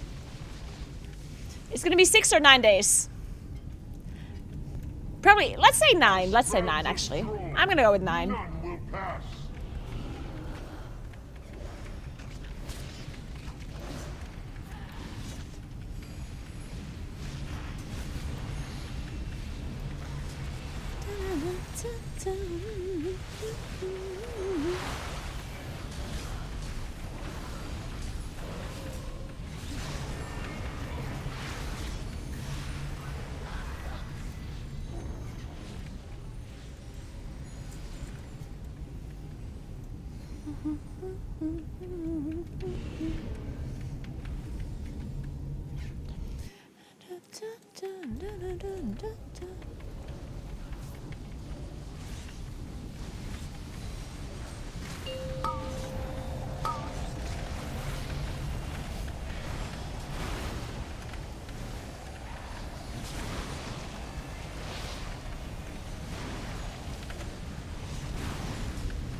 Overcrawlers.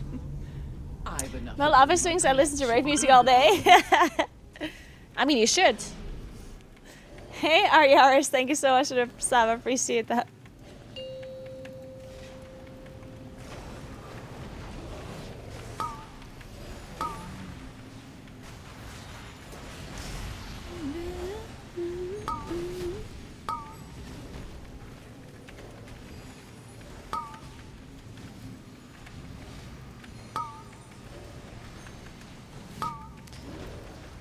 Dude, I'm flying.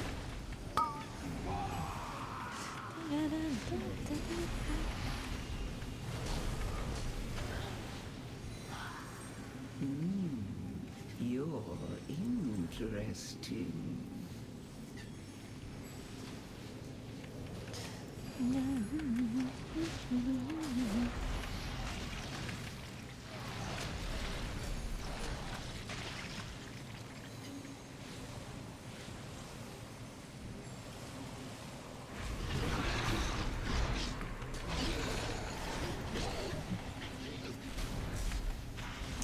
Am I using cooldowns for this boss?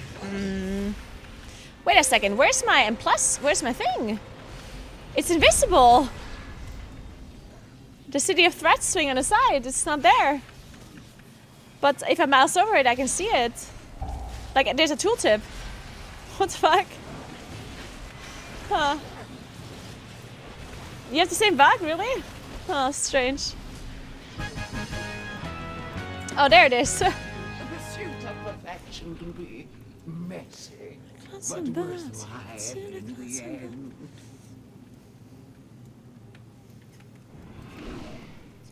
Wait, where are we going? Shielded. Well, I guess. Distant. For you, a reward. Witness the unparalleled wonder of transformation. Hey, Ariarius, thank you so much for the sub gift. I appreciate that a lot. Thank you very much.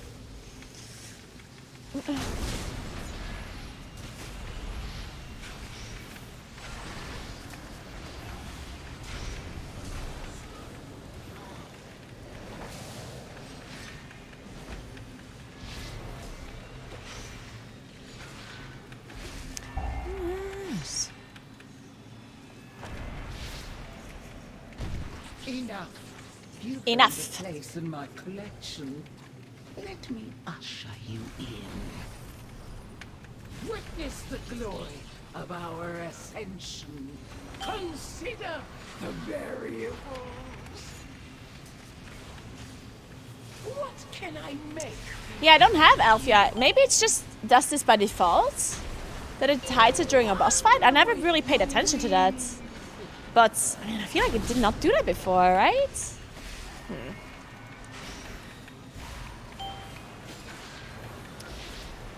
It's new, oh. What can I make of you? Grant me the mission. Alright. Okay, I'm not bored of walking. We're gonna continue our walk afterwards. 32 minutes is what I walked. So...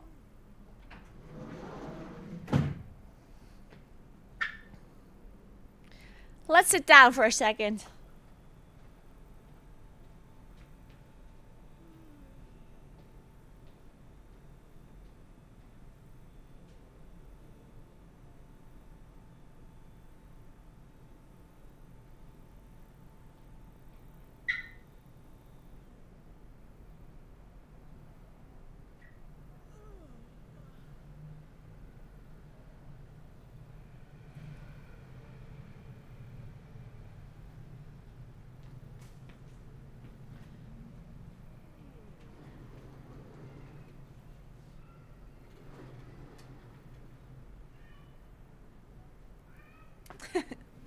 So, man, it's hot. I'm sweating. Whew.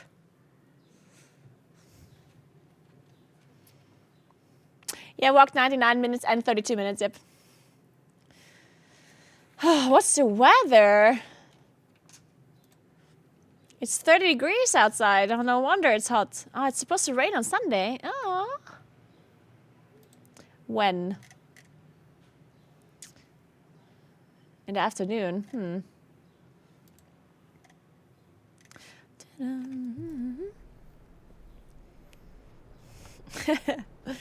Alright, let's play one more.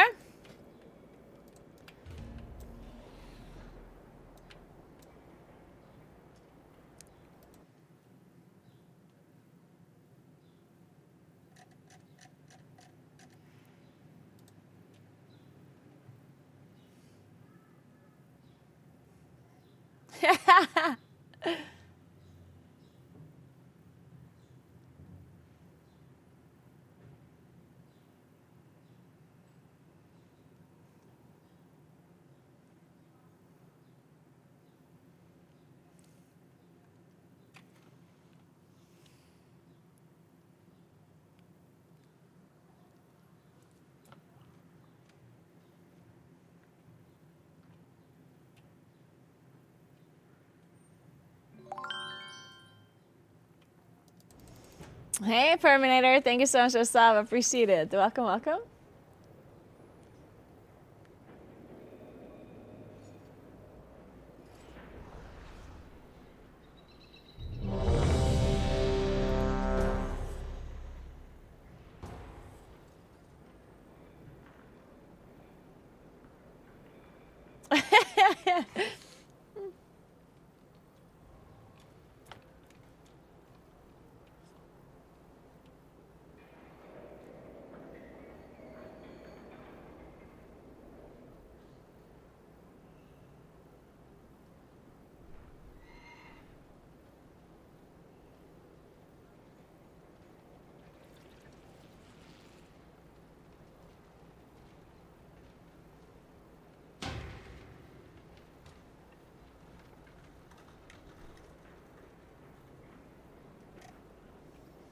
So,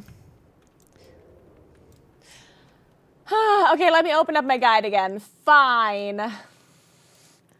Let me continue writing the Stonewall guide. I mean, where am I at? Master Machinists. Okay. Okay, I guess there's not that much left. I only have to do Master Machinist, the last boss, and the trash in between. I'll do that between dungeons.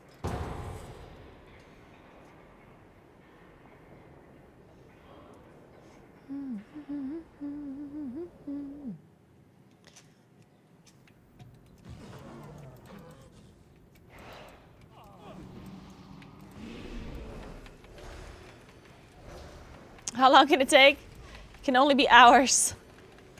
The god sought to kill you. Captain Dale Cry is protecting something. What are we doing? Why are we still mounted? Each of his lieutenants bolsters his tactics. Is this person actually mounted or is this a bug? Wait, this is a bug, right? Wait, now they dismounted. What the fuck?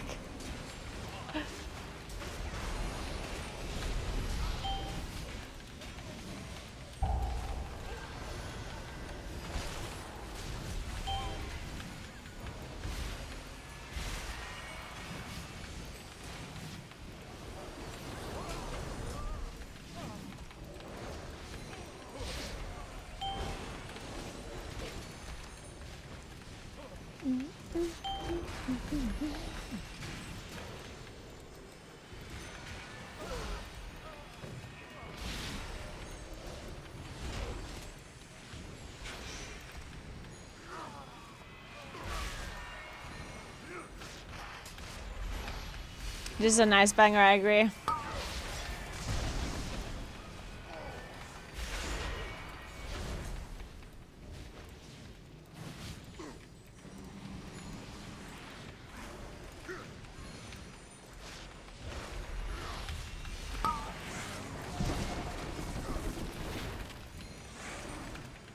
Go for it, Arcanricus.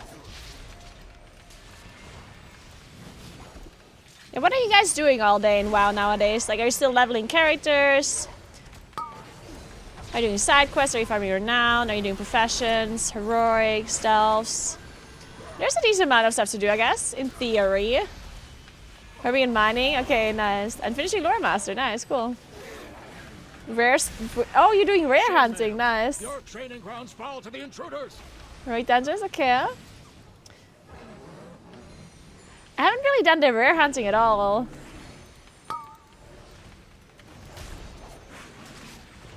A lot of stuff to do means nothing? Exactly. Are you doing all the dragon riding races? Nice. Yeah, that one also gives you like a lot of currency, right? Kind of the useless currency, but still. We need it now.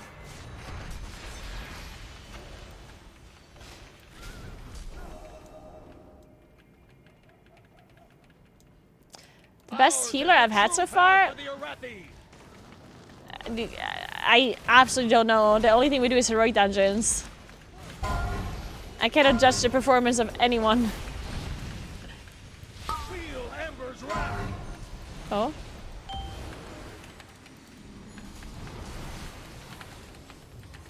Lieutenant, eliminate these vermin. Rallying cry. Feel Ember's wrath.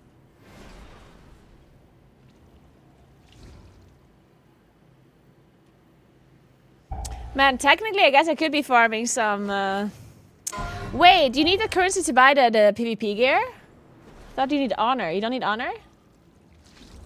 Oh god. Man, I guess I don't think I care about these socketed PvP items. Let's be honest here. The champion items with the sockets. I don't think I care. I don't think I'm doing it.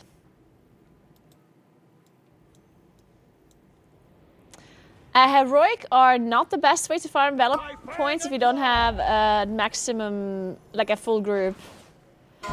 Waxing is quicker. Waxing is more points in comparison. This way, my girl. Glory.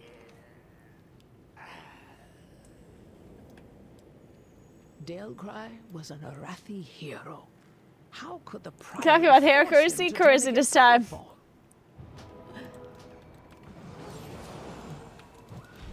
Waxing is just like Are these steel strikes, lackeys? grinding,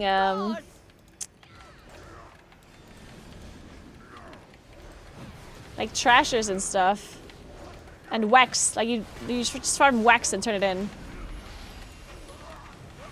This thing here. God Glob wax. Don't ask me because I've not done it myself. Because it sounds horrible to me. Yeah, I'm just gonna run some heroics. I'm a heroic enjoyer now.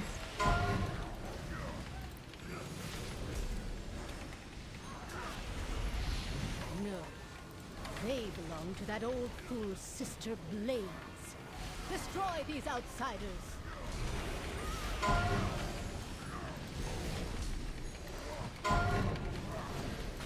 Her usefulness to the Empire has passed. Soon, the true faithful will arise, and the Arathi will be mighty.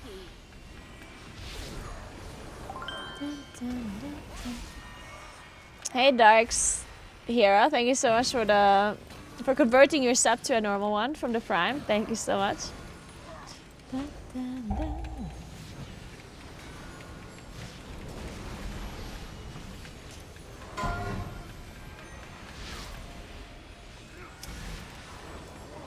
Technically you should have... I think you can have 6 keys right now. 6 coffer keys. I only have 5 though. But I think you can have 6. Those who oppose the Emperor will fall at our feet. By the Emperor's will!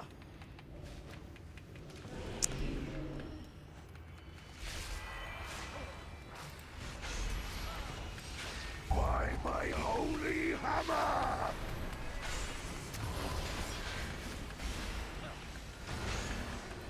By fire, I am healed. Yeah, I think you got 5 through just the weekly quests and stuff. And 1 through the world quests through the cover key shards.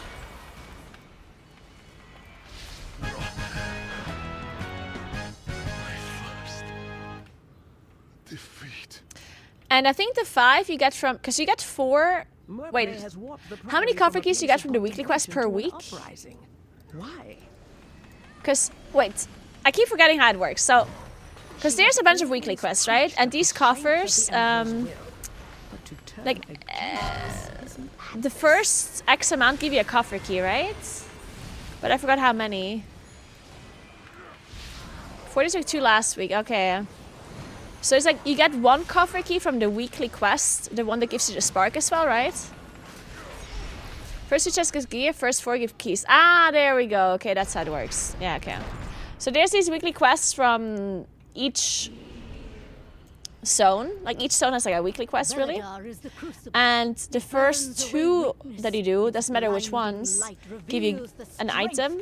And the first 4 that you do give you a coffer key, yeah. Conquer Kazalgar and subjugate the world! No, such heresy. They defile the sacred flame by animating the dead. They are no better than the Kobis.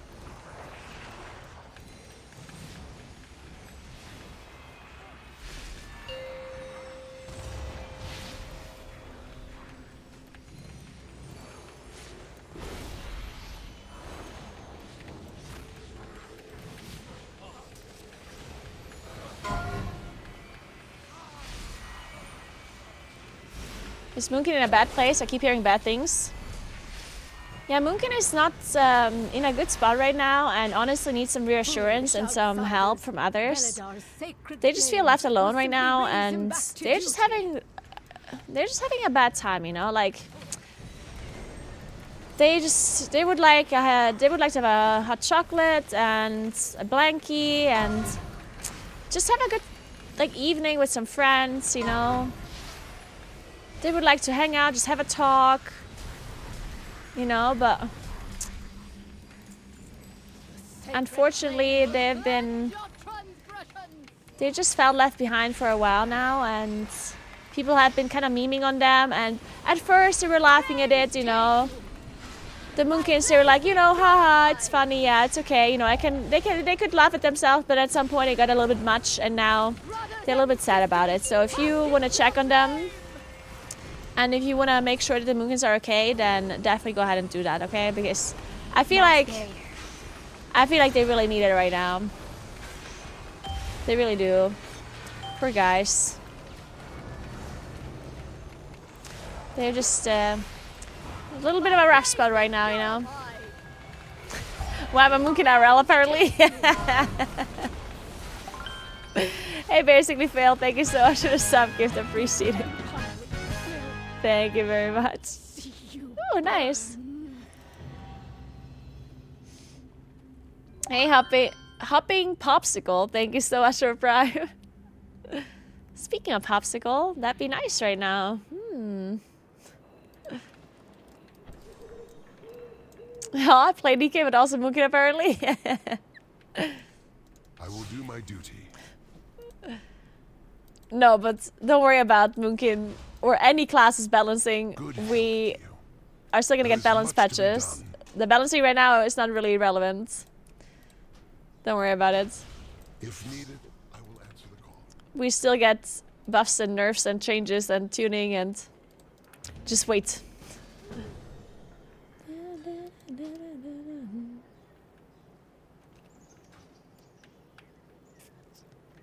Should we use sparks on weapons? You shouldn't be using sparks on anything right now. Here's your blanket and hot coffee tank. Aww. Hey, Prahin, what's up?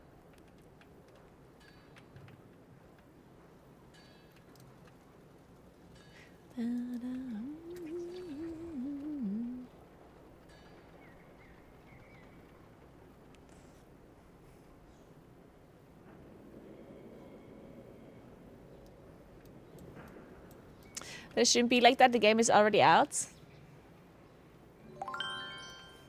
I mean, you have to consider that balancing is very difficult. And they need the information to be able to balance the classes, you know? And they just don't have the... They don't have the needed information to balance the classes perfectly before the content is released. It's a lot more complex than people think it is. Thank you so much for gifting us a popsicle. Thank you very much. Thank the Titans you are here. The Storm Perch has been breached, and the Storm Riders corrupted.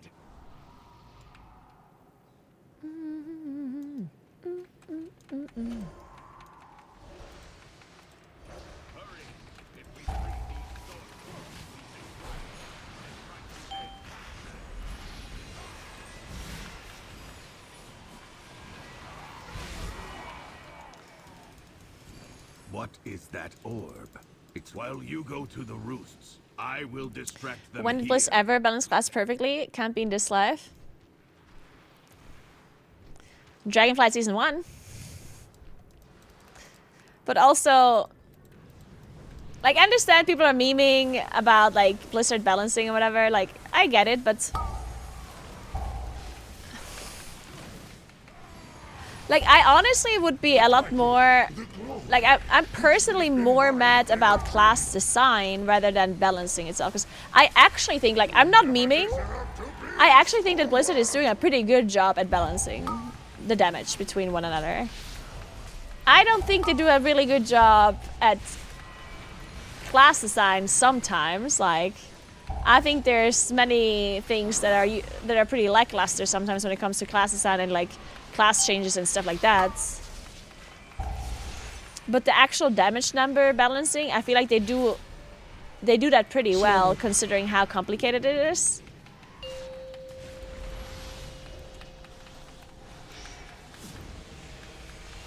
Most of the time. And sometimes sometimes when we have things that are really imbalanced, then it's not because they're incapable of balancing it, but because it has like other reasons on why it isn't balanced that maybe doesn't have anything to do with them not being able to calculate numbers, but like them not wanting to change something like in a certain situation, you know? Like, for example, sometimes it might be like they might not want to like change a certain class because it has been really good at a plus and they don't want to upset the meta that much, you know? Which, to be fair, I'm not a fan of that. I'm not saying that I like that decision, but it still means it's not that they're incapable to balance it in that regard. They just currently don't want to change it for other reasons, you know? Again, not a fan of that, but at least it means they're not like... It's not that they just don't know what to do, you know?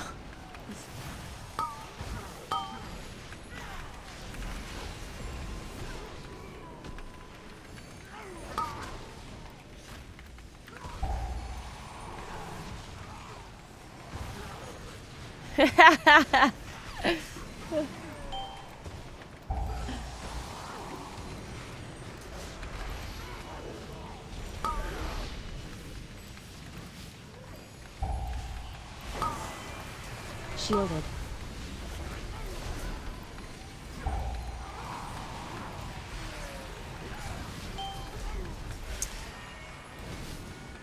I mean, and I think, at this point it's hard to tell.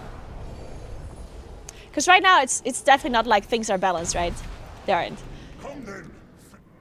But like, if you inhale a lot of copium,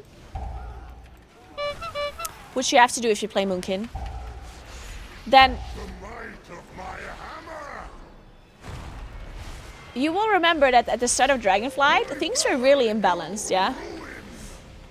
Like, the start of Dragonflight was kind of a mess. Like, Havoc Demon Hunter was super broken. Moonkin was, like, bugged. Like, our mastery didn't work half the time. And there's, like, really, like, a lot of things that were messed up. But then Dragonflight Season 1 turned out to be the most balanced and plus season in the history of World of Warcraft. So, does that mean that the War Within Season 1 is also going to be very balanced? Not necessarily. Is it possible? Yes. I do not like. And do you know why I think that it might repeat itself? This is actually a really logical reason. Hear me out. What? The lift is out. If we want to So Season 1 of an expansion is the most played season out of all seasons. Every time, without exceptions, yeah? For obvious reasons, right? At the start of an expansion, the most people are playing the game. There will never be a season outside of Season 1 that has more players than Season 1. Like, that's completely unheard of, right? So, what does that mean for Blizzard? Well, it means that putting a lot of effort into balancing in Season 1 makes a lot of sense, because there's the most people that are playing during that season, and they want to make sure that people are as happy as possible, right? So I think that we get less and less balancing the longer the expansion goes on, because it's less and less important for them, because there's less and less of people that actually play the game. Not to mention that the longer the expansion goes on, the more maybe even workforce they put onto the next expansion already. So instead of focusing on the current expansion, Season 3 or Season 4, they focus on the next expansion already, right? So they take away workforce from the current team to maybe... Like, I'm not saying this is true, I'm just saying this is like my tinfoil hat theory, yeah?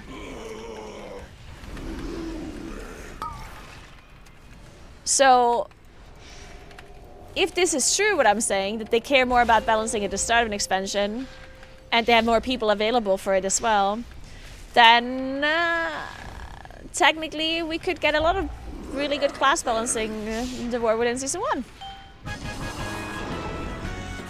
Does this mean it will happen for sure? I don't know, maybe not. But maybe yes.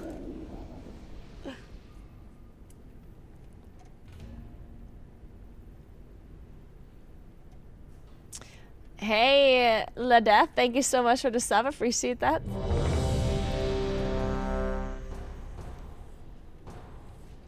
I'd be interested in knowing how the balancing works, all empirical data, internal sim tools, and how... I would be super interested in that as well. I have no idea how they do it, and... Since the decimation of our armor, with its complement of cannons, it can... Yeah, I mean, I have no idea. Who are those intruders? It would for sure be cool to know, though.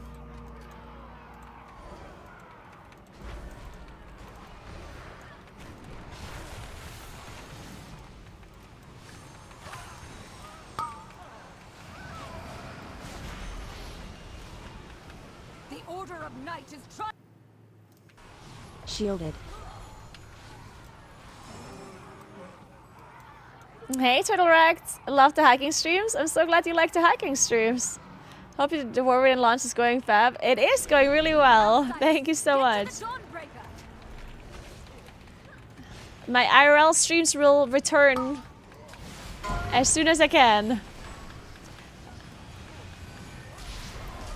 You hiked? I did a hiking stream, yeah.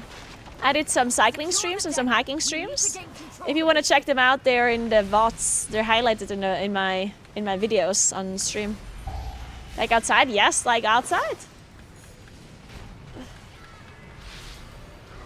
It's in the highlights. Nerubians, they've webbed the Dawnbreaker. Defeat them to break it free. They have said that their sim tools is live servers. What do you mean? That doesn't make any sense. Those mounts of yours to fly to them. What do you mean their sim tools are live servers?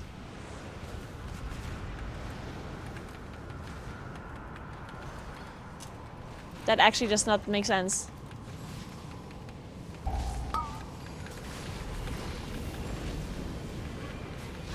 It's like saying my calculator is the bakery.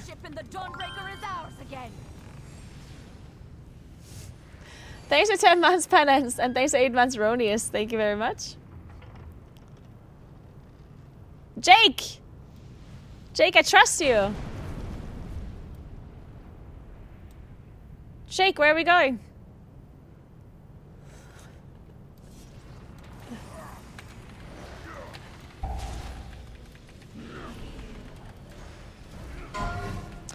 They take the data from live servers when they're balancing?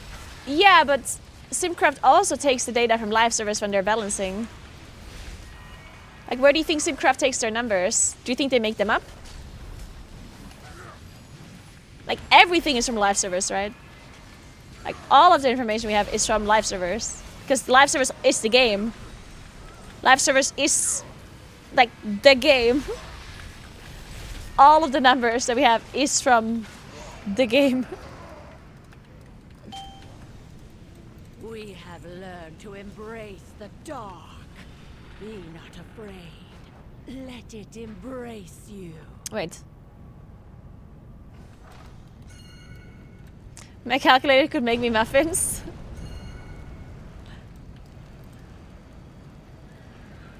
Whatever, just kill this boss. Just mount on it. The night guides me, empowers me. I think our tank is stuck. Feels bad. I think if we kill this boss, this area opens up. Bless you. Let night be unending. Let night be an ending. Oh, our tank's gonna die now. Oh no. She's lost control of her magic. Get out. My bakery is a mathematician.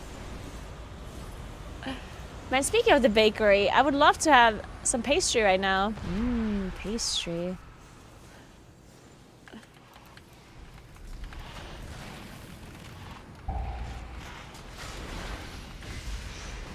Feel night's embrace. Let's peer into the dark.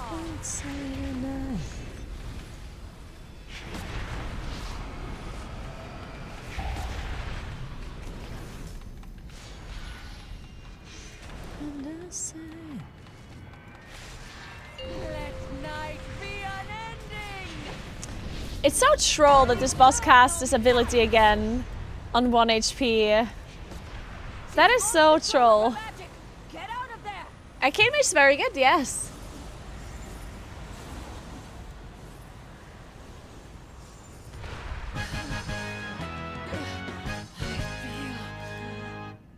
The dogs. There we go. Wait.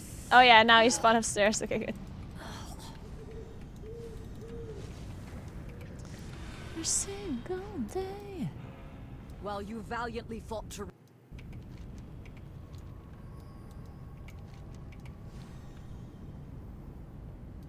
So you dare to face me? You face Jaraxxus, Elder Lord of the Burning Legion. Find and defeat them, or we will have to face that commander at full strength.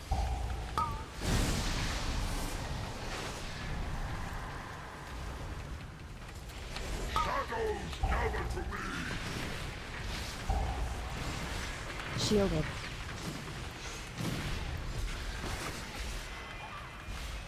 Lost in shade.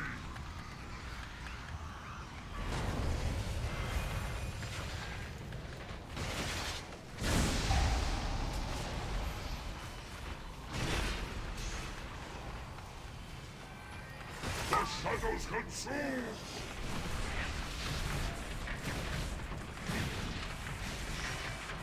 Hey Chachi, good morning.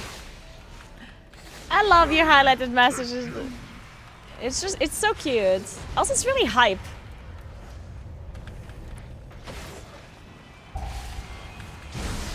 How do you do highlighted messages like that? I have no idea, but it looks cool as fuck.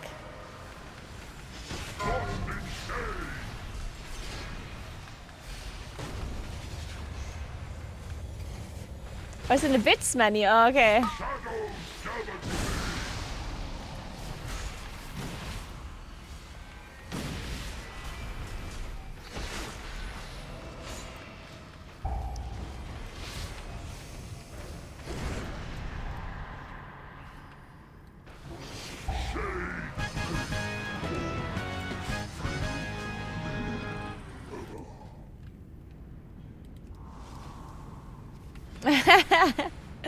Yeah, you can also do huge emotes. You've saved Merildar, champion. We'll drive the remainder of this shadowy lot from the city. Wait, no! They've sent the force back up and retaken the Dawnbreaker!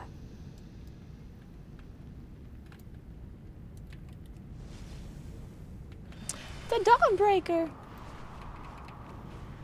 Get to the Dawnbreaker!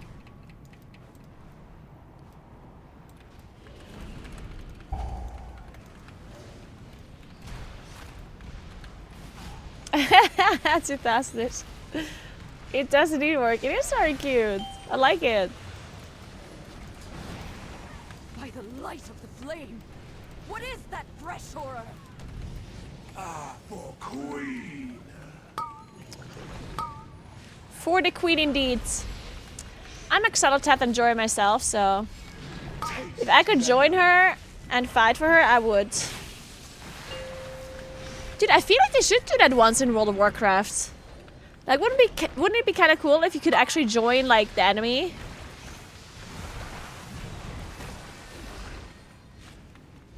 Like, why not? I want to join the enemy. Well, it depends which enemy. I wouldn't have joined the jailer. But I would have joined Sylvanas. And certainly Xaloteth. Hey, Morello, what's up?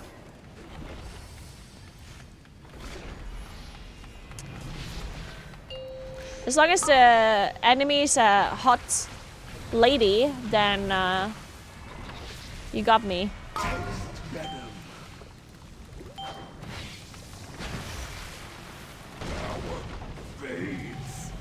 So all the goth mummies? Yes. Yes, I'm that simple. This darkness is deadly. The lamplighter's blessing will keep you safe. Okay, this song not my vibe right now. Sorry, Ellie.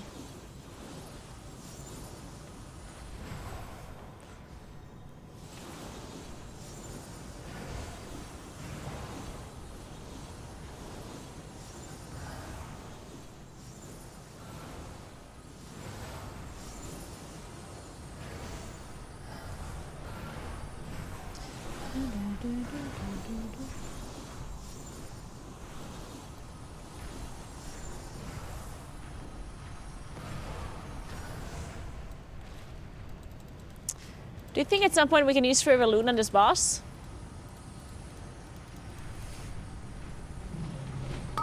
You always said it when Ellie's song plays. Yeah, that might be true. Acid sting. Hey, Shanakin. Yeah, there's some people who are not really feeling the expansion, for sure. It's very interesting because I think there's a lot of people that really like the War Within so far. But then there's also some people who are just really not feeling it. It's interesting to see. I mean, I guess that's always the case, but...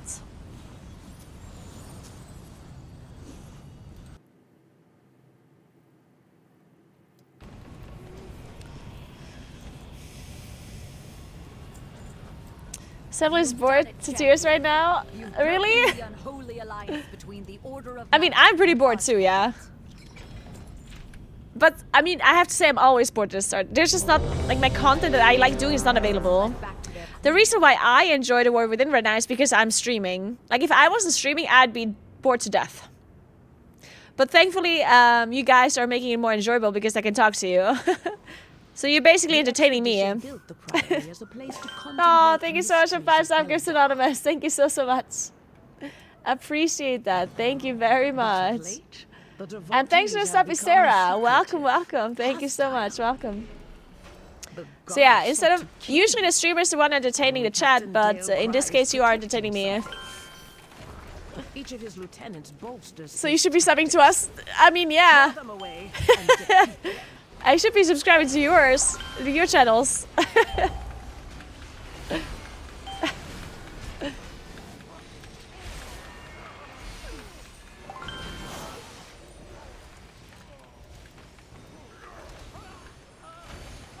yeah, once the raid comes out and then Plus comes out, I'm gonna have a lot more fun, of course.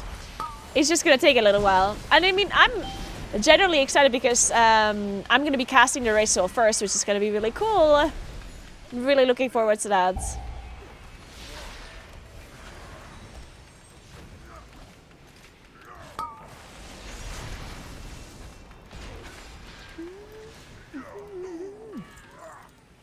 Even though the race time is usually a really stressful time for me.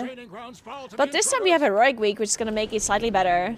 And I'm not going to do progression raiding either. So I'm going to be raiding during Heroic Week and stuff for split raids, but I'm not going to do Mythic raiding during Race Soul first, like Mythic Week. Which is going to make things so much less stressful for me.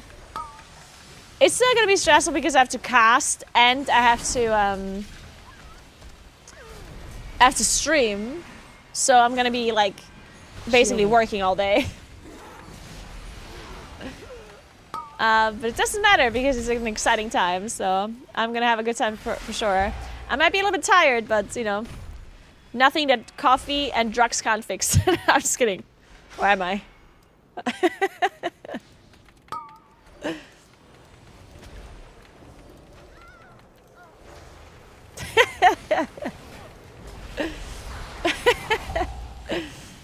I'm casting the race first, yeah.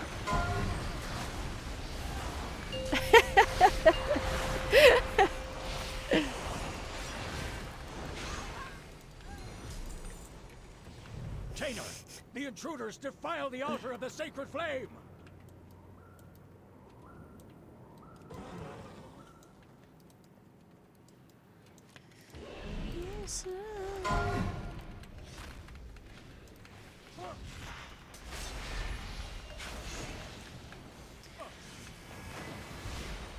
Xulu.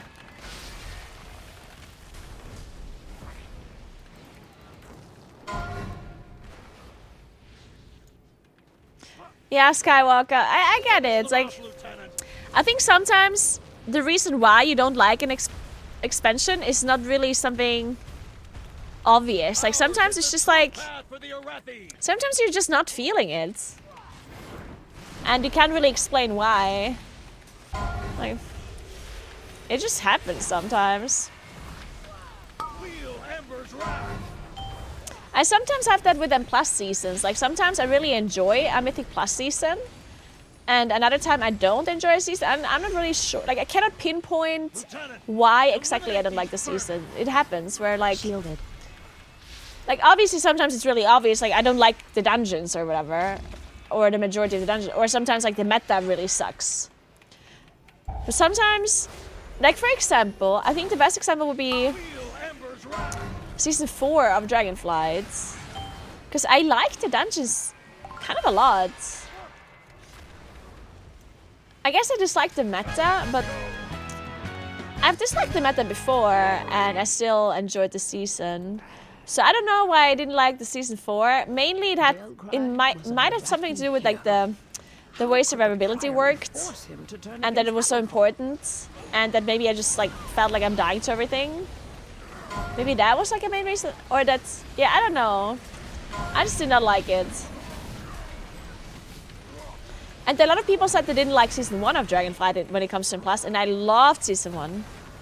I still think that Season 1 of Dragonflight was my favorite season of all time. It just felt like I liked the dungeons, the balancing was amazing. I don't know, there's like something about Season 1 I really liked.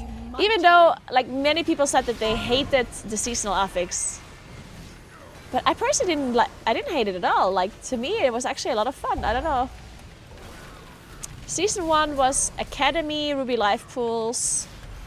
I think it was Court of Stars, Shadow Moon Bureau Grounds as well. Thundering, yeah, it was Thundering. Asher Vault. And Noka Defensive? Demonstrate your worth. Maybe? No. Those who oppose the Emperor I don't remember. will fall at our feet. By the Emperor's will. Oh, and Temple. I think. Temple of the Jade Serpent, right? And House of Valor, yeah, true. Temple was House was great. I didn't like Temple that much, but I didn't hate Temple. It was just not my favorite. Hey Cheeser, thank you so much for your Prime. Appreciate it. Welcome, welcome, welcome. I like this dungeon, by the way. It's a little bit of a shame that it's not part of season 1. Murpray has warped the priory from a place I'm a little bit worried about the war within season 1 and plus because there's quite a few dungeons where I'm like, meh. Well, when I say quite a few, I just mean it's mainly City of Threats and the Dawnbreaker that I'm worried about. Because to me, those two dungeons seem very much like, yeah. I'm actually not even worried about Siege of Borealis that much. Because I hated Siege of Borealis in BFA. But I played the new Siege of Borealis, and it's not, like it's really not that bad, I think. I'm gonna have to wait and see for balancing and stuff, but I'm not super worried about that one. More worried about Dawnbreaker and City of Threats. No, such heresy. They defile the sacred flame by animating. Yeah, the spy thing mainly is the annoying part. Better than the Covis. And Dawnbreaker is just like the whole thing is annoying. Thank you so much for 2 sub-gifts, Anonymous. Thank you so much. Foolish outsiders. Beladar's sacred flame will simply raise him back to duty. Yeah, there's just so much running.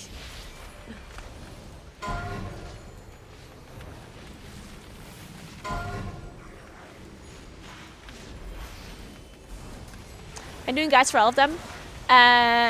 No, I'm doing a guide for Stone Vault and for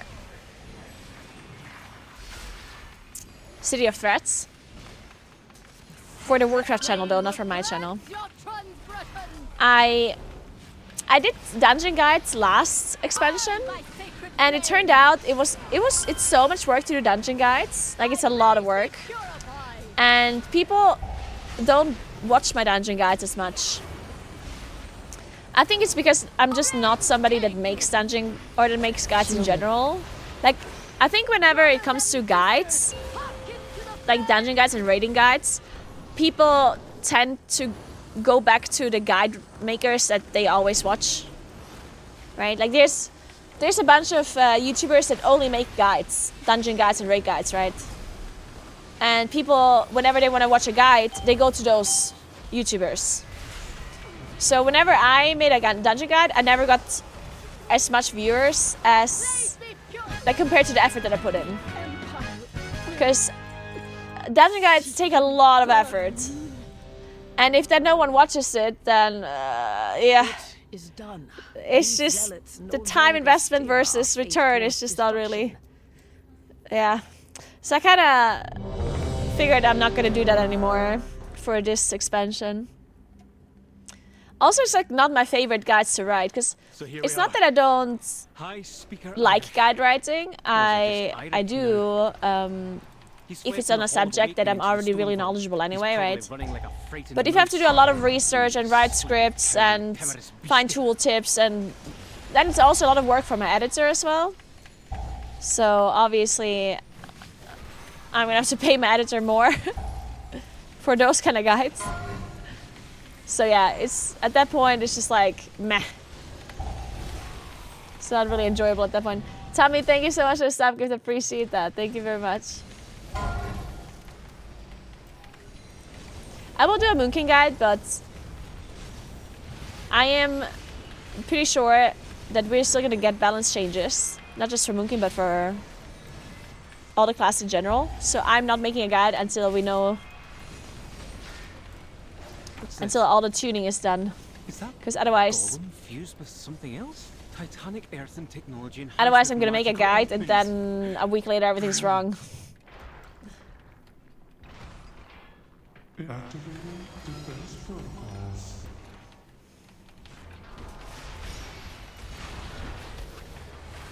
Seismic protocol activated.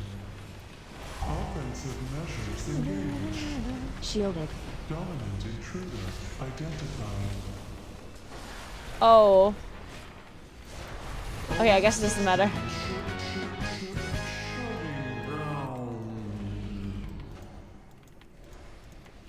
Looks like the main door's locked. Either one of these paths should lead us to an Thank you access so console. much. I'm Carol too. I'm so glad you enjoy watching my guides or listening to my guides. Thank you very much. That means a lot to me.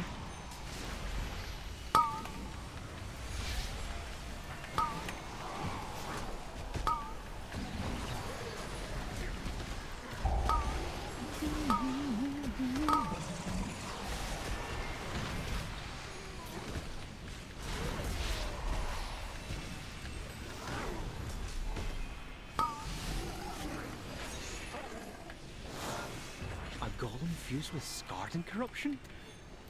Fascinating. Ooh, we do with boss. Let's go.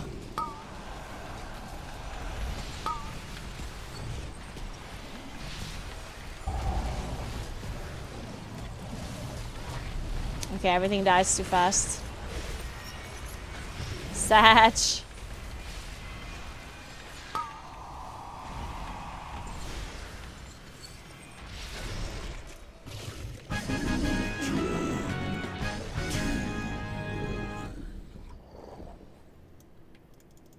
Look for a service. Yeah, that is something that a lot of people forget about. Like we're gonna get tier set, and classes get balanced around the tier set, right? So the thing with tier sets is that usually they're a pretty big damage increase, but they're different for each spec. So one spec maybe gets a 6% damage increase from their tier, another class might get 10, another class might get 2, you know?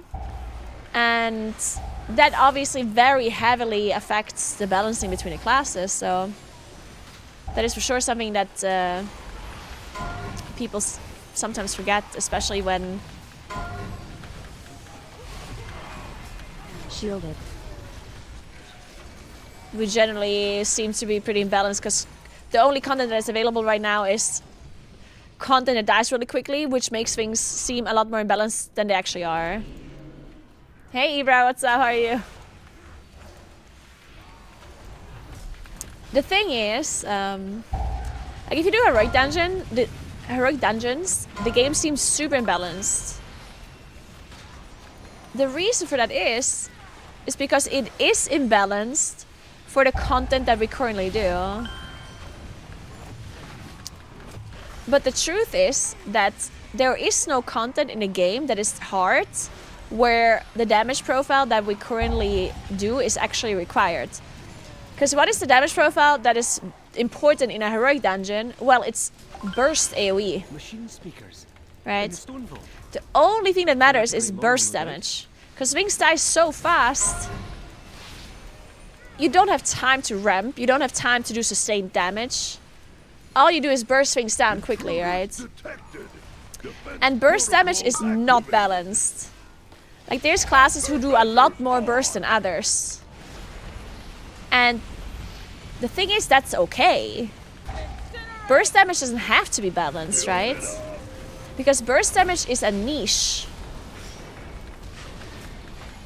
Because when you think about the difficult content, so if you think about raiding and if you think about M+, burst damage is not actually that important for those things at all. Mass barrier. It's only important for exceptions. Like sometimes there's a boss where burst AoE is important. Like that does happen, but not all the time. Like it's very much a niche.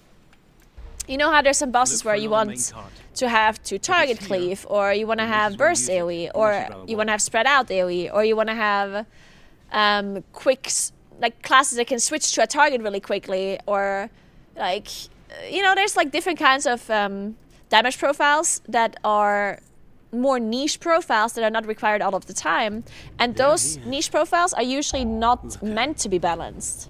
Not every class is supposed to be able to do 2 target cleave equally. Not every class is supposed to be able to do spread out AoE equally, right? These kind of niche scenarios, they are not balanced on purpose to encourage spec and class diversity and variety depending on the content that you do, right?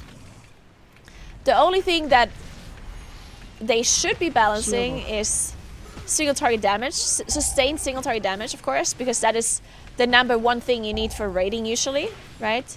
So single target should be balanced. And then also sustained AoE should be balanced. Obviously it's more nuanced than this, but and plus usually is like sustained AoE and single target, the combination of these two things. So that should be balanced as well. And all the other things are niche scenarios that don't have to be balanced. And the only thing we do right now is niche. Like, we do not have any of the scenarios that are actually supposed to be balanced. The only thing we see right now is burst AoE. Is burst AoE balanced? No. Is that a problem? Also no. Chemo, thank you so much for 4 months. What's up? How you doing? Thank you very much.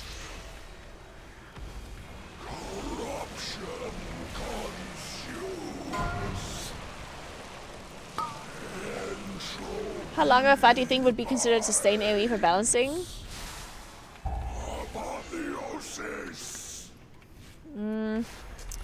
I mean, I would say at least a minute. Iron bar.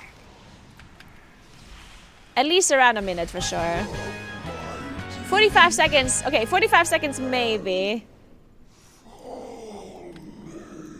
Yeah, 45 seconds might be okay already. The former High Speaker has been laid low. This is what justice feels like. I can't wait to write about your discoveries. Well done, my friends.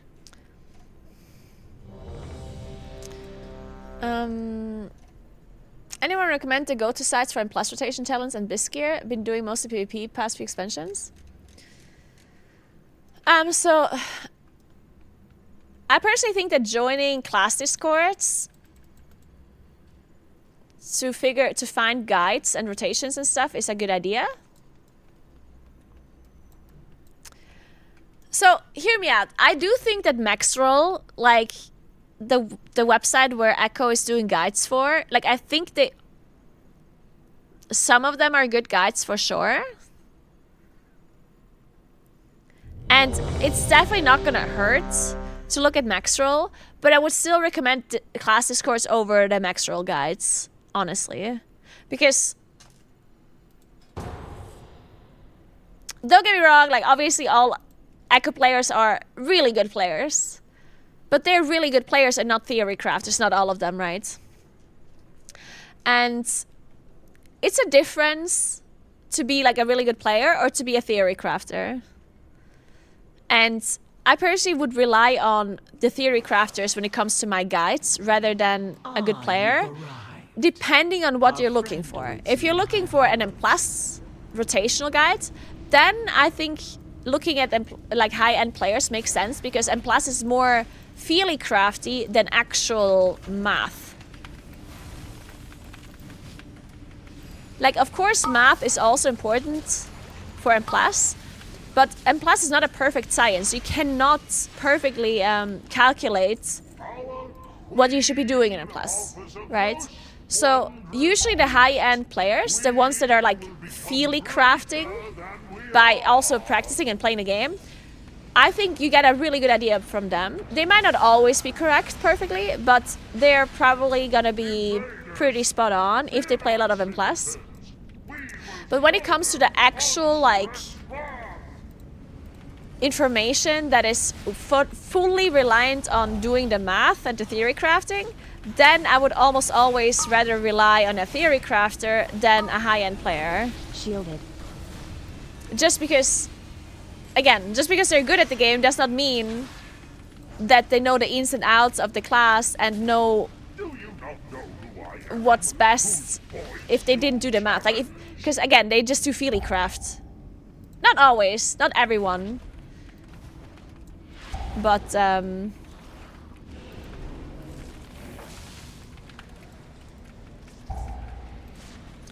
of them.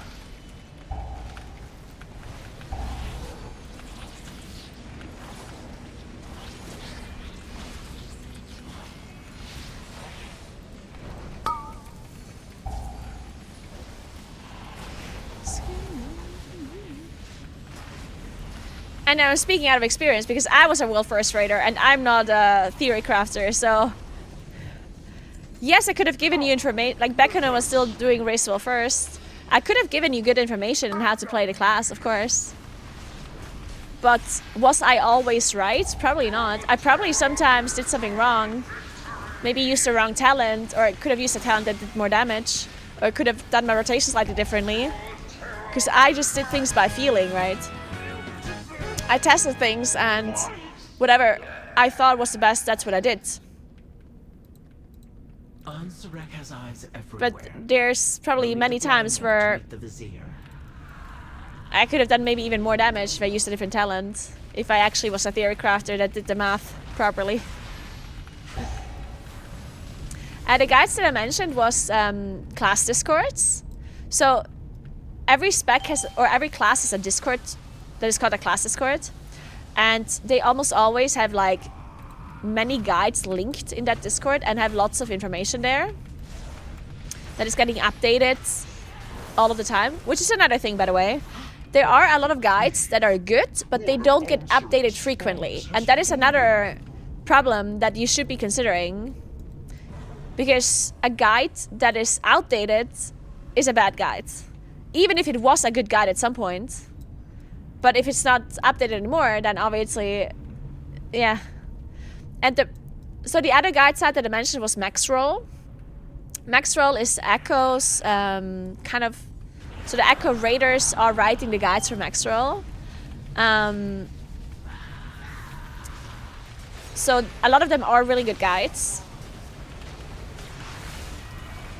I can certainly recommend the Moonkin guide because it's written by Kenix, and Kenix is incredibly knowledgeable and knows exactly what he's doing. And he's also really good at doing the math and not just feely crafting. So the Moonkin guide I can definitely recommend. But keep an eye on the updating of it, right? Because whenever the race will first starts, they're probably not going to be updating their class guides anymore, right? And that's probably the time where they should be updated the most. So just keep that in mind. Using them now and reading the guides now makes sense. But yeah, maybe doing the race first, they're not going to be sitting there updating guides anymore, right? Then keeping an eye on class discords and stuff makes sense. I mean, I personally recommend the Moonkin guide that is from the Dream Grove, like the class discord, yeah? But it certainly doesn't hurt to read the Maxwell guide that Kenix wrote. If this distressing trend continues, we will run out of spies. He's certainly going to give very good information. But whenever the raid starts and whenever we get some changes, then I recommend following the Dream Grove because they're going to be the most up-to-date. Probably. Presumably.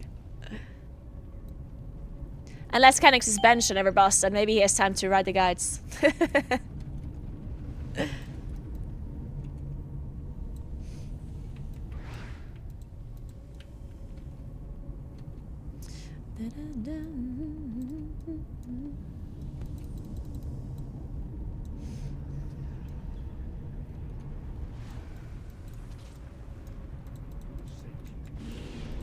Where were you assigned?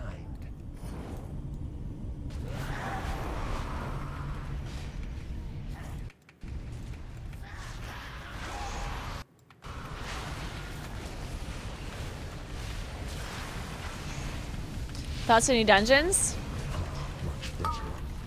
So I think I like Stonewall and Arakara. I think I like those two. I like... Shit, what is the dungeon called with the... Wait, let me just open it up. I like the Cinderbrew Midori as well. This one here. Priory of the Sacred Flame. The Rookery is also not bad. But I personally do not like Dark Flame Cleft. I do not like the Dawnbreaker. And I do not like City of Threats that much. So those three dungeons, not my favorite. All the other ones are fun.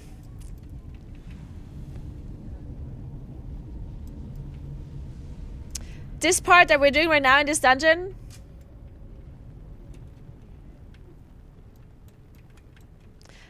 I wouldn't mind not doing that.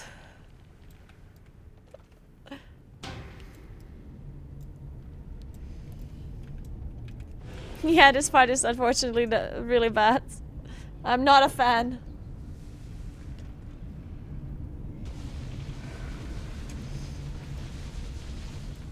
The Transformatory was once the home of our sacred evolution.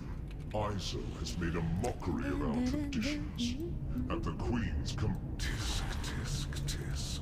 I like these two bosses, but they seem pretty hard. I think in High and Plus they're gonna be super difficult, these two. NX and VX. First, your little pets will die. It's always fun to see the new dungeons. Some I think to myself, what the fuck is this shit? And some I already think I'm excited to see in Plus pools, MDI pools. Yeah. Yeah, I agree. It just kind of sucks that we can't do it at high levels, because I would enjoy these dungeons. Like, I would just love to have these things live a bit longer, right? It's just such a shame that things die so fast. Would that I could do more to repay you, but this is as far as I go. Our strands are strong. None will pass.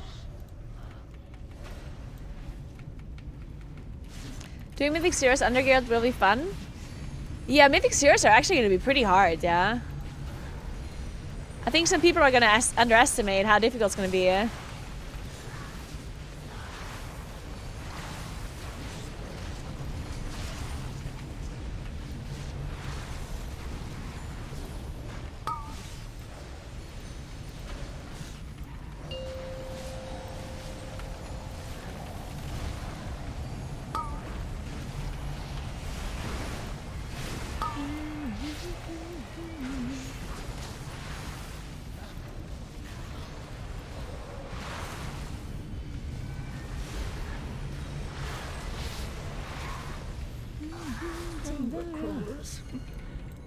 I'm item level 578.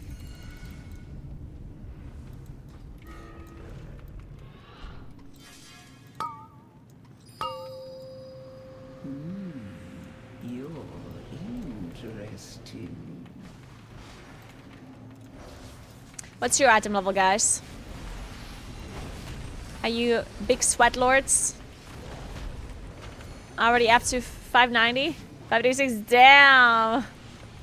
Alright, fair now, alright. 584. Okay, guys, okay, wow. Big tryhards. I see how it is, I see.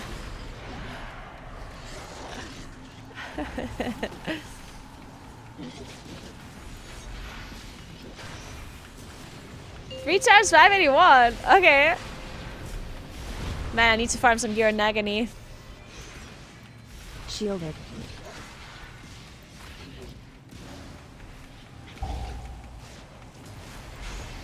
How many characters did you level as well, guys? Like, I kind of want to know if people, like, on average, leveled a lot of characters. 2, 2, 5, 8, 6, 2. So it looks like a lot of people leveled more than one.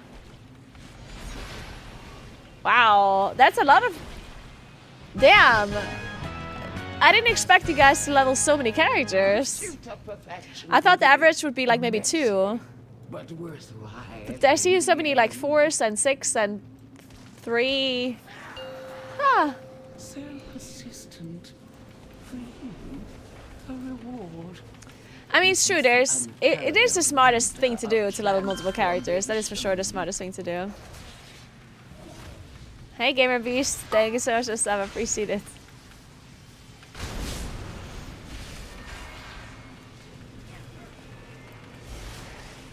Yeah, leveling alts makes a lot of sense right now. I'm super looking forward to the race so first. Yeah, I really am.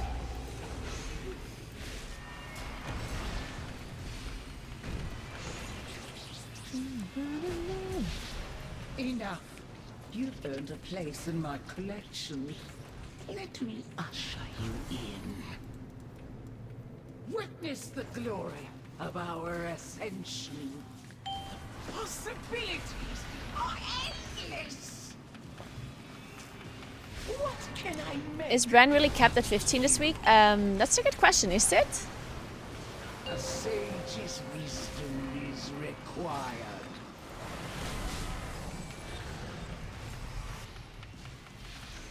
Oh, okay, interesting. I still have to farm Bran. Shielded. What can I make? I feel like it is decently important to farm Bran for a normal heroic week. I should do that, I guess. Okay, let's go farm Bran. Ansarek will be absolutely furious when she learns of Izo's demise. I cannot wait to witness it. Thank you, Reno, for giving me hot chocolate and a blanket. It's time for me to do some delves, though. I carry Bran, not the other way around. The Bran is honestly so useless most of the time. It is funny to like look at what Bran is doing, though. Oh wow, look at the skybox. Oh, it's so pretty. Nice.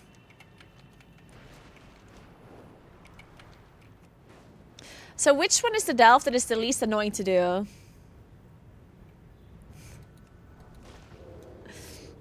What is the Twitch reward?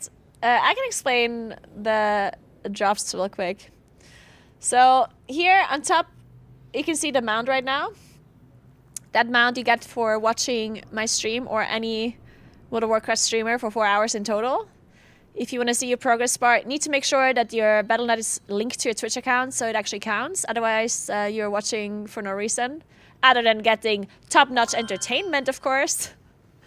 Now, but if your account is linked, click on your profile picture in the top right, and then click on drops, and then you'll see a progress bar.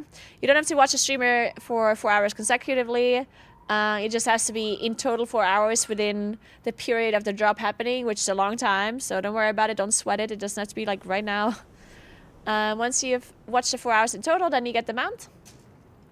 And then the other rewards that you'll see in a second, the owl, the pet, that one you receive if you gift 2 subs to a streamer, or if you subscribe yourself, if you haven't been subbed to that streamer before, plus 1 gifted sub. So you can subscribe to my channel, for example, and gift 1 sub to a random person in my channel, and then you would get the pet. But you can also do this to any other World of Warcraft streamer that is streaming in the World of Warcraft category. And you also have a lot of time for it. I think the drop is for until September. It takes forever. Or it lasts forever, so you don't have to sweat it. Prime does not work, no. If you subscribe yourself, it has to be a normally paid sub. Unfortunately. It has to be a recurring sub, yeah.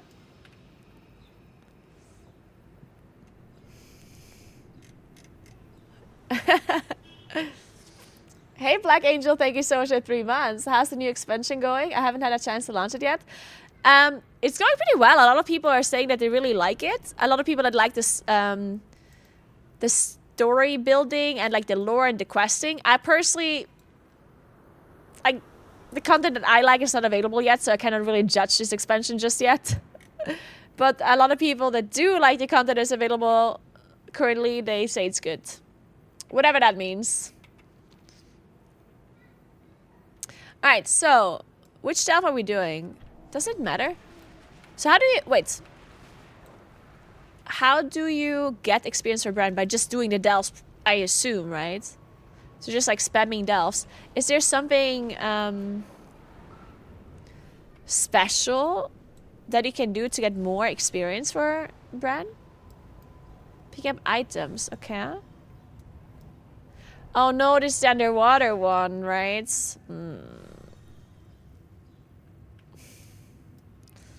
I want to do that one.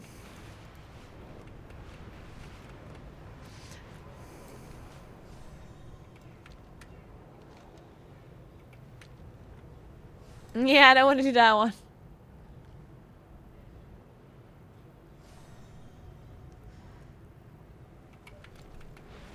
Hey, Gamer Beast, thank you so much for the sub gift. Appreciate that. Thank you very much.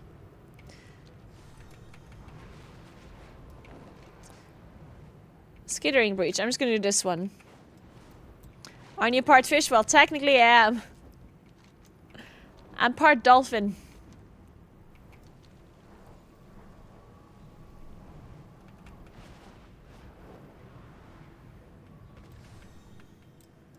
Is this one also an annoying one?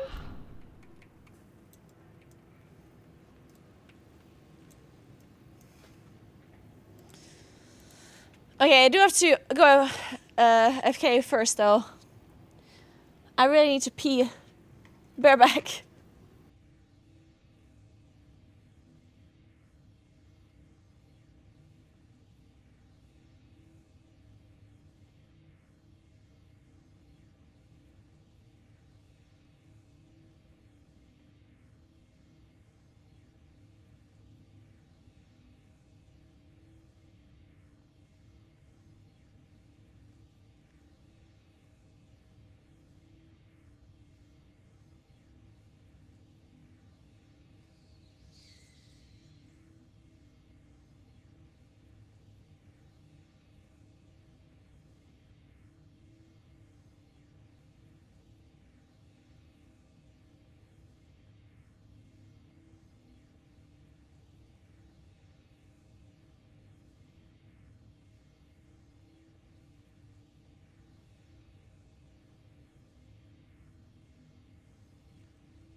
So, time to walk while doing delves.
Sorry, guys.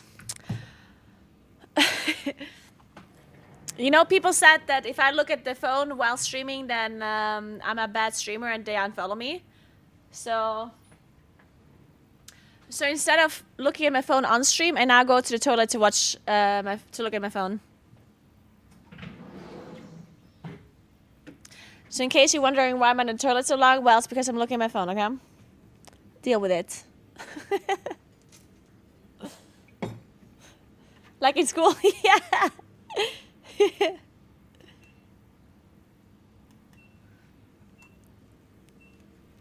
Like you have an office job, yeah. Just hiding in the toilet to look at my phone.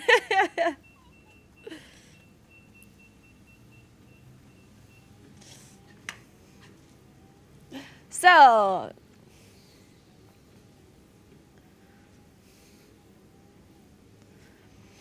hatcheries will create web spreaders that will create more webs in the area.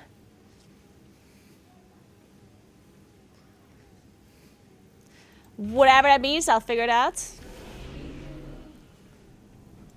Can anyone recommend a simple DPS class? I just come back after not playing since the Lich King and I'm overwhelmed.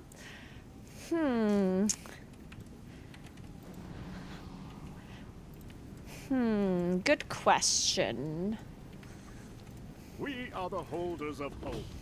Yeah, maybe BM Hunter would be a good idea. But then you have a pet, and the pet is a bit annoying. So I would say BM Hunter, unless you don't want to have a pet. Because BM Hunter is pretty simple. And it's a ranged DPS, which means that you don't have to worry about like melee mechanics and frontals and stuff. And if you don't want to play range, if you'd rather play melee, then maybe Red Paladin. The concept of Red Paladin is pretty simple as well. Min-maxing classes will always be a little bit harder, right? But I think if you're overwhelmed at the start, then I think it's good to play a class that is generally easy to understand initially. And you don't have to worry about the min-maxing too much. Wait, what is going on? Oh. Dude, what is happening? The Rubian's ritual is defeated. Oh. I guess we kill some mobs here.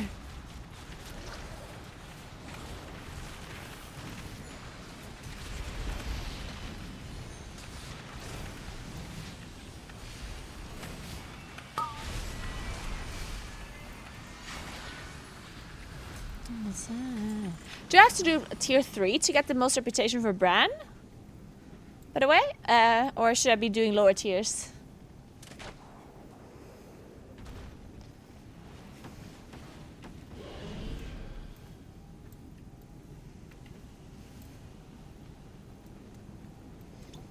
No clue.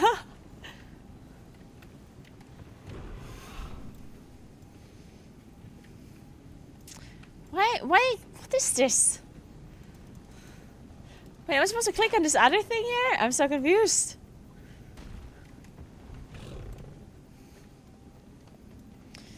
It's like curiosity. Frosty is much easier than Red, to be honest. That's more like it. I don't like like, I'm not disagreeing with you that Frost is easier, but I do think, especially as a new player, you want to play a class that is, because there's two different difficulties, in my opinion. In my opinion, classes have two kinds of difficulties.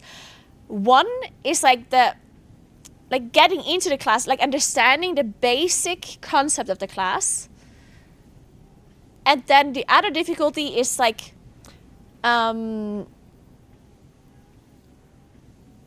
basically like min-maxing the class to its fullest potential, right? And I think there's classes who are really easy to get into, but they can be hard to like master the class. Or it can also be the other way around. It can be that it's kind of hard to understand the class initially, but then there's not much to master afterwards, right? So I think if you're a new player, then and you're looking for an easy class, then I think it's better to pick up a class that is easy to understand initially. Even if mastering it is a little bit harder, I don't think that matters that much. Because as a new player, you don't need to master a class. You just need to understand the basics of it, like the basic rotation and the basic idea of the class, in my opinion.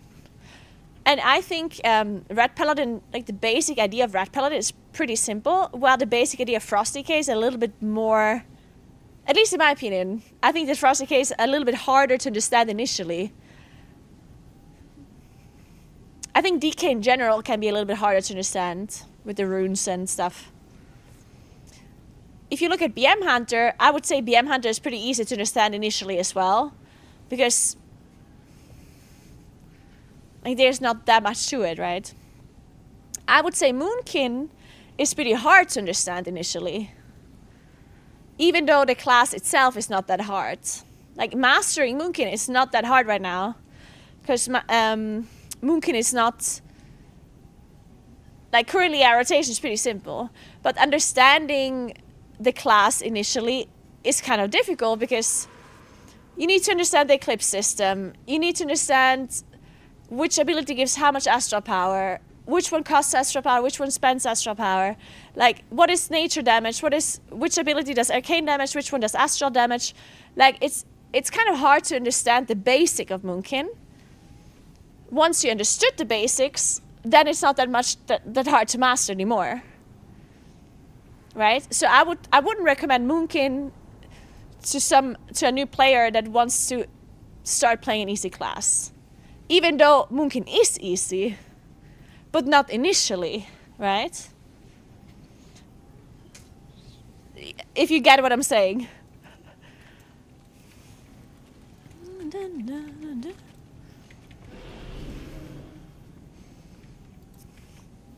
Bias?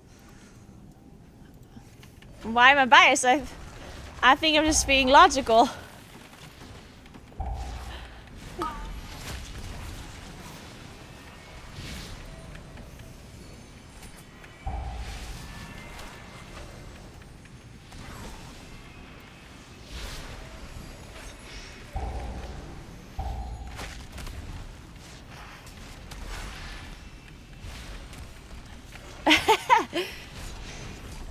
I think it's also true. Okay, maybe not for everything, but I think in general melee classes are easier to understand initially than ranged. Just because melee usually, like as a melee you don't have casts that have like different things, you know, like casts are usually, oh, this has a cast time and this is instant and this is a dot and this is it. Blah, blah, blah, right? And usually the melee concept is a lot easier, where it's just like, I press this thing, it is a builder somehow, and this other thing is a spender, and it's like instant casts, right? And I have to be in melee to hit it. Not saying that melee, again, I don't think melee is easy to master. I think melee is in fact harder than ranged. But the initial concept of the melee specs is usually a little bit easier than a range to understand. Range are usually more, like the basic concept of a ranged is usually a little bit harder on average.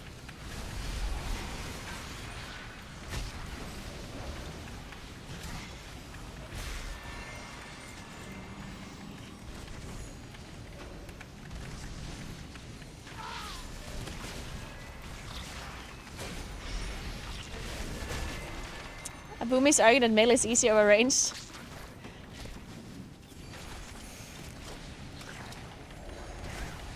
Dude, I swear, half the people get so offended when you talk about the difficulty of classes that you're not understanding the logic behind my arguments.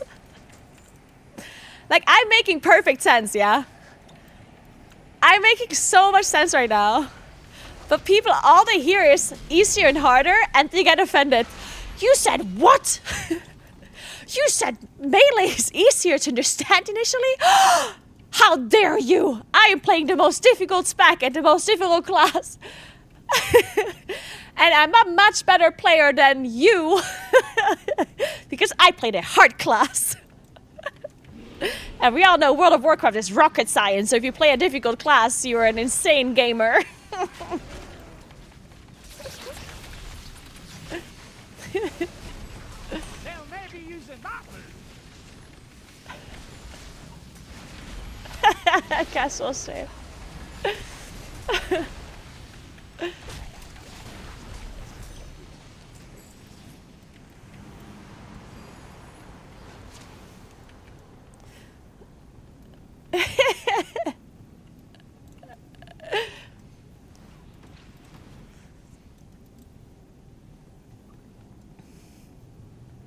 My take on Warlock?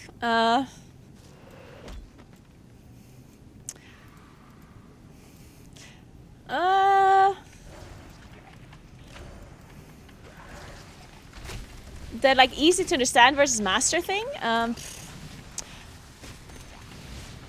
think Dasher Warlock is pretty simple to understand compared to other ranged DPS. Like it's not. You can explain Dasher Warlock really quickly. It's not rocket science. I do think Dasher Warlock can be, well, at least before the War Within, Dasher Warlock's problem was always that they were so reliant on not having to move, which can be difficult. If you play a range class that is really immobile, that can be super difficult. But that's like a min-maxy thing, right? That's not a basic thing. But I do think understanding Dasher is pretty simple. The other specs maybe not so much. I think Affliction and Demo are certainly harder to understand initially. Even though I personally think that Affliction is not that hard. Like some people are saying that Affliction is super hard to master. And like I partially agree. But a lot of people say that Affliction is super hard just because they have a lot of buttons. And I personally don't think that this is true. Hey Rahilo, thank you so much for sub gift. I think just because a class has many different abilities does not make it hard. Because so many people think, oh, class has many buttons, class hard. Class has few buttons, class easy.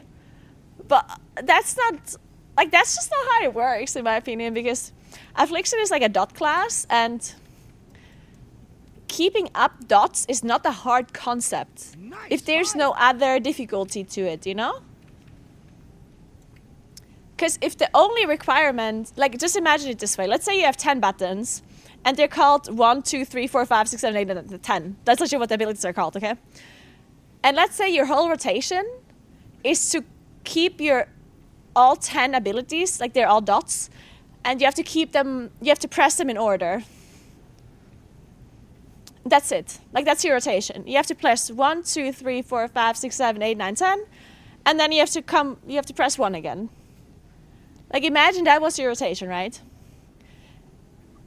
That would be much easier than a rotation where you only have 4 buttons, but you have to press them in like a different order depending on which procs you have and blah, blah, blah, right?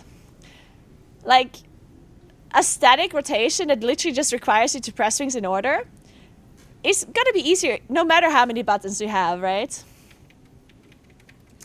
And I think Affliction Warlock, I'm not saying that it's like an easy spec by default, but I do think that a lot of people are exaggerating just because it has a lot of dots that you have to keep up. Which you know, like, it's not rocket science to keep dots up if you don't have like a super big logic to it, you know? It's like, oh, I see dot fell off, I press dot, you know? Oh, another dot falls off, I press dot, you know, like... it's... But there's other intricacies to Affliction Warlock that do make the spec not super easy, right? Like, I'm not saying it is easy, but people are certainly exaggerating once in a while.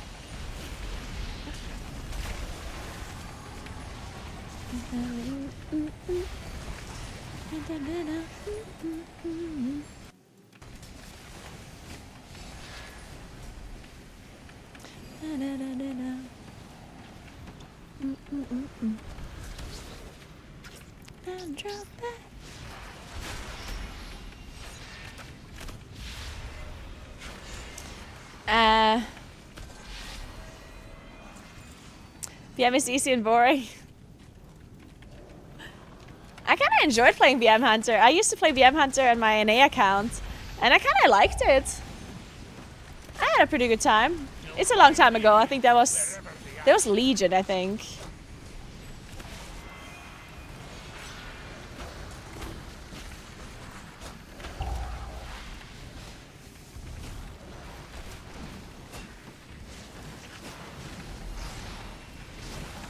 Those webs will summon the Rubians. Don't stand in them.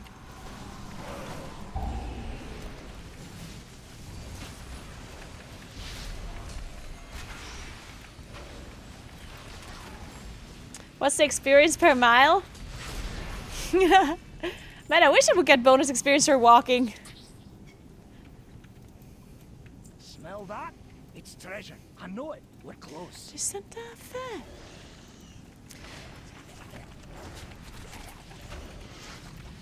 Uh-oh. They'll never be using that move.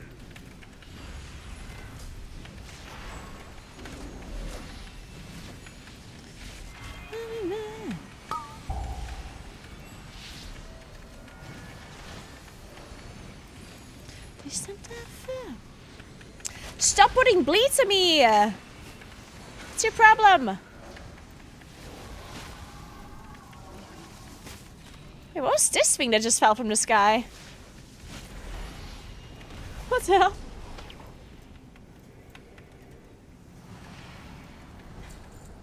Inquiring minds just got to know.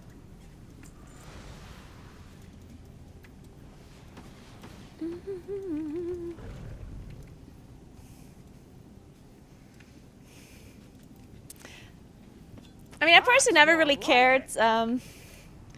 I personally never really cared about the difficulty of the class that I'm playing because I personally think that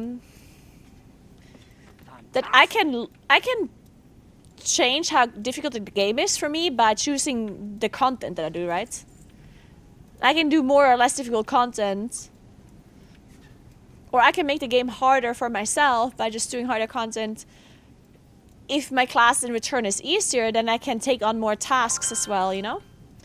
That's why in the past, BM hunters would always have like the special jobs on the raid encounters, right? If there was a boss where you had to do something special, like pick something up or like do something or click something, then it was almost always the BM hunters that had to do this job because they would lose the least amount of damage.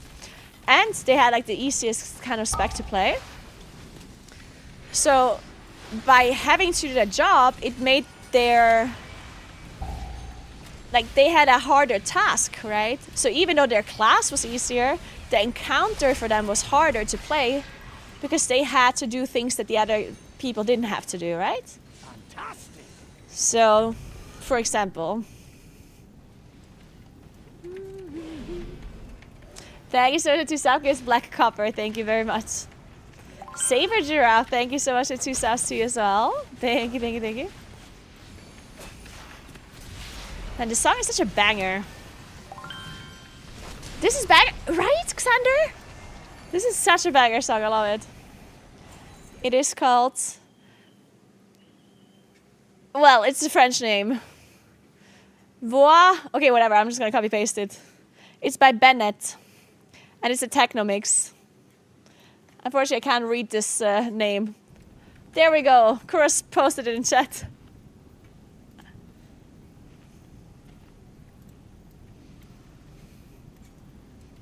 God, I almost embarrassed myself by pronouncing his name.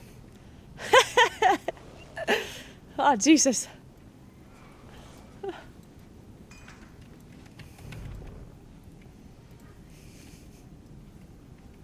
There's a jazz singer called Cara Emerald? Really?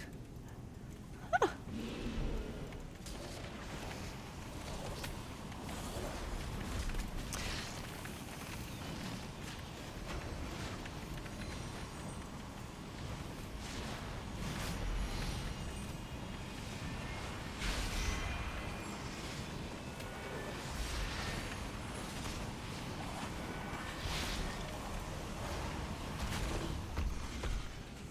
Is this the last boss already?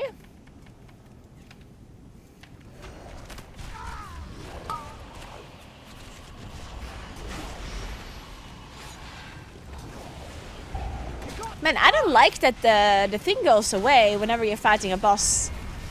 I don't like this. Is this something you can toggle off in the menu?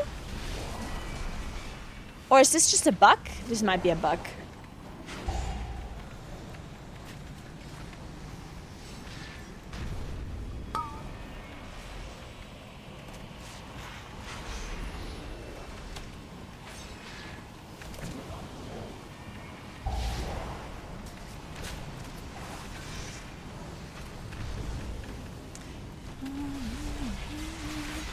Guys, today I went grocery shopping.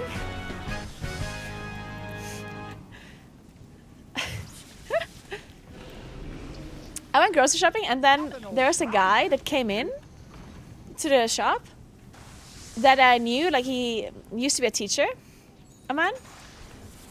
And I swear, like he walked in and then he went to the magazines. He picked one up that was right next to the till. He picked up a magazine and stared at me. Like I was paying. And again, like I know him. And he knows me. And then he said hi. And then he just picked up his magazine, pretended to read it, and just like stared at me. And I don't know, like if he was aware that I saw him stare at me. And then when I was done paying, I said bye. And then I looked at him and said bye, and his mouth was literally open, like he stared as if he saw a ghost. Like he literally looked like he saw a ghost. And I was like I have no idea why. I don't know what happened. Like it was so strange. It was, I don't know. I don't know. Oh.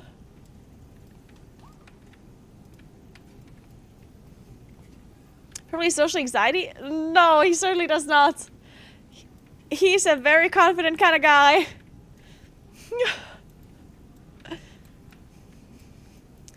Some would call him cocky even.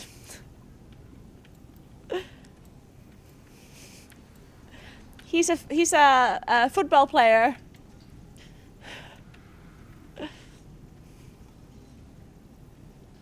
I have a feeling that maybe he,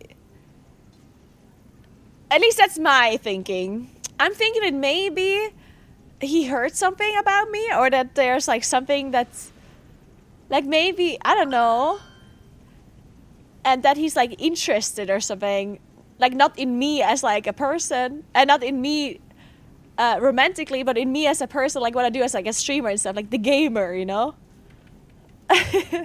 So I'm thinking that maybe he has heard that I'm a streamer or something, and then he's like, whoa, really? And then because he knows me from before, right? Because he was a teacher.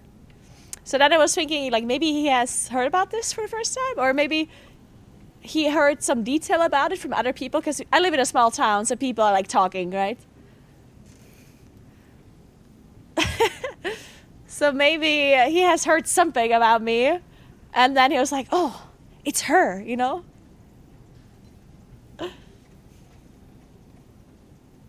Village gossip, you say? Yeah, I think it was village gossip. Or maybe he even, like, maybe there's some rumor about me that I don't know about. Hey, Radisk, thank you so much for the prime. I appreciate that. Maybe he was high. Also could just be that.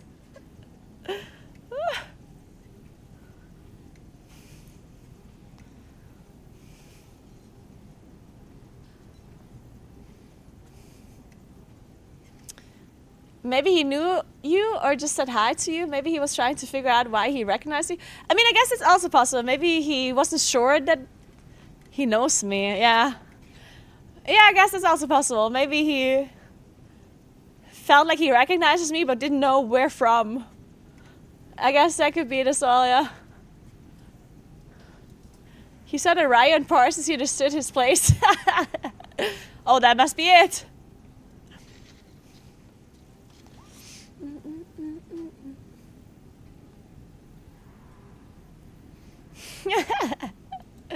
I mean, the creepy thing was just that he stood like basically in front of me, just staring at me, you know? It's like, because, I mean, you can look at people, but don't do it in such a way that's, it's literally the most obvious thing. I don't know.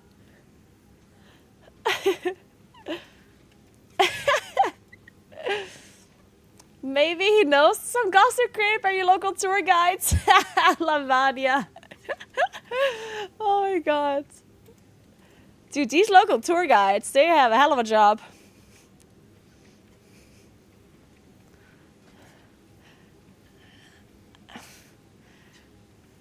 Man, do I just farm the same delf over and over? That seems a bit boring. Maybe he thought it was odd that you were on a treadmill whilst waiting for a bus. Now I'm curious though, what kind of rumors would he know? Hey, Norma Dellen, what's up? Thank you so much for 2 sub gifts.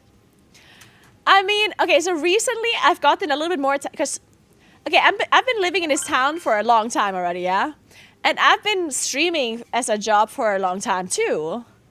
And I feel like a lot of people, because, like, again, we live in a small town and people know things and they talk and blah, blah, blah, right? And I think in the past, it was kind of like a thing that people heard about me and they're like, what? She plays video games for a living? You know, and they probably, like, a lot of them kind of, like, they just, like, basically didn't respect it, you know? A lot of older people, they were like looking down at my job, you know? And they didn't have an understanding of it either. And they were thinking I'm probably just getting, you know, like I'm like scraping by and living at my parents' house and like maybe not even making any money or whatever, you know, stuff like that. Like they didn't see it as like a real job, right? And that's when it like first came up that I was doing this. And then at some point there was like an article in like a newspaper about me, in a local like newspaper. And then all of a sudden people like recognized the job a little bit more. But there were still a lot of them that were like not respecting it. And they're like, you know, like she doesn't deserve like getting money from playing video games, like stuff like that, you know, the typical. And I even had people walk up to me and say it to my face. Usually people do it behind their backs, right? That's how you usually talk shit in a small town, behind people's backs, right? Not straight to their faces, obviously. But I had some people say it straight to my face even back then. And some people did say it to my face, but like in a condescending, nice way. You know? When they say something like condescending, but like they word it in like a nice way, you know what I mean? Cam glitched? Wait, what? Yeah, backhand compliments, yeah. Wait, what? Why did the cam glitch?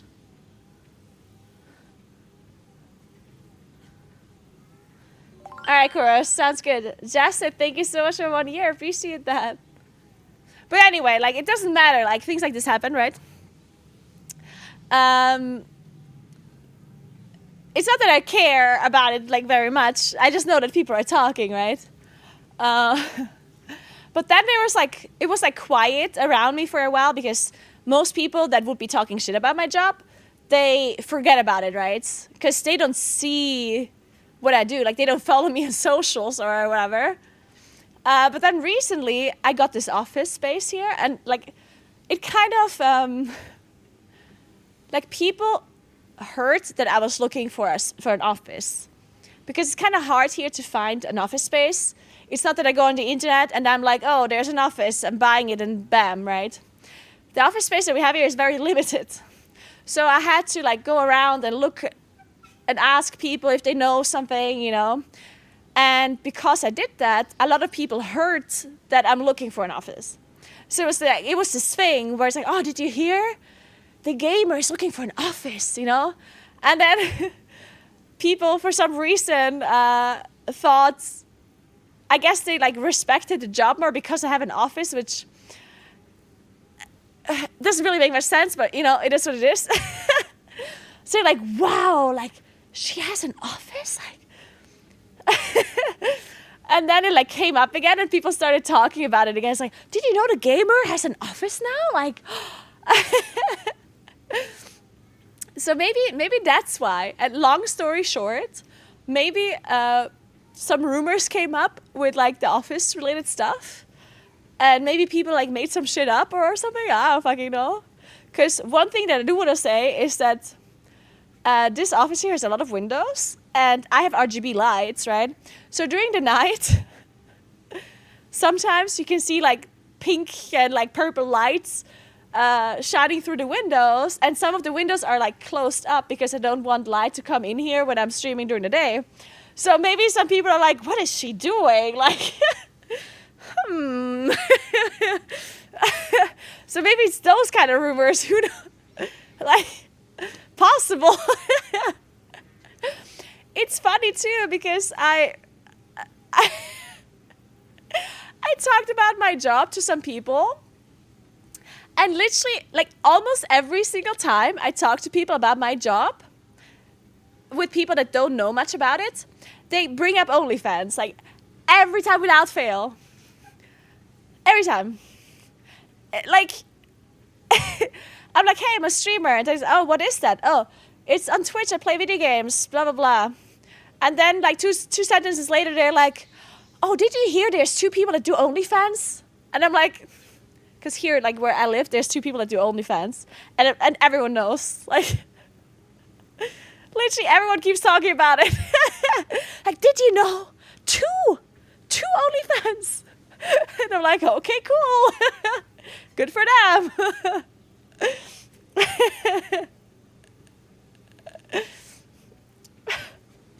Can we check?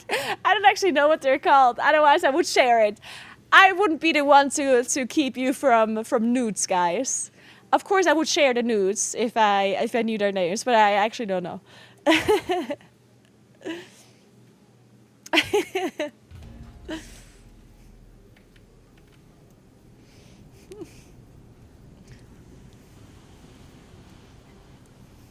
If you live in an area and there's only 2 people you know that do OnlyFans, I would say it's pretty good.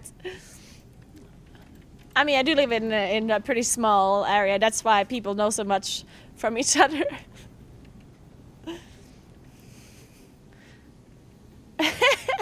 Tom's boasting how many OnlyFans they have or stats I want. That'd be so funny. Just like a public stat how many OnlyFans creators you have. The concept of getting paid for nudes is easier to grasp than getting paid to play video games for most people. Yeah, I think that's the reason why, yeah. I mean, it does make sense when you think about it, right? Because a lot of people understand the sex industry. Like, they can grasp the concept of it and they understand it, right? But the gaming industry, maybe not so much if you don't have anything to do with it.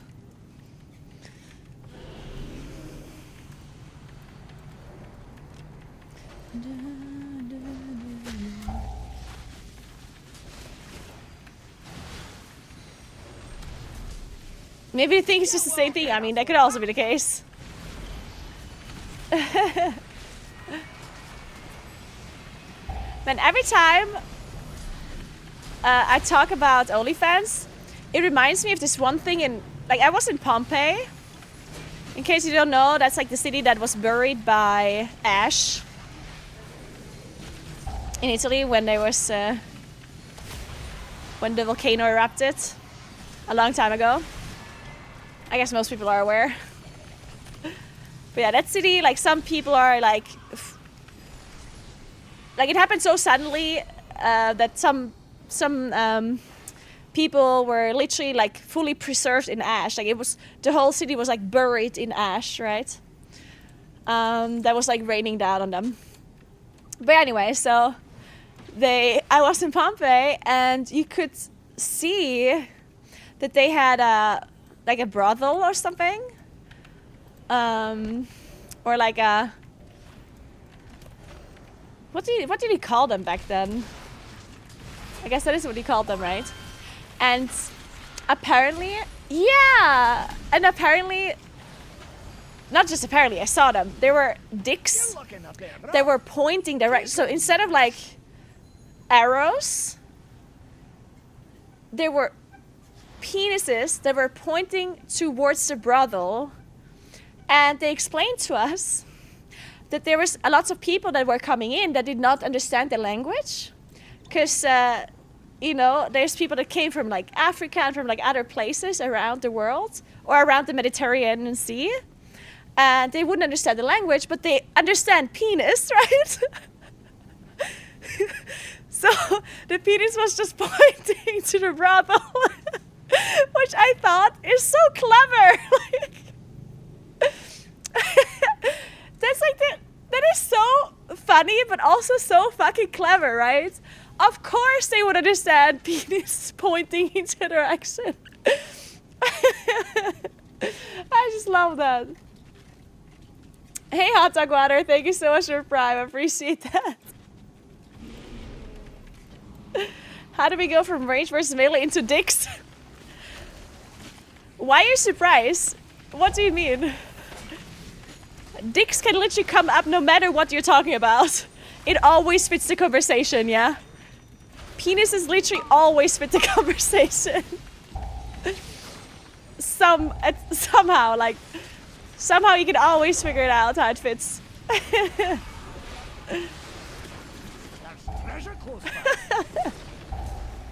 We should listen to the Blowjob Queen again. Man, that is such a good song, yeah? Yeah, maybe we can listen to the Blowjob Queen song soon.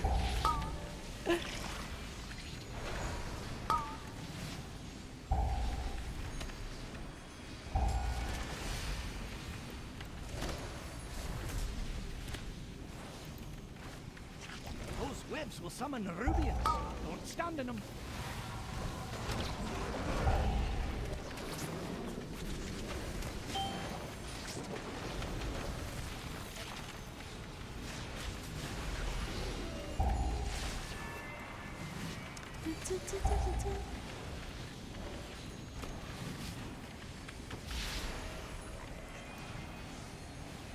You're looking up there.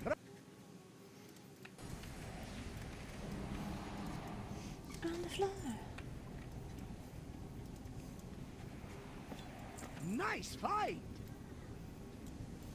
Efficiency. Now I understand the room, or maybe they can hear in the office. It's okay. It's funny because they actually do hear me.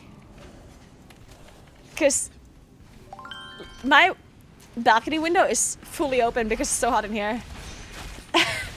So anyone walking past can probably hear what the fuck I'm talking about. But Kiki, thank you so much for stop gift. I appreciate that. Thank you very much. Fantastic. I don't have AC, no. Cocks and Greek yogurt. I mean, Greek yogurt is delicious. And so are... I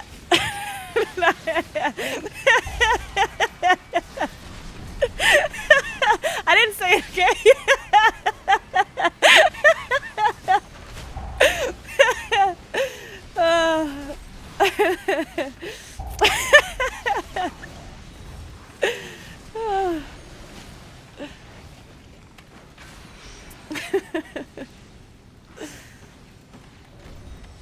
I beg your pardon.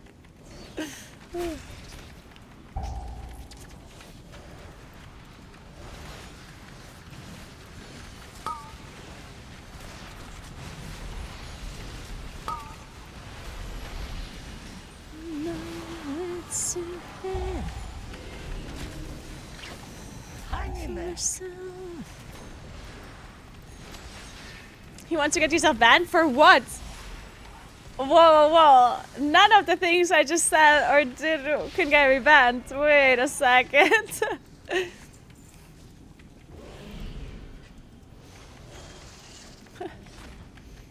Here I was thinking this is a wholesome Christian stream.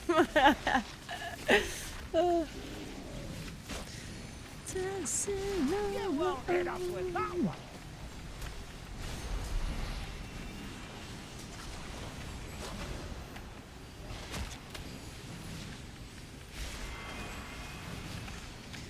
These slashers, damn.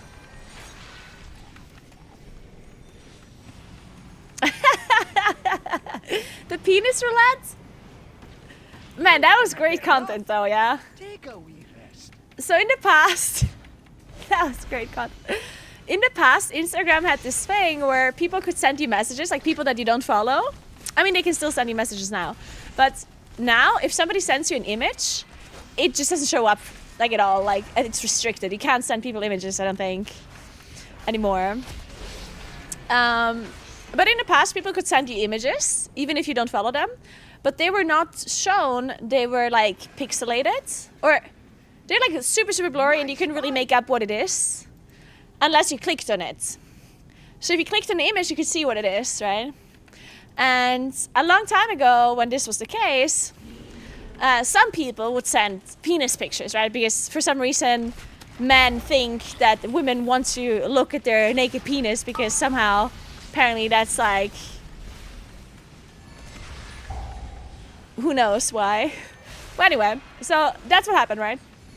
So at some point, I learned, oh, I probably shouldn't be clicking on images from strangers, right? It's like, oh, maybe I don't want to see a penis today, right? So once in a while, when I had accumulated some pictures that I didn't click on, I told my friends about this, and I would sometimes like get my phone and I showed it to them, like I turned it around towards my friends, and I was like, hey, can you click on this image? And unknowingly they would click on it, and then they would see what it is, right? And then from their reaction I would know what the hell it is, right? And as soon as my friends figured it out, they wouldn't be so willing anymore to click on the pictures. But then I figured out a game with it. So once in a while, when there were a bunch of my friends there, we would play the game that we called penis roulette. So we would get my phone with all the pictures that were blurred, and the phone would go around, and everyone would have to click on a picture, and the people that got the penises had to drink.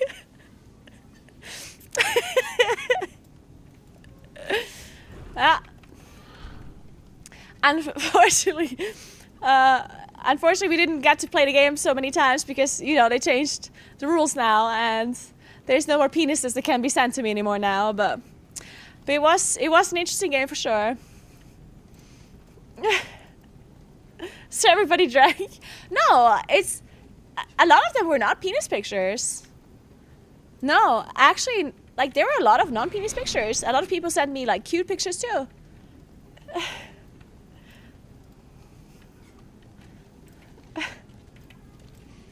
Da, da, da, da, da.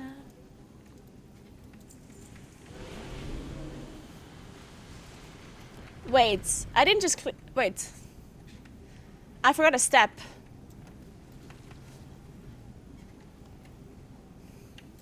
The weirdest picture besides a penis. That? It's treasure. I know it. We're close.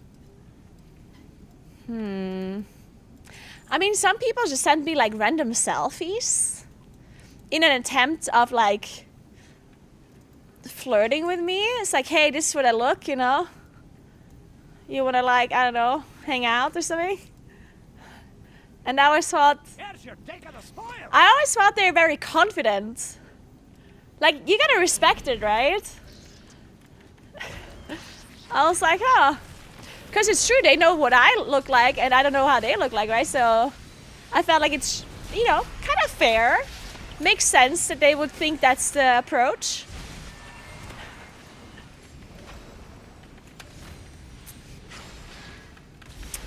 No, it isn't. It's just weird.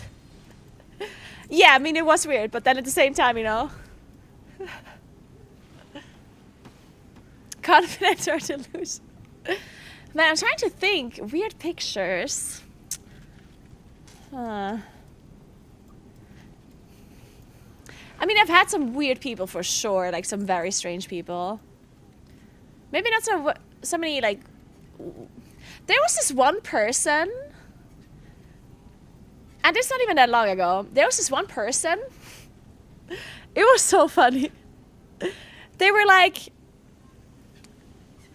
So they were American, which to be fair explains a lot. You will see in just a second. So they're American and they're in the military.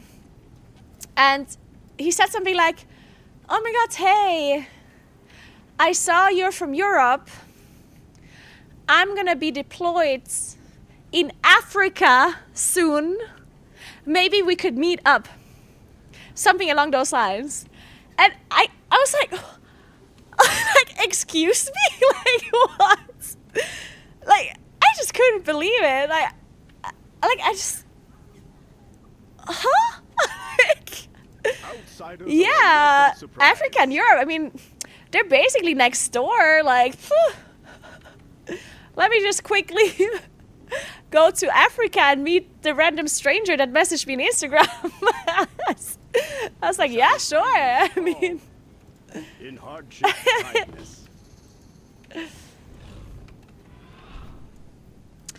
Guys, I didn't take the quest, and now I can't kill the mobs anymore because I already killed them. I think. Oh no. Or can I? Faceless devotee slain. Maybe, we'll see.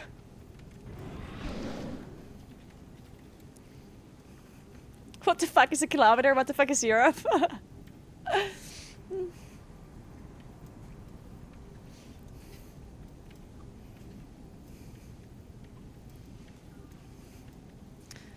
So we're going to be on the same side of the Atlantic Ocean, so why not?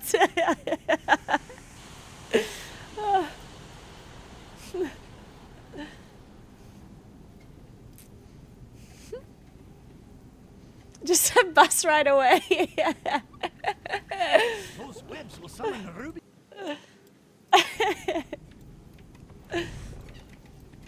Respect the hassle. Yeah, I mean... Thank you, Reno. Thank you so much for the dungeons earlier. Have a good day at work.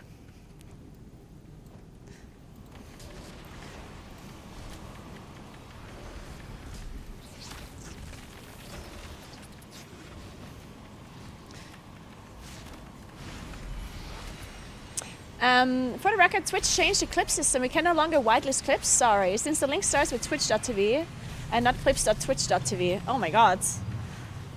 Wow, thanks, Twitch. Yeah. You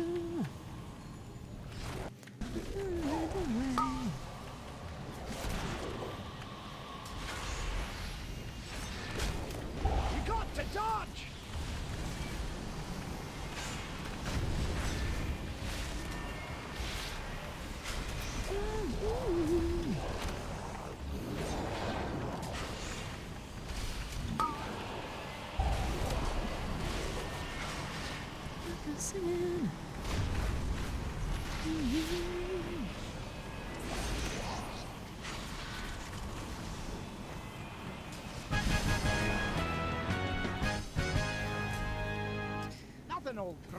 So these things that I'm looting, that's experience, right? These like cubes or whatever. That can be rare and epic and stuff.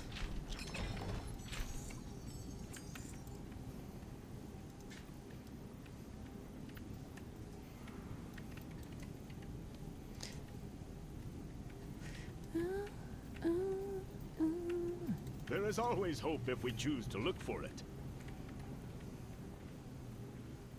Yep, okay, good. Then I get it. Guess we're just gonna do this one a couple of times, whatever.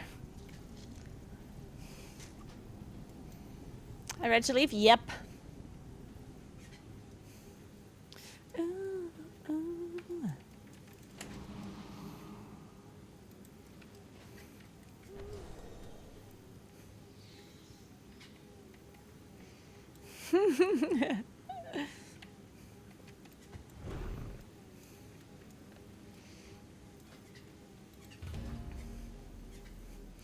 Our education system here in the US is failing. To be honest, like, I think some countries in Europe also have a pretty bad education system, yeah, so it might not just be the US.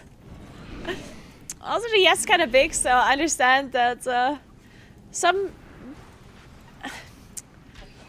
do think that it's probably a little bit harder to learn geography stuff when you're located in the US, because the US itself is so big and so much that you have to learn about it when you're younger.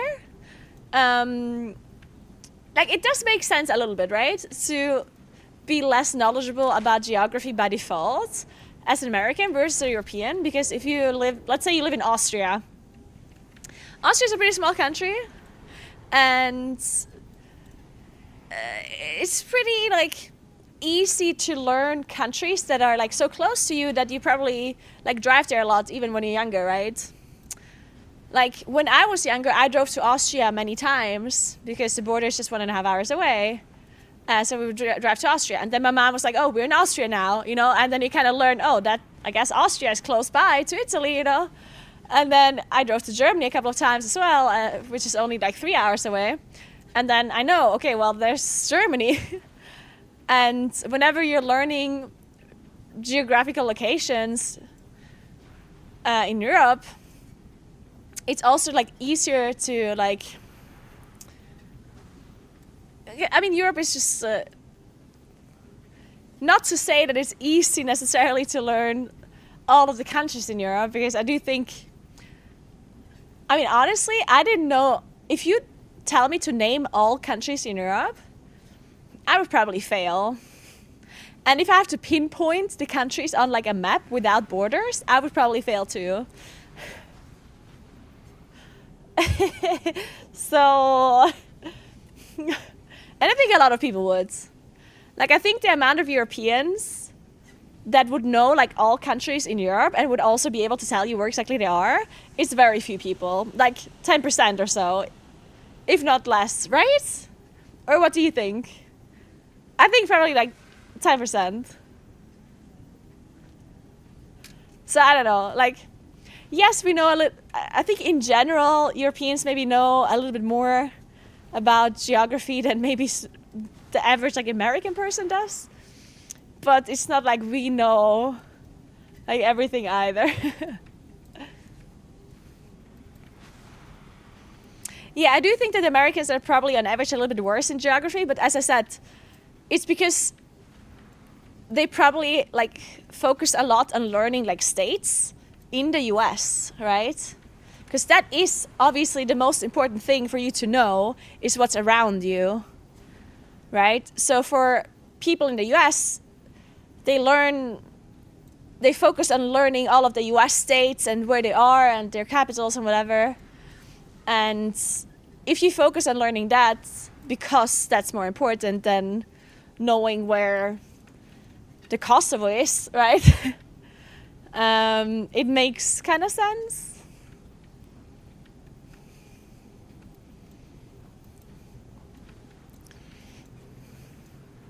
And obviously, as Europeans, we don't have to learn US states.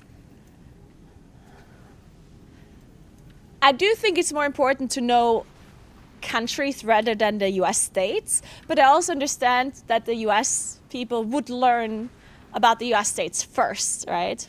And that's why there's less, like, educational time that can be allocated to learn other countries when you have to focus on learning the US states first in the educational system, right?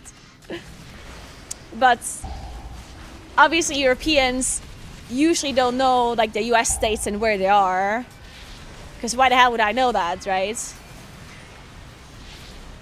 We probably know them better than the US people know European countries most of the time, but that's just because we also, like, the internet is also very Americanized, right?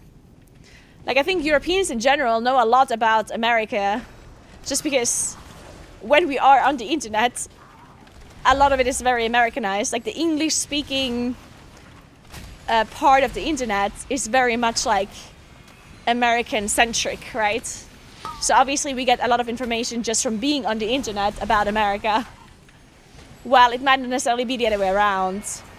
A lot of Americans will not get a lot of information about Europe on the internet just randomly, right? I mean, some for sure, but... That's more like If you know time zones exist, it's enough for me.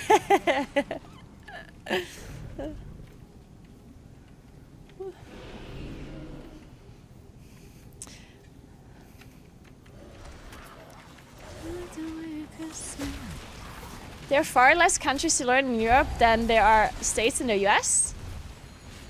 I'm not sure that's correct. Especially not far less.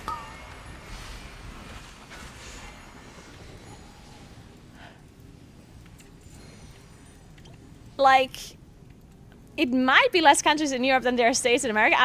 I don't know. But it's certainly not far less. Europe does have a lot of countries.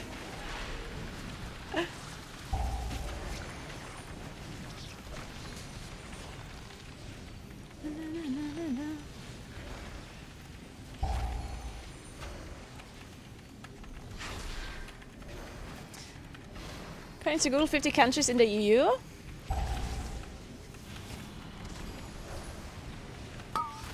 $44 under 47. I honestly don't know. I'm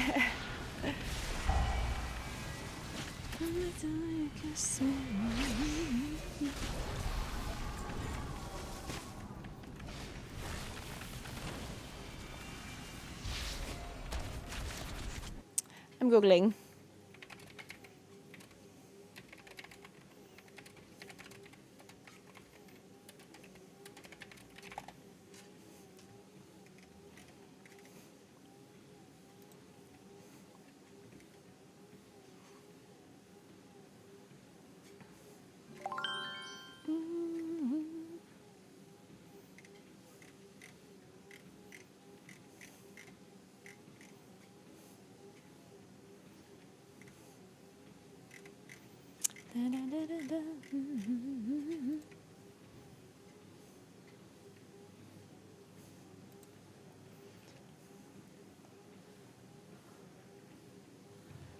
Alright. There's a list of countries.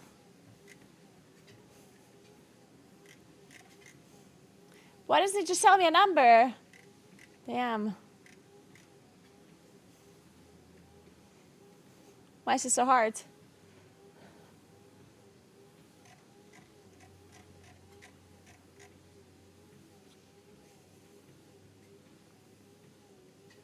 Oh, politically, Europe is divided into about 50 sovereign states. I like how it says about 50. It's like, oh, this is a very accurate scientific article. It's about 50. It's on Wikipedia. It's about 50. Like, that's what I'm gonna say whenever I have an exam in the future. Yeah. About 50, maybe, yeah. Thank you so much for the sub gifts, Maristas. Thank you so much.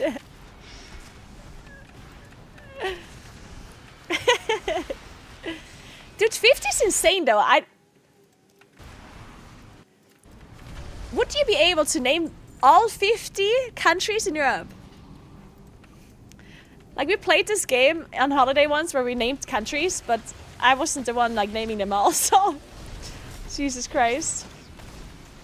I definitely wouldn't be able to do 50. There's absolutely no shot I would be doing 50. I would maybe be able to do 40. Max.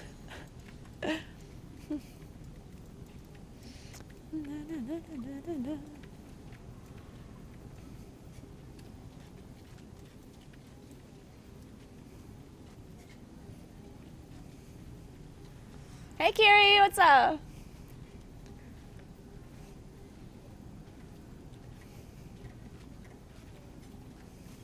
"50 countries in Europe and 50 US states." Well, there we go. We got the same amount of countries, same amount of names to learn, basically. The real confirmation is checking the number of countries in Eurovision.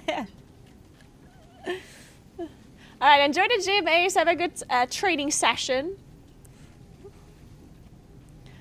I've heard from my European friends that traveling so far by car isn't common there. It is not at all. Yeah, you don't travel. I mean, people do travel far by car, but not as like a. Like, it's not normal. Like, I'm not gonna wake up one day and be like, I'm gonna drive to Berlin today. Like, not really. Insta System, thank you so much for Prime. I don't know why that is, honestly. Like, I do think that there's just less reason for us to drive so far. Because it's mainly because the countries are like more divided than US states are, right? Like, the reason to drive to another country is either it's work related, if you work at an international company that actually has connections to other countries, which is not always the case, right? Sometimes you work at a company that really only works within the country that you live in, and then the need to drive to other countries is also much lower. While in the US, this is probably, the US is a lot more connected than Europe. Like, Europe, of course, is also like connected, but not as connected as the US is. Like, the countries are a lot more divided in that regard, so you don't have to travel as much for work to other countries. Of course, you travel to other countries for holiday, but I mean, you only go on holiday that many times per year. So most, also whenever it comes to families, like, I think a lot of US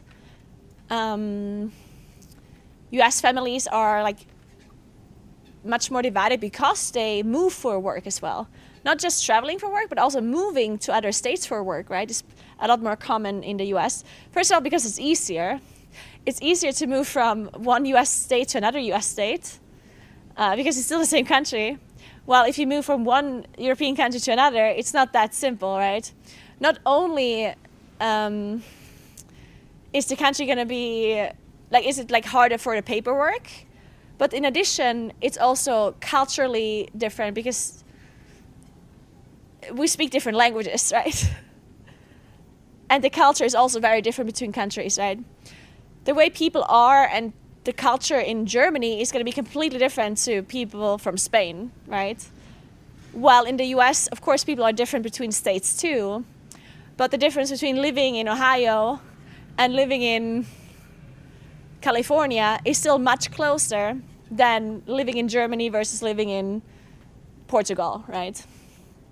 So it's much less common for people to move really far apart from each other, because usually you move within the country, if even. So therefore you also don't have to travel that much to meet family and to meet friends. So in general, traveling is just a lot less common because of that reason, right?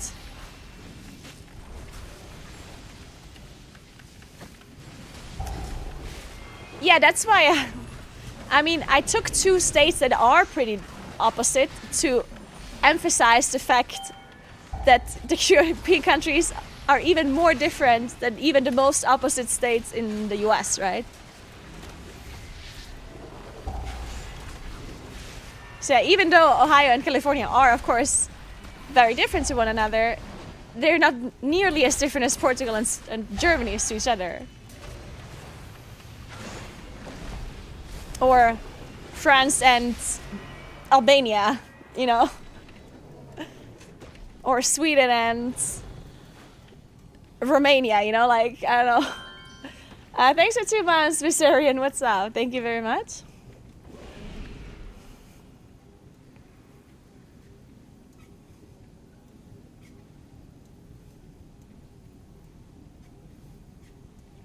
Red states and blue states are practically at war. Yeah, but, okay. Obviously, this is not something you can prove, but like, we literally speak a different language and have different religions between countries, yeah? Like you don't understand what the people are saying. Like, I would say that's pretty different.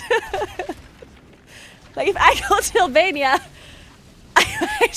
I don't speak to, like, I can't communicate with them. I'm pretty sure somebody from Ohio can communicate with somebody from California, though.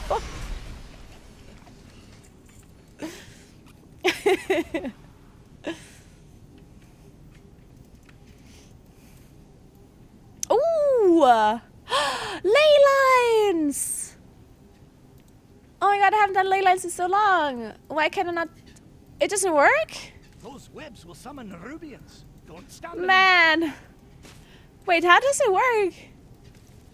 Oh, is it bugged? I want to do ley lines. Oh man.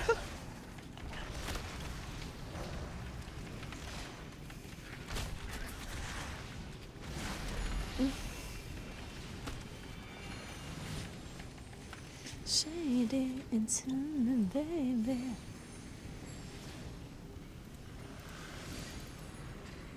I'm upset. Oh, it worked now. It's right click. Okay. Nice.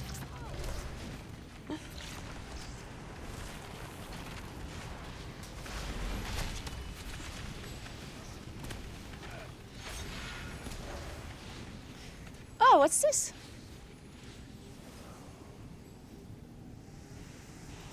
Nice. Okay, cool, cool, cool.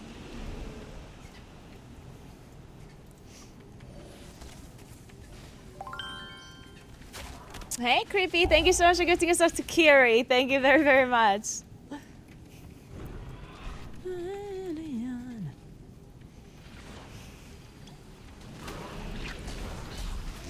For example, Naguura cannot travel to northern Germany because nobody will understand her. Very good example.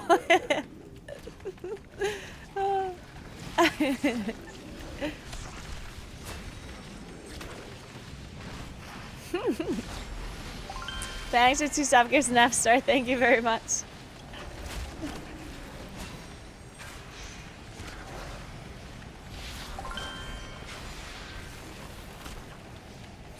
Thank you, Creepy. Oh, this guy's evading. He's not having a good time. Hey, Jace. Thank you so much for 2 sub gifts. Thank you very much. Don't stand in them.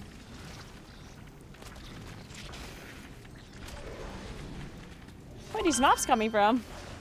They just keep spawning. Jesus.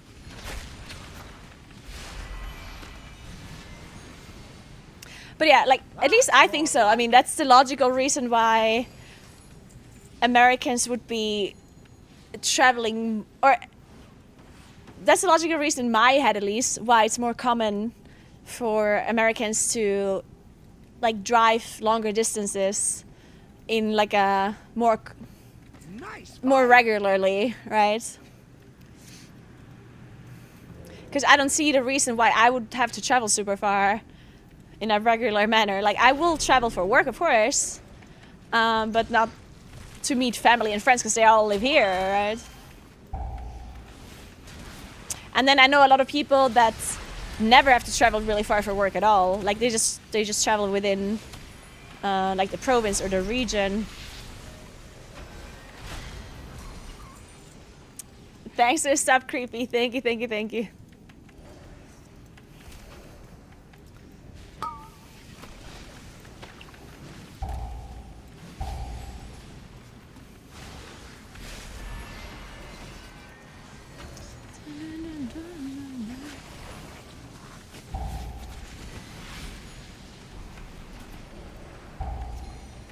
Tons of people commute an hour for work. Yeah, an hour for work. Honestly, that's not... Okay, it's not super uncommon to travel, to have like a longer commute to work, I think, in Europe either. I think it's uncommon to travel like 4, 5, 6 hours, or maybe even longer, to, like, just like that, you know? Like, that is uncommon. But for commuting for work for a pretty long time, that one does happen occasionally, I would say. Especially because traveling in the city is usually... Like, if you work in a city, but the rent and everything is super expensive inside the city, so you live more outside, and then it takes a long time to get into the city, because, I mean, traffic in cities is usually pretty bad, and we do have public transport, but then that might also take long, and yeah, so I do know people that have to travel 45 minutes or so every day to get to their workplace. Like that I do know. But sometimes US people say the craziest things. Like, I recently watched like an influencer on Instagram from America, and she said, "Oh, we're gonna have like a super short trip on the weekend. Oh, we're just traveling, like, we're just driving 6 hours. It's nothing crazy." And I was like, 6-hour weekend drive? Like, 6 hours back and forth? Like, that's 12 hours. The weekend is 2 days. Like, I would never drive 12 hours for the weekend to go on holiday. Like, that, why would I do that? Like, that makes no sense to me. It would have to be like a super special event and not just like that, you know? Katie, thank you so much for 7 months. Thank you very much.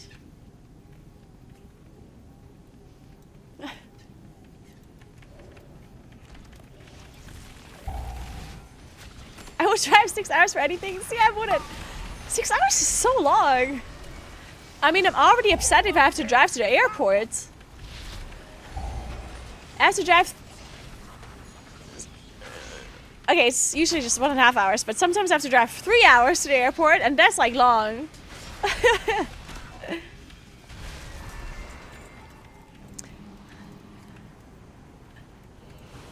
Hey, Al-Halog, what's up, what's up?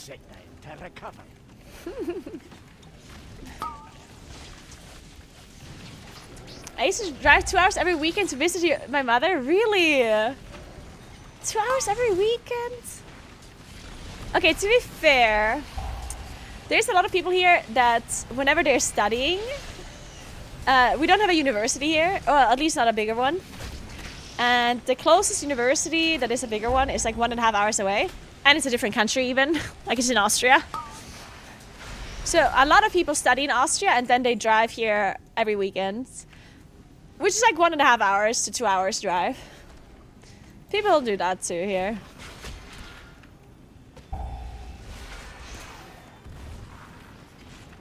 Yeah, that's not that bad. I mean, it's annoying, but it's not the end of the world.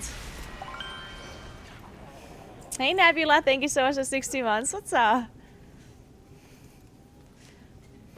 That's more like it.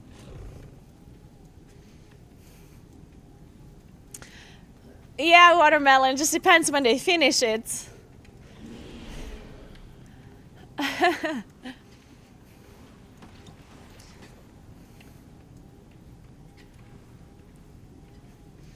Yeah, like... So, I live in South Tyrol, right in the mountains, in the Italian Alps. And Innsbruck is like the closest city with a bigger university and also with an airport. And unfortunately, the street, like the highway, to get to Innsbruck is really annoying because it's a highway with only 2 lanes most of the time. And they have to do a lot of work.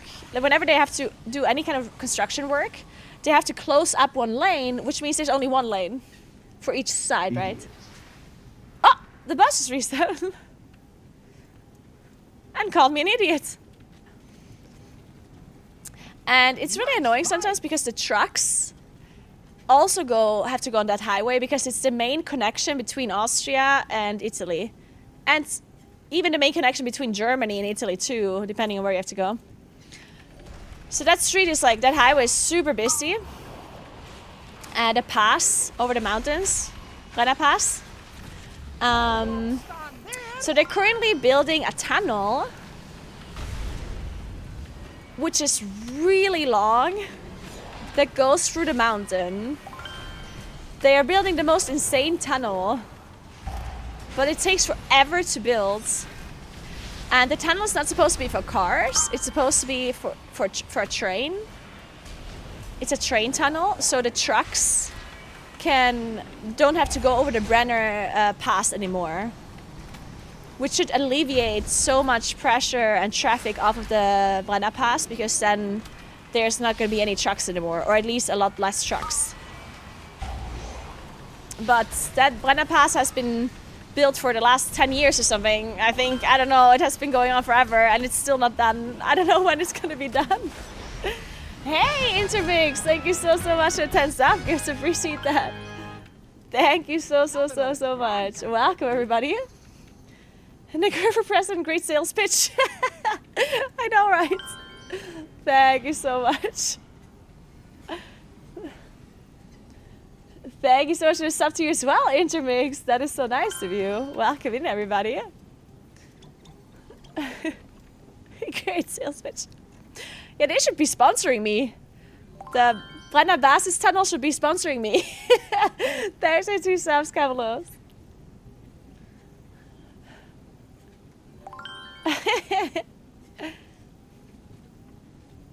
Really hot dog water? That's insane. A lot of us have a cottage / vacation home that's 4 to 6 hours away.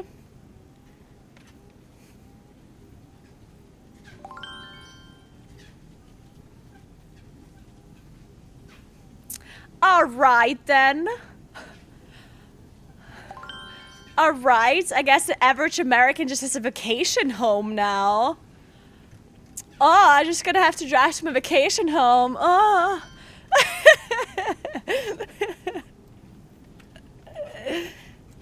Is that actually true? Do I have to move to America? I want a vacation home.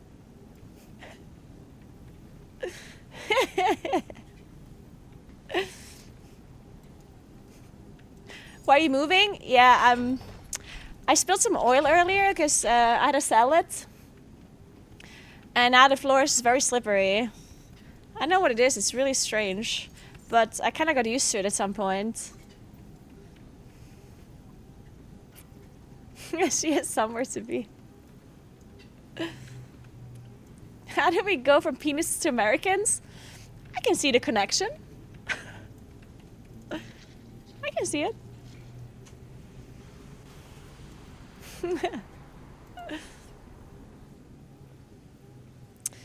Alright. How much? 75 minutes. I have to walk for another 24 minutes? Yeah. Okay, that's good. So I'll walk for another 24 minutes, then I'll eat. Do you think I can finish my Stonewall guide in 24 minutes? Thank you so much for Subgifts Anonymous. Thank you so much. Huh.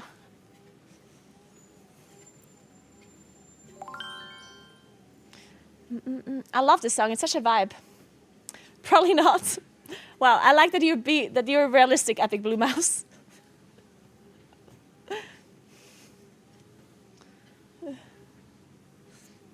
Okay. I'm doing it. I'm gonna speed run this guide, okay? Guys, I'm gonna speed run this guide. It's happening, it's happening, it's happening. I'm totally doing this.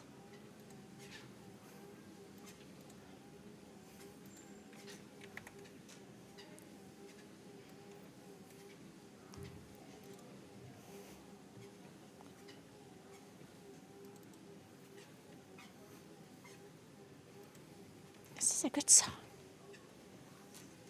Oh wait, I'm doing the thing where I'm baiting people to think that I'm playing Plus, right? True. We're doing this again, right?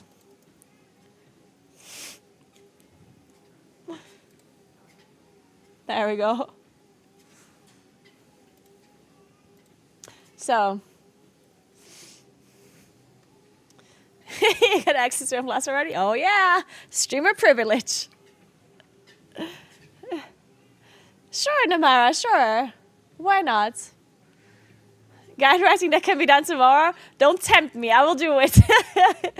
Don't give me any excuse to do procrastination because I will take it.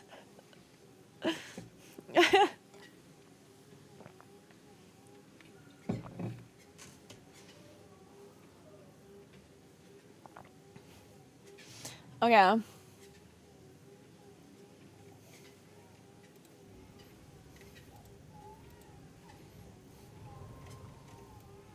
Okay, we have to talk about the machinists, which are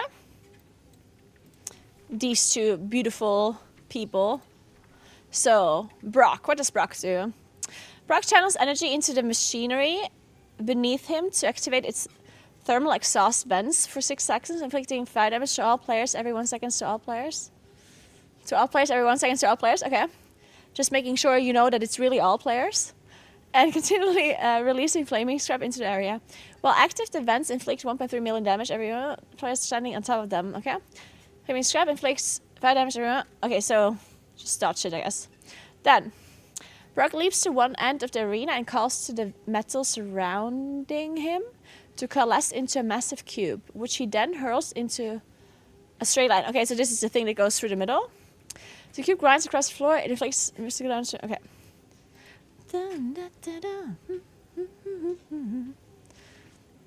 Okay, it sends hot liquid metal surging into players, inflicting fire damage and slowing them. Okay, so this is the dot that does damage to everybody, so this needs to be interrupted.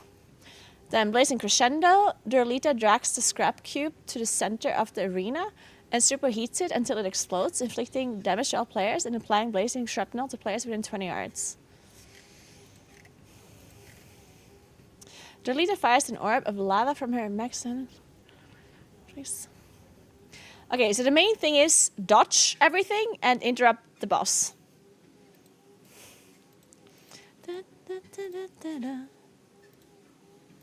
I'm another choice. So, okay, let's see.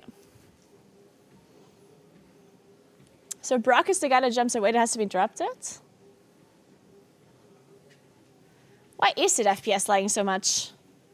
I wonder if it also lags on if I played on a different player.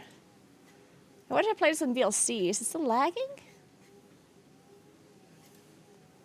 Or is it just Eirik now? He's fled from the Hall of It doesn't. Into the stone vault. What the hell? He's probably running like a...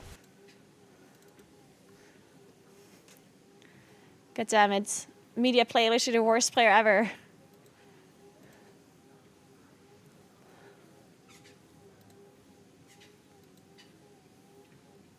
Not the setup. I'm so glad you like my setup. I just thought, yeah.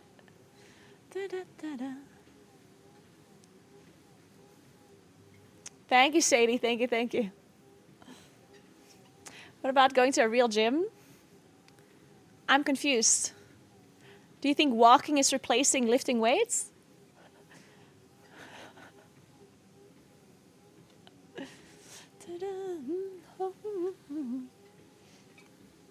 Or are you saying that you're only allowed to use a treadmill in the gym?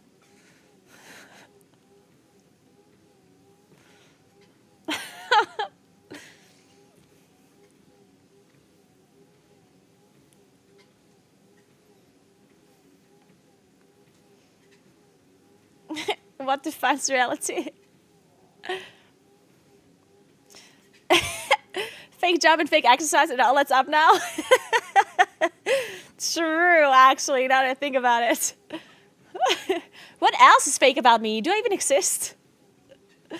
Man, are you guys even real? What's real anymore at this point? I need a miracle.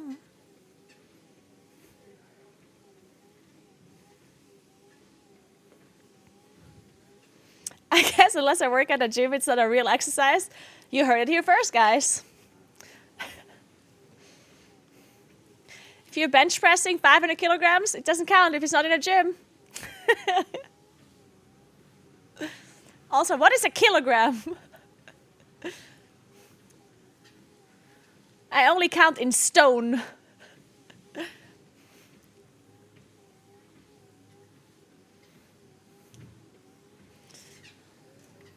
Who causes these like puddles to spawn?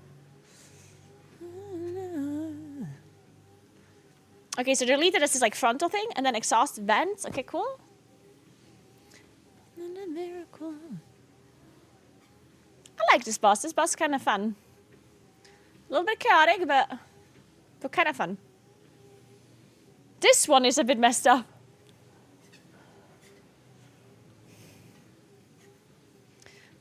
For you.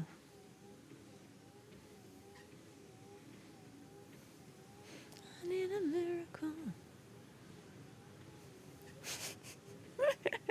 1 kilogram should be 728 chicken bones and a bottle of Mountain Dew.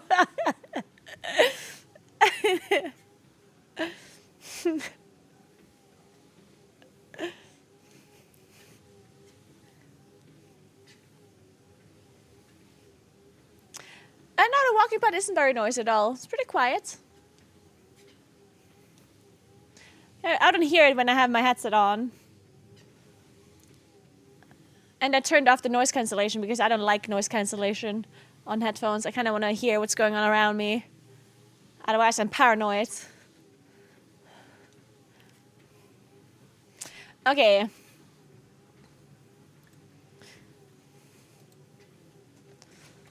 Speaker. So the bosses do not share a health pool, and they enrage if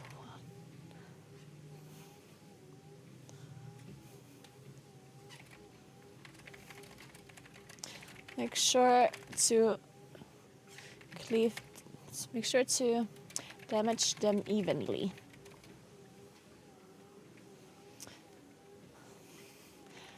Brock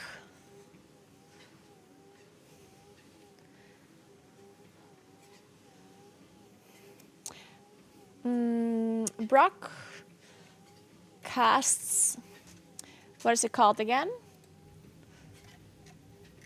Molten metal. Has molten.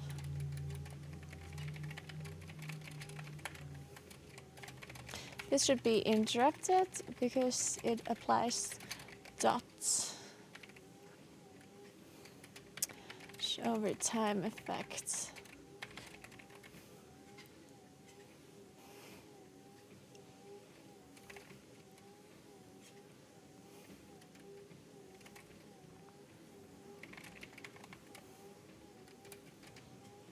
On the group on cast success.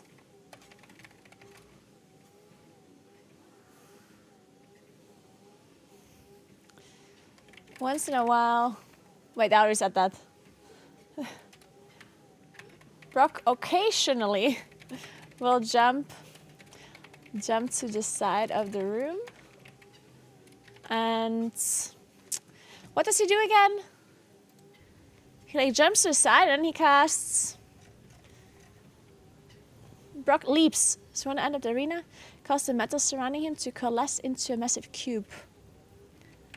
Okay. Set of the room and how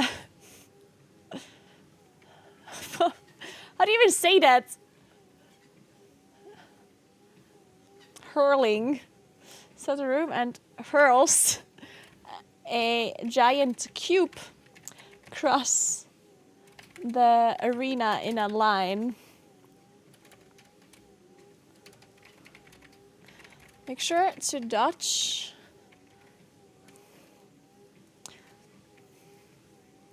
He will then start a molten metal cast right afterwards. So make sure, ranged player.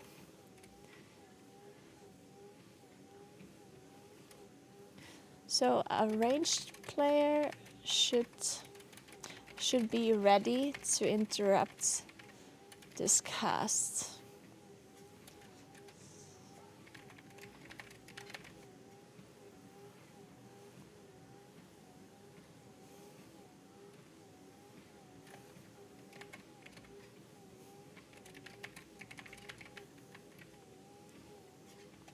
There we go. Then Dorlita. That's such a good name. Hey, Corin, what's up? Bye, Ed Montero. Have a good one. The recording looks good today. Yeah, I opened it on a different player. Apparently, Windows Media Player, it really sucks. Well, VLC is a lot better. No more meetings today. I made it through 3. I'm done. Nice, Calandra. Congrats. Happy Friday. Happy Real Friday and Big Friday, hopefully, for you. Or is it normal Friday? Do you not use a mouse? I do have a mouse. I do use a mouse. Thanks to 2 subs, Dacius. Thank you so much. Appreciate that. It's Saturday morning! Really, Astrayos? Well, happy weekend to you! Jolita sometimes casts a big lava orb. Similar to the...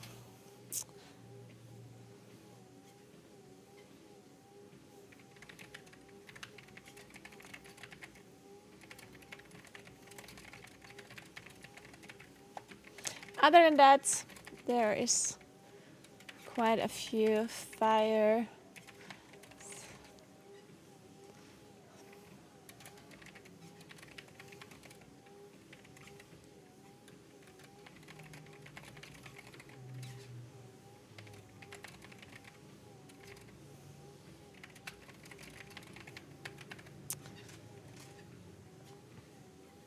It's Friday morning. Aww. Australians are so lucky. They're in the future. They already have the weekend.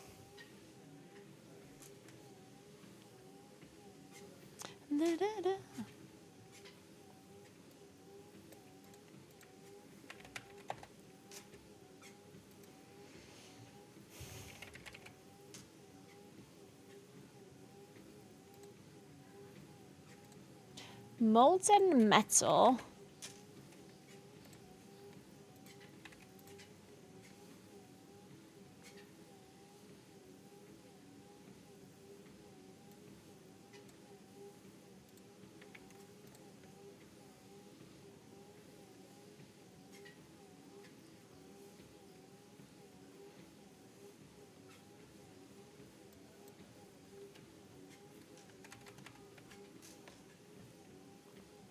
What is this one called? Scrap song. Speaker Brock. Scrap song. There you go.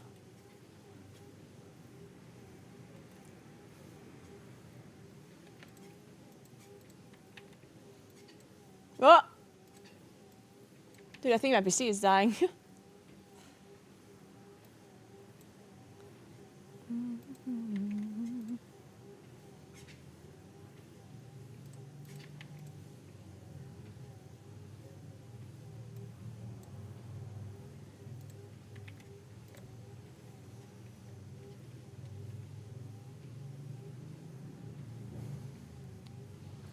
Okay, what is this one called?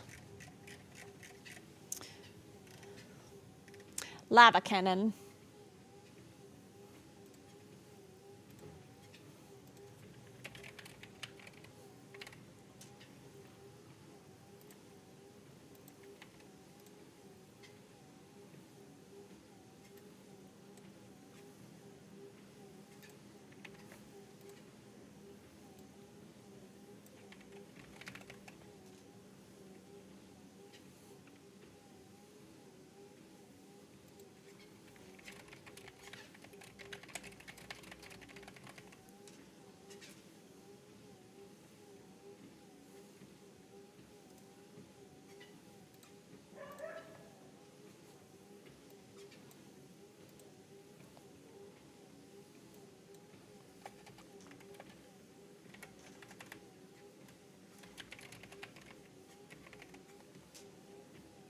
Oh yeah.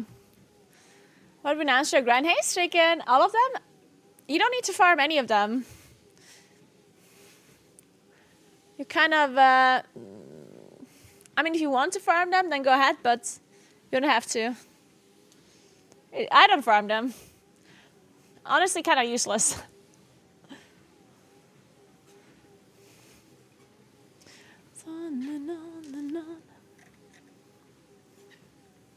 They might be in the future, but the other side, every animal on their grandma is deadly poisonous. This is very true. I know, right, Tom McCorney? That bug has been around for so long that if you turn in a quest, you have to step away and come back to take the next quest. That bug has been around forever.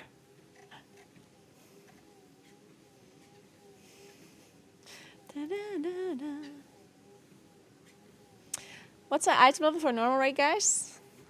I mean, you can just see what item level the normal raid drops. And then you'll know what item level you need. So, Ulgrax, the first boss, drops 597. And Queen Anstrak drops 606. Champion 4 out of 8.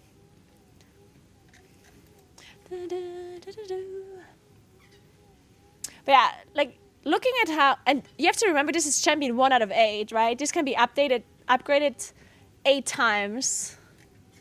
It's crazy to think about. It's crazy to think how little item level we have available to us right now. If you look at how... Like, what the item level drops in normal mode. And in M+ as well. In M+ you're going to get so much higher gear. Like, champion track gear is going to be so much better than what we have right now. Of course, you need the crests for upgrading, though. Which are a lot more limited than they were in Dragonflight. Because in Dragonflight, we generally just had more... And especially in the last season, the seasonal cap was higher. And we had less upgrade tracks. Because now we have more myth upgrade tracks. So if you're a mythic raider, then you'll need more crests if you want to upgrade it to max level.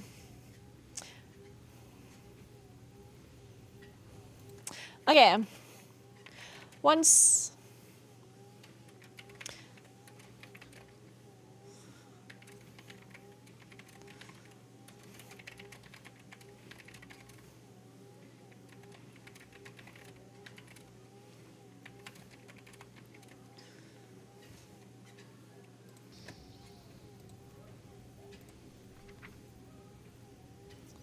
Oh my god, how do you pronounce this guy's name?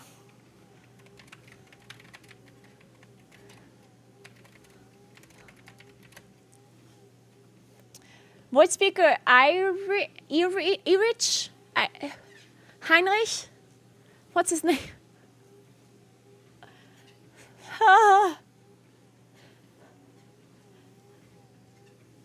Eric? Eric? Eric?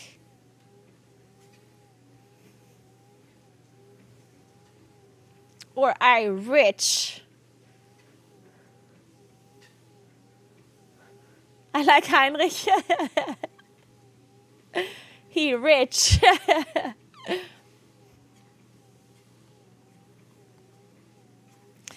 Maybe just call him the void speaker, yeah. Or the last boss. This is a good one, actually. Do you think it says the name somewhere on WoW Hat? Probably not, right?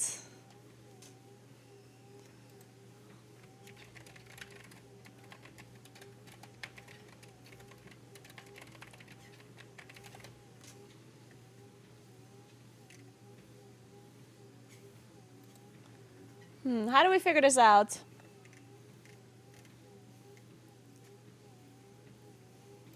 I have nothing to say to you. Man, his voice Are you creepy. still here? Whatever you want, it can't be important. When a fly annoys me, I swat it. Man, this guy toxic. But also... kind of nice voice. Sounds like the Dark Knight. Be more mindful of my time. More wasted time. Now you can go bother someone else. Yes, thank you for whatever it was you... Okay, I have a feeling that he's not going to say his own name because that's kind of weird. Maybe the other bosses are going to say his name, though. Maybe the machinists?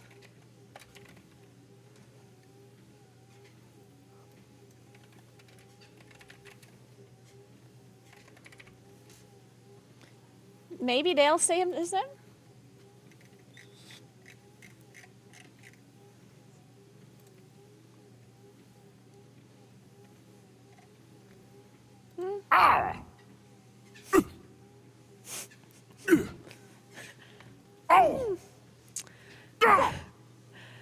I think Speaker Brock doesn't have a lot of things to say, apparently.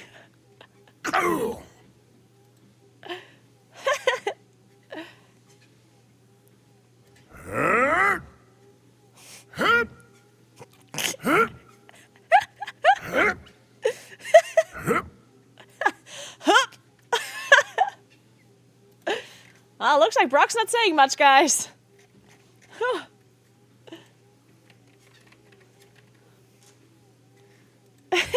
Maybe Dorlita says more.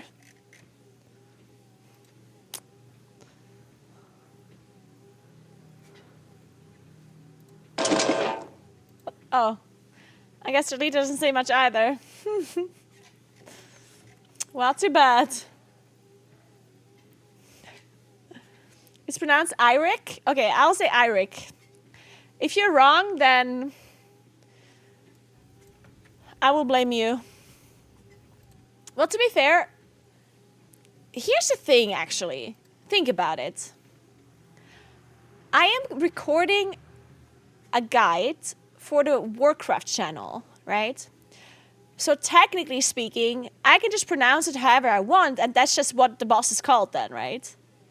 I'm the one that makes the guide, and it is on the Warcraft channel. So if I just call this guy Heinrich, then that's what he's called. Right? I mean, call him Irish or Irish. I should call him Irish. Yeah, I have so much power, I should use it. I'm naming him, yeah. Irish. Void speaker Irish.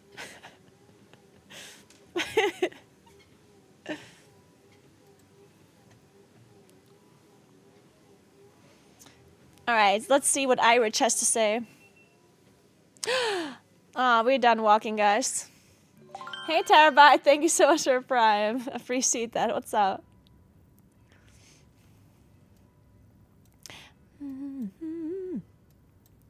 Brain power.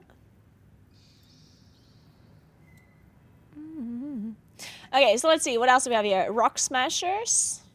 No, wait. Where are we? Yeah. Rock Smasher. We already talked about... Oh, no. Honor Guards are new. We know Menders. Oh, the Honor Guards are new. And the Rock Smashers are new. And the Stone Shapers are new as well. Oh my god. So many new mobs.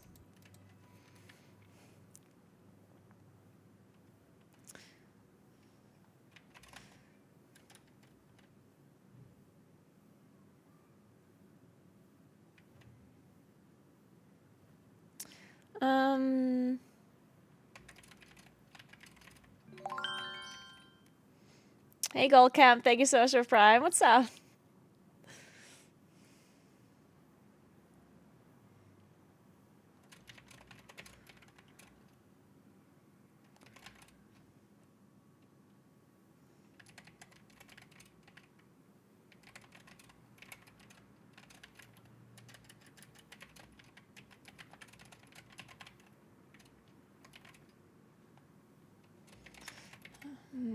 Is the Honor Guards?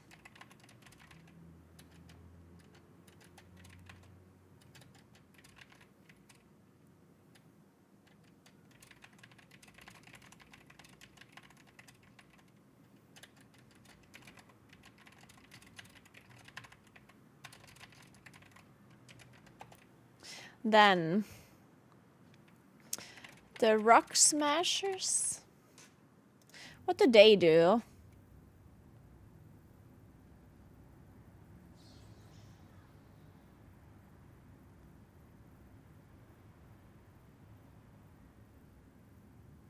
Wait, they don't actually do nothing other than a frontal and a dodge.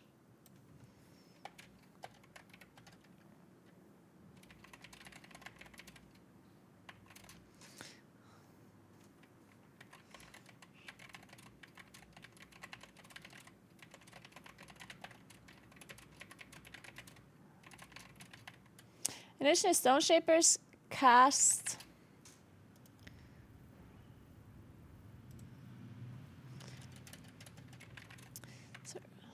Earth first.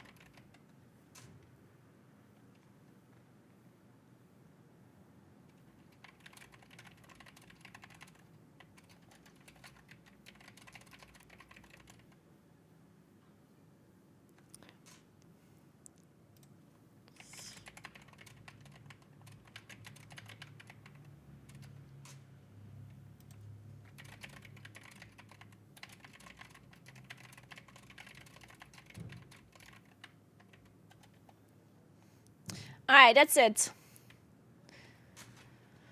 Okay, only Irish left. So I guess before we do Irish, I'm gonna eat. Because I'm hungry. And while I eat, we're gonna watch something. What are we watching? That was a recipe. Da-da. Eat you? What do you mean?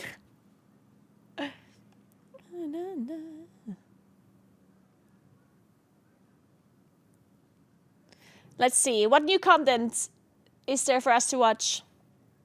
The Potty C has a new video. Wait, do they? Oh, no, it's a We Lied video. I see it.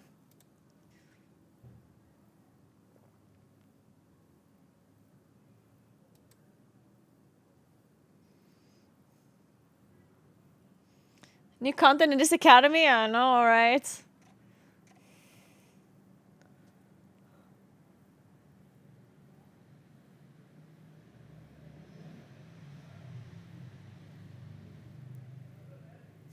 Maybe we should just watch cat videos.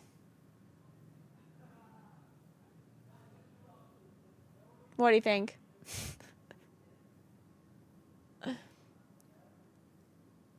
Wait, what is this? The Rise of Dreadnoughts? Like, as good as you can. I think you want to be... His beard is back! Oh no. I guess you're watching The Rise of Dreadnoughts. Having the mindset of like, okay, I'm trying to get better. I want to either play with people who are better than me or who are... Okay, wait. I'm gonna go get my food. In the meantime, you can watch The Rise of Dreadnoughts. Also trying to get better, telling people that you want to play with them as well. Like that's it's one of those social Dreadnoughts skills. couldn't stop smiling if he paid him too. Like, okay, I'm not good at social skills. I will cast Racefield first, yeah. Game instead, and I was like, damn it. They're back. The best way to get good at this video game is social skills. I've been conned. Nowadays, I don't even read patch notes. I really don't. I literally go to the gym, I get on the treadmill, and I listen to you just read them. I love reading patch notes is a great, like, that's one of my favorite forms of content, because like it's fun. I know a lot of stuff about like most 39 specs now. I have a pretty good idea of how they work. I can read a patch note for all of them and then give some context usually. How the hell do you kind of find time to understand all the specs? One of the things that my brain has always been kind of good at storing is stuff like how a bunch of different specs work. Like there's a space in my brain where, you know, common sense stuff goes in a lot of people's heads, and for me it's just like, ah yes, the subtlety rogue. They really like mastery for single target, right? Like that's what that goes. Very famous guest today on the show. I don't think I even need to introduce him. It's Dreadnoughts. I can't do any introduction that is worthy of that. So why don't I turn it over to you, Dreadnoughts? Why don't you introduce yourself? Hi, not very famous. Nope, just me. I do WoW content. Like I do casting, make some videos, I stream, I raid, do some M+ from time to time. Yeah, I made some routes back in the day. Have kind of stopped doing that though. Too humble, dude. Too humble. And I just want to kind of preface this by saying that I'm a huge fanboy of you. I started watching your WoW content back in BFA, and I remember I watched the Visions Guide as one of the first few videos of yours.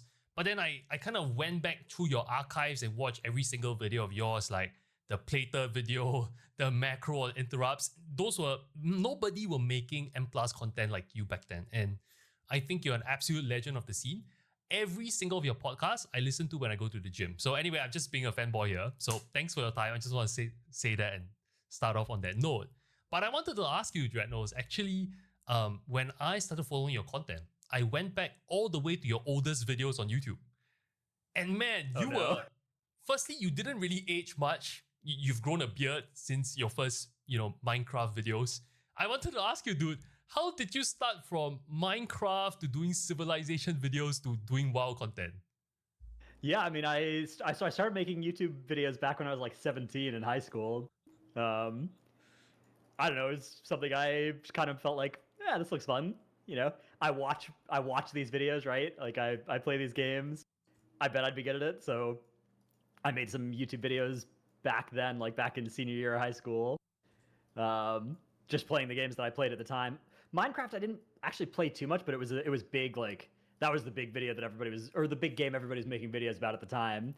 So I kind of started playing it mostly on videos. Like I didn't do too much of that off videos. I was mostly, okay, this is a good content game, and then I actually really enjoyed it and started liking it. But then, yeah, then after that I went to college, so I kind of stopped making videos for like 5 years, and then came out of college. It's like, okay, I have to get a real job, and I was like, okay, I don't want a real job.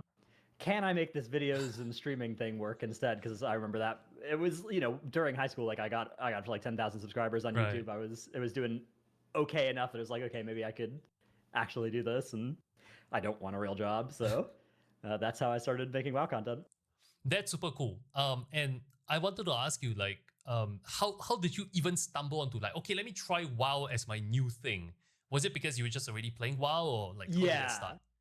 So I played WoW on and off since Burning Crusade, but I took off like Kata and Mop during high school, college, WoD as well mostly. But then when Legion was coming out, I was super hyped for it. Just like the trailer seemed really cool, the game looked really cool. So starting on the day that Legion came out, I started playing WoW like a lot. I started off in like a heroic raiding guild, and then started doing M+ with some people that were in a cutting edge guild. Got into their guild out of that. That was in like Emerald Nightmare Farm, so it was pretty quick into the start of Legion. And then I played a lot of WoW all through Legion. That was like I graduated college during Legion as well. Right. And then so BFA came around. That was when I was like, okay, I need to find some way to make some money. Right. I'm already playing WoW a lot. Like might as well. I'd hopped up into a better guild as well at that point, so I was doing like reasonably high M+ as well at the time. You know, pretty. That was among the highest M+ I've done. Actually, was near the start in the middle of BFA. So right. So tell us. Okay, I could do this. Tell us about the early days, because I feel like I had a conversation a few times with like, you know, content creators who are doing this as a means of paying the bills. And they often talk about this tension about, well, I gotta make content for money to come in, but the way you do it, it didn't come across as though it's very apparent when a content creator does something for money versus, I think the way you do it, it's genuinely like, I enjoy doing this content. And yeah, what was the early days like trying to pay your bills as a content creator? So yeah, luckily it took off reasonably quickly, but I know what you're talking about. Like you can tell when people's content is like, you know, like they start from a point of what do you do to make money? Whereas for me it's like, okay, I obviously want to make this into a career, but I always, with videos or streams or anything like that, like usually my like North Star is what sort of videos do I want to watch, or like if I was playing, and maybe if I was playing like slightly less hardcore, what kinds of videos don't exist that would be interesting to me, and then I try and make those videos. And I think that I do often, like I could do better if I moved a little bit more towards what makes money, or like what's a good strategy, what gets more viewers. Like there's definitely things that are, I don't think it's a perfect strategy or anything like that, but or I was getting food. I have my food now.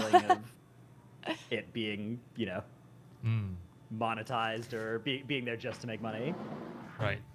And, you know, when I was watching your content all those years ago, it struck me that you were one of the most polished people on YouTube out there in the WoW space. And it suddenly dawned on me as we were having this conversation about your early days. You actually had many years of practice when you were in high school doing the YouTube stuff. I guess I have when pasta. You did the BFA stuff, it just kind of took off from there. It is baked pasta. I can see why you're able to kind of with like tuna. not hit record Tuna on bake. Odyssey and just being able to kind of riff off that. This with amazing Parmesan stuff, cheese. by the way. Yeah, I'm not sure polished, like it smells delicious. Like, I don't do an awful lot of prep. I don't do an awful lot of editing or anything like that. I think one of the things that I'm kind of natural. It is actually a phenomenon how Dreadnought is just like crazily good at, like, first of all, he's just very smart, right? But he's really good at expressing himself and at explaining things in like a very clear way without needing many takes, right? Other people have to write a script and read it out and whatever. And Dreadnought's like, I feel like he doesn't. He has an idea or he wants to explain something and he will just like naturally be able to explain it perfectly in a very concise and clear way, which is a really nice talent to have, right? Thank you so much for 2 subs to Grid. Appreciate that. That's why he's also a really good caster, right? Whenever he's casting DMDI, TGP, or Do Racial First, whatever, he'll be able to just speak his mind and explain things very, very clearly.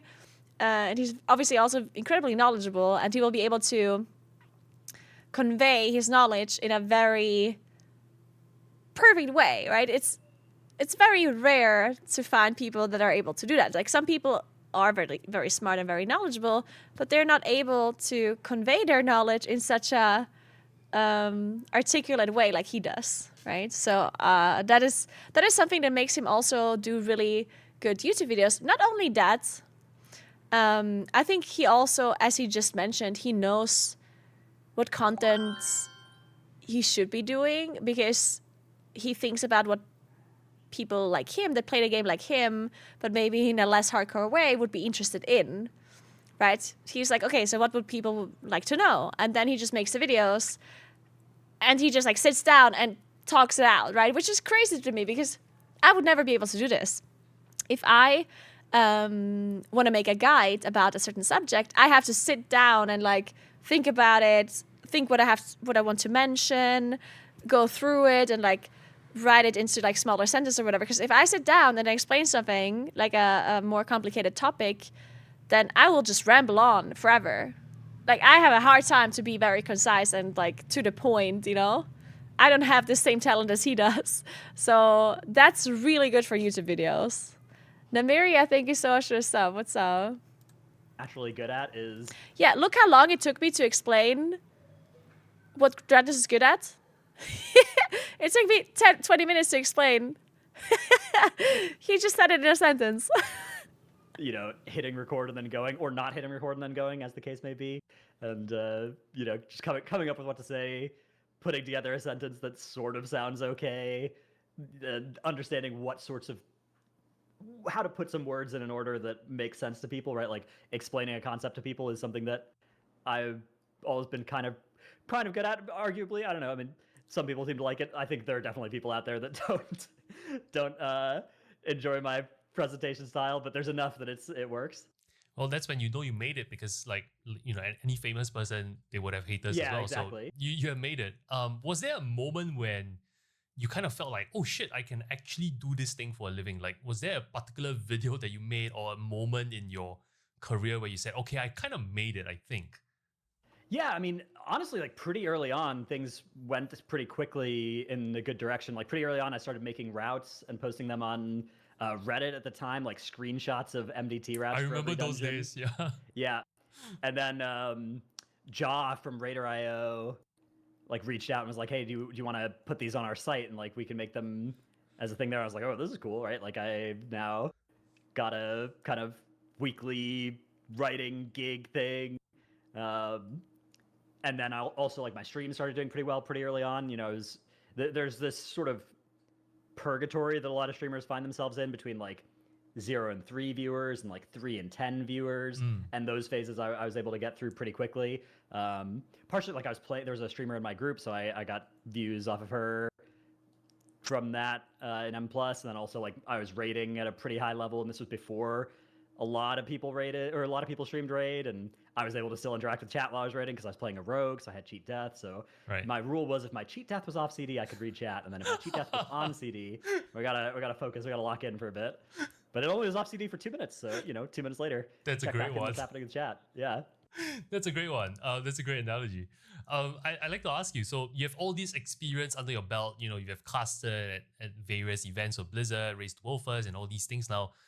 And you've done, you know, successfully for your own kind of WoW content creation stuff. If you were to give advice to your younger self, you know, Dreadnought's in that kind of not so well lit bedroom in high school, any advice you would have given him? What would you have done differently if this is something that you wanted to pursue as a career?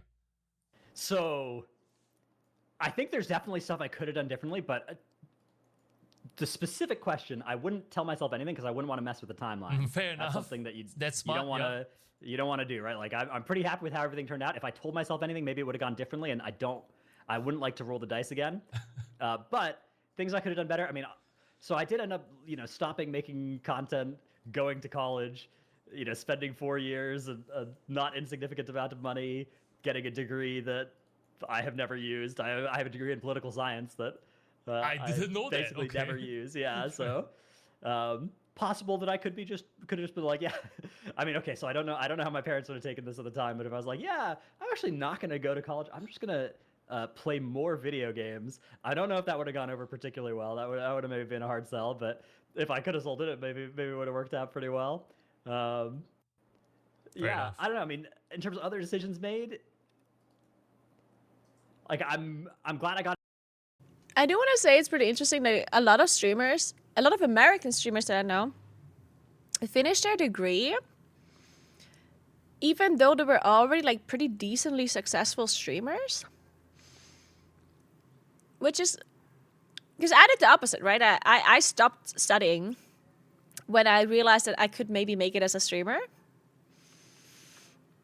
Because to me, I was like, I can continue studying later. Like, I cannot continue, like, I need to, like, take this moment, this chance, and try it. Because, I mean, playing video games is literally, like, my thing, right?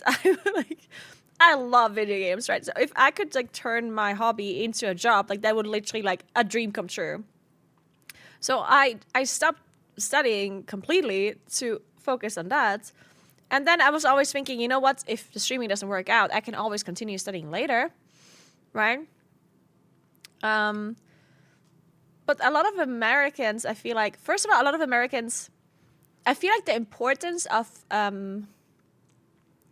a degree is higher in America, but by society, right? Like, I think society values a university degree more in America than it is being valued in EU. Not to say that it's not valued in EU, but if you didn't study, you didn't study. Like, no one's gonna call you an idiot for not studying. And a lot less people are actually like finishing their studies here in comparison, which is... Wait, what do you mean no? Really? At least here where I live, people do value a university degree highly, but they don't expect you to have it baseline, you know? Like, people don't assume that you're gonna go to university after... People assume that you have, like, obviously, like, high school, but then afterwards, if you go studying, that's, like... It's pretty common, but it's not expected, you know? Yeah, I know it's a really big investment in an A, which makes it even crazier to me that it's like so normal for people to do.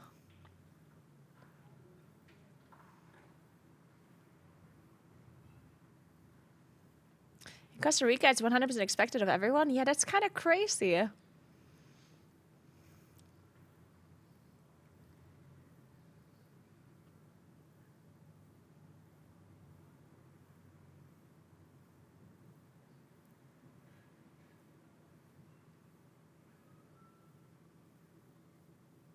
If you don't study, you're kind of falling behind. Yeah.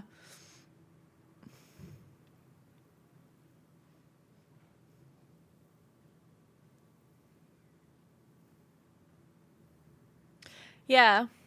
I mean, studying in Europe is pretty cheap in comparison. Of course, the most expensive part about studying is not working. So it's not that it's just the cost of living without having any income, I think, is like the most expensive part in Europe. Like, literally not working during that time. King Kong, thank you so much for sub gift. Appreciate that. And then, of course, I mean, you have to pay rent, you have to pay your food, you have to buy stuff that you need for university, like books and materials and whatnot. And then, of course, you also need to buy alcohol and go get drunk every weekend because, I mean, what kind of student are you otherwise? So, you know, it's kind of expensive. Got into casting when I did. I love casting. That's one of my favorite parts of the job. If I could have gotten into it Thanks for earlier, getting us up, RHS King Kong. Thank you so much. Yeah, that's definitely my favorite. The favorite of the things I do is casting for sure. Right. And, you know, from the type of content you make, I've seen you make content about how to be good at dragon riding to routes to like the nerdiest shit of like Shadowlands, like the mission table. How do you optimize your mission table? It's clear to me that you kind of enjoy all these different facets of WoW. And you know, for a lot of, I guess, the content creators out there, they home in on, okay, I'm a Mythic Plus guy and I'm a mage guy or something like that. But you seem to cover this kind of very wide range of stuff. Like, where does that, I don't know if the word is passion comes from. Like, where does that come from?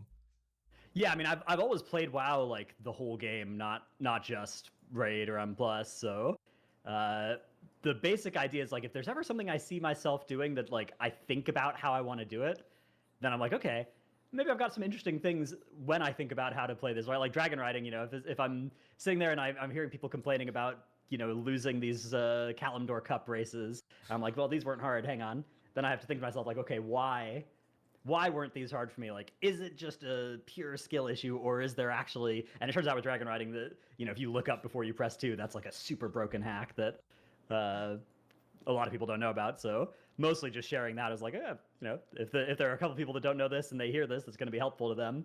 Is it going to be a video that does particularly well? You know, maybe not, but I can afford to put out some videos that don't do particularly well on the algorithm if I think that they're like good content, and particularly if it's going to help some of the people who watch it, I don't mind. You know, this is the same with like some of the videos I make every tier are like phase by phase Mythic Fire Act guides, right? Like I have a Mythic Fire Act phase 1, intermission 1, phase 2, phase 3 guide, all of which are like pretty exhaustive, pretty in-depth videos, none of which do particularly well on the algorithm. Like none of those videos are really good. Well, you know when you upload a YouTube video and it's like, this video was 1 out of 10 of your last videos, like this is great. And those ones are always like, yeah, this is a 7 out of 10. This is a 10 out of 10, right? Like these are not getting a lot of views. They do get more views over time than average videos, but like if I was just purely trying to optimize the ratio of effort to views, I wouldn't make those videos. But those are videos where it's like, okay, I know these will help some people. I know this is the kind of content that like long term, I want to be the guy that is putting out these types of videos where, you know, if you go to my channel. It is so true. Like, I'm so glad Dreadnoughts is making these last boss guides. They're actually like go-to guides, right? Like, I swear, if you watch the Dreadnoughts video about the last boss, you know everything about it. Like, you're just done. They're great videos. Like, it's amazing. Thank you so much, Galaxia, for the 2-step gifts. Appreciate that so much. Thank you, thank you, thank you. And you scroll down it, you're gonna be like, oh, interesting. Like, dragon riding tips. I wonder what he's got there. And then like, you know, that if I made a video about it, it's not just because I thought it was a topic that was worth making a video about. It's because I thought there was a topic that I had something useful to add on. Yeah. Side kind of slight tangent here. One of my favorite videos of yours is a Amongst Us video that you made. Oh, dude, yeah. The Among Among Us guy. Blue.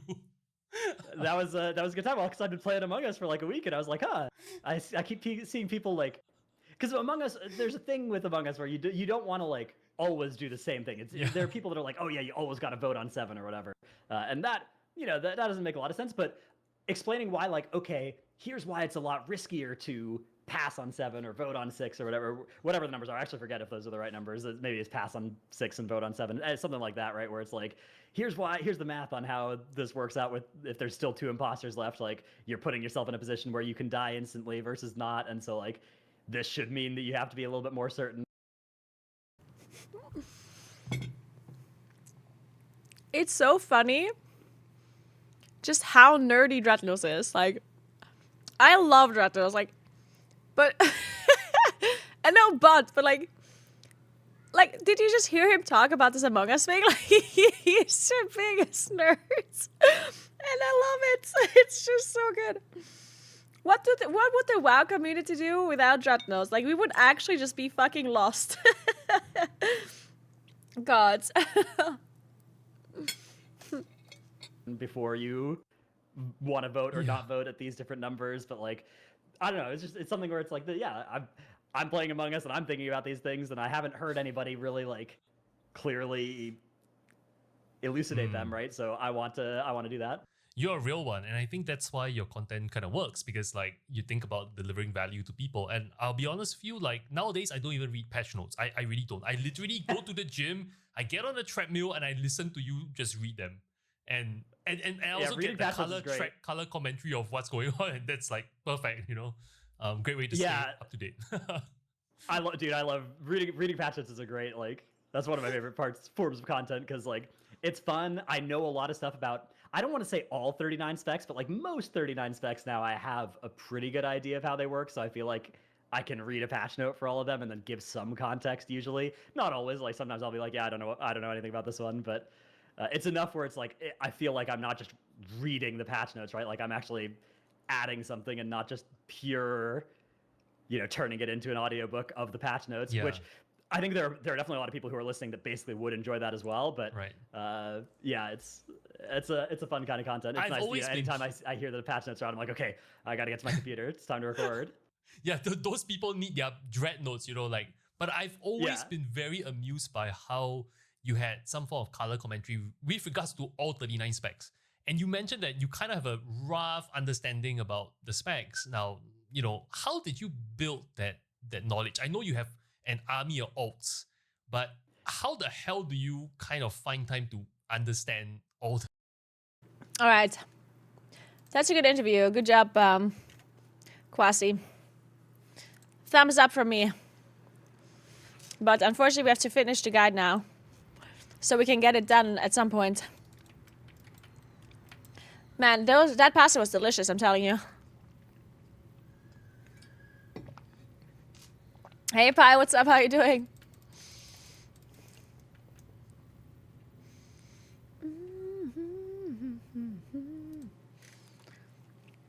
Okay, the only thing we have left to explain is Irish.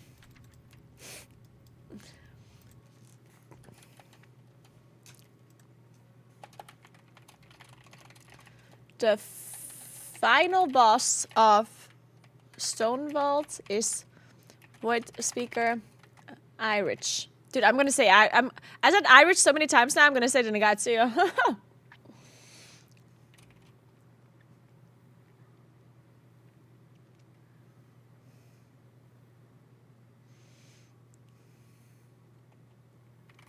He applies void corruption to the group periodically, and the only way to get rid of it... Is it the only way, or is it actually a magic debuff?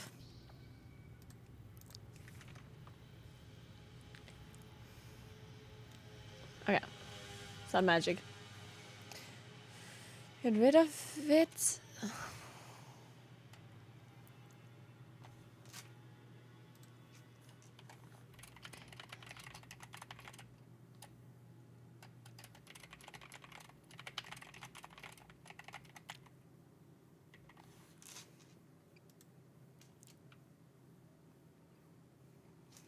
The way to get rid of it is by walking close to the void rifts that spawn around the edges of the room. The void rift will start pulling you in if you get close.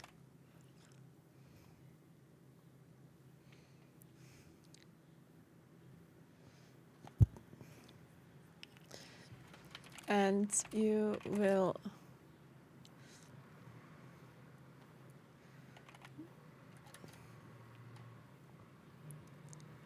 the void will start pulling you in if you get close and kill you. Be fatal if you get within 3 yards of it, of the center. Additionally, on Mythic, they also close and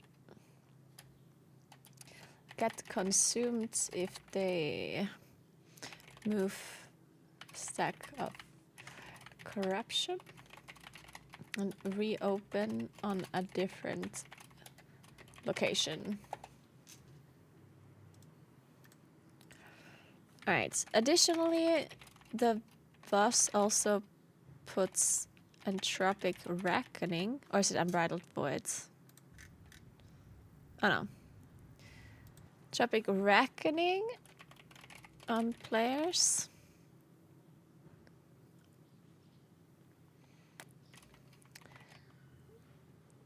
This ability applies a circle around each player that eventually places a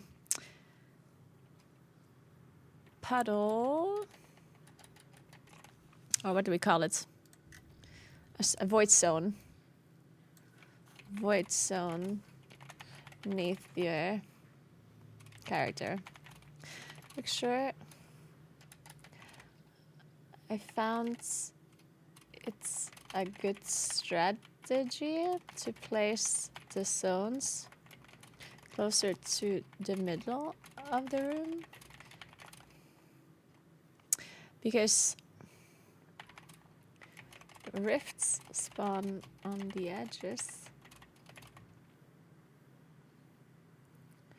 Placing this void zones middle, you won't create an area of denial around a newly spawning rift potentially. Oh yeah.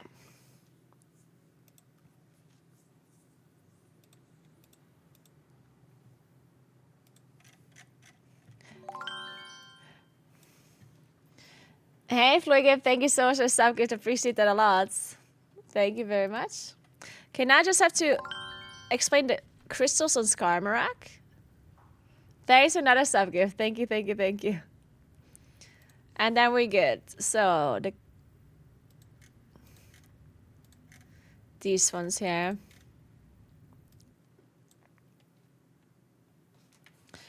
Additionally, the boss also spawns crystalline eruption. No, wait.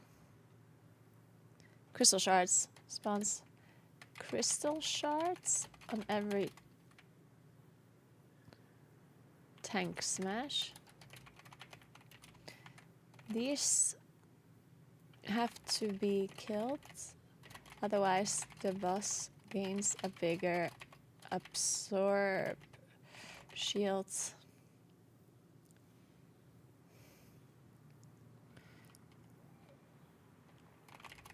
Fortified shell. But make sure to kill them in a staggered fashion, because they apply a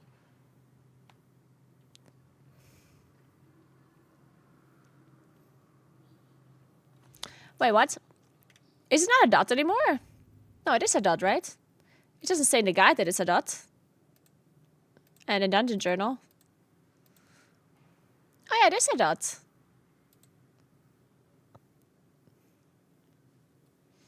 Hey, it's Merly. Thank you so much for the prime. Welcome, welcome.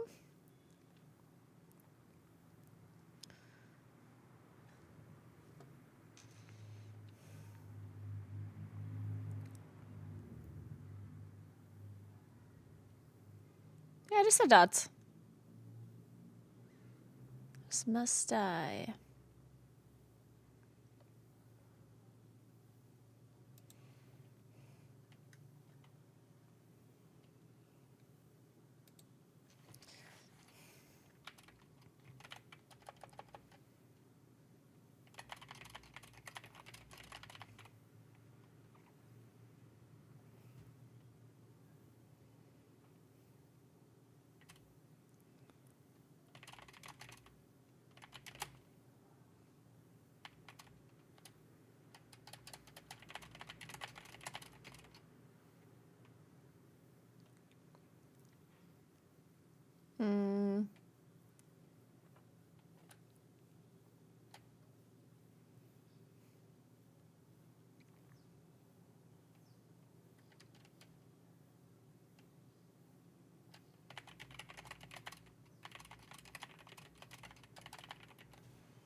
Okay. I think I'm done.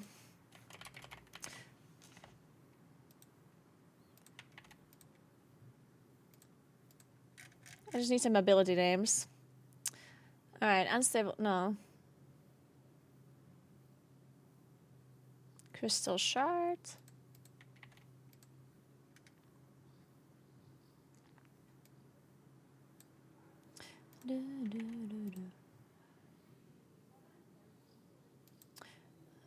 What is it? Tank smash called? Crystalline smash.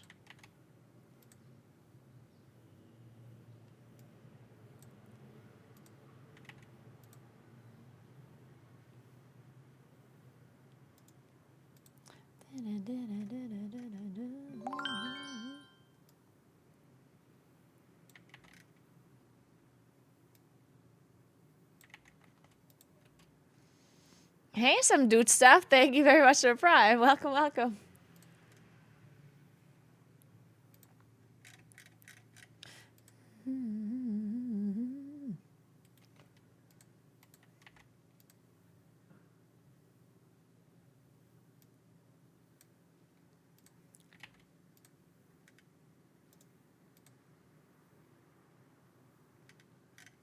Okay.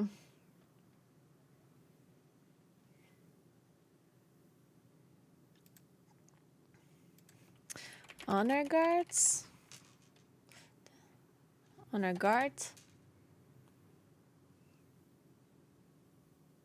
God, there's so many mobs called honor guards.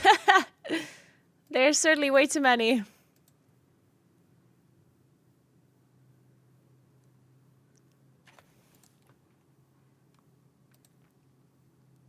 Cursed Forged Honor Guards. Curse Forged. Cursed Forge. Oh. Cursed Forge. Jesus Christ. There.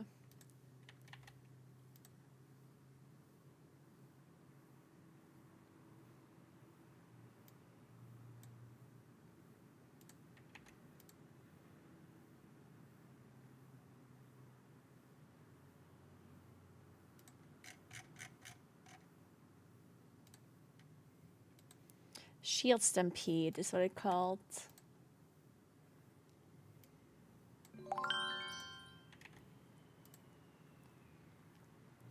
Then Stone Shapers. Hey, Uncaged, thank you so much. It's your sub gifts. Appreciate that a lot. Thank you very much.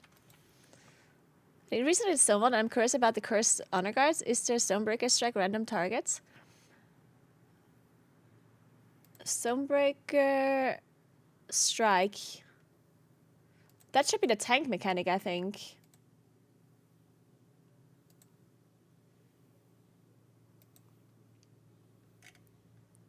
I think that's a tank mechanic. I guess it's possible that it goes on another player if the tank is out of range. Maybe that's what happened, because I think if the tank is in range, then it should just be casting that on the tank. I'm pretty sure.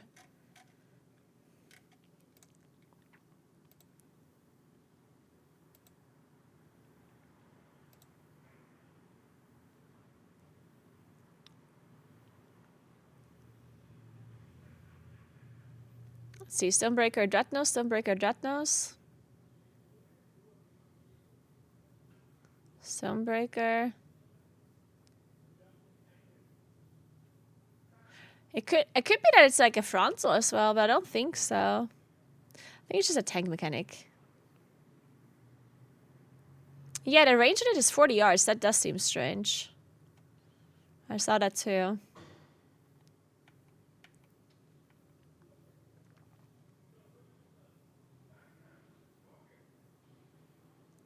And certainly it seems to be going on a tank though, because, I mean, all of them are going on Dreadnoughts here, so I assume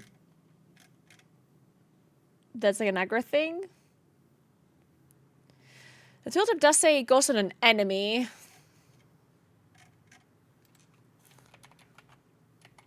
So that would mean it's not the tank. But that would be strange. I don't know. Maybe there's some weirdness to it. What they say.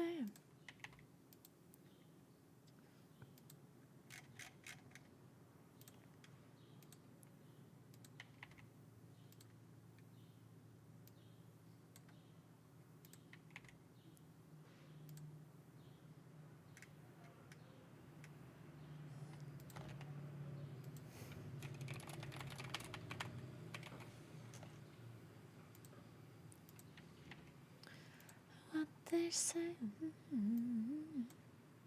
All right. Last Boston, I'm good. Time for Irish.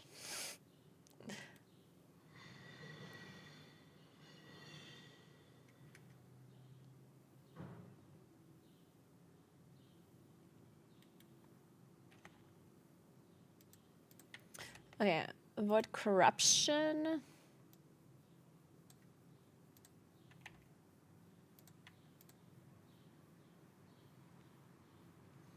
Then avoid rift.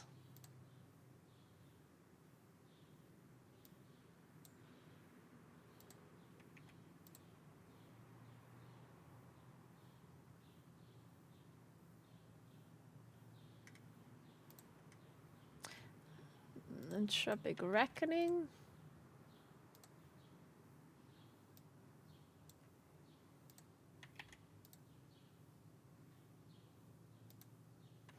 Okay.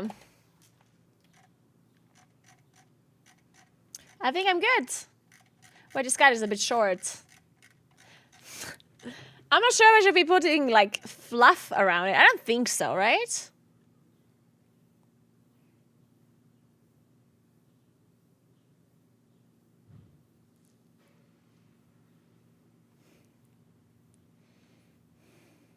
Because Dreadnought is already explained. Okay, what do you think, guys? So basically, we're working on a YouTube series for the Warcraft channel where we are talking about the new dungeons or explaining the new dungeons. And Dreadnought is doing the first video, and I'm doing the second video. So basically, Dreadnought is going to make a video about Arakara.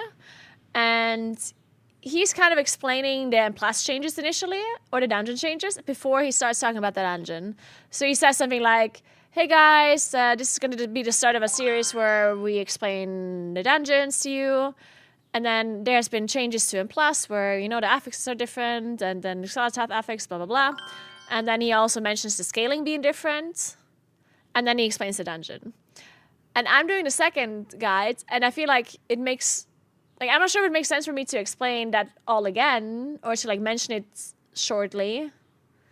Or if I should just explain the dungeon without anything. Hey, Innovation, thank you so much for 2 sub gifts. Thank you so, so much. Because, I don't know, it feels like...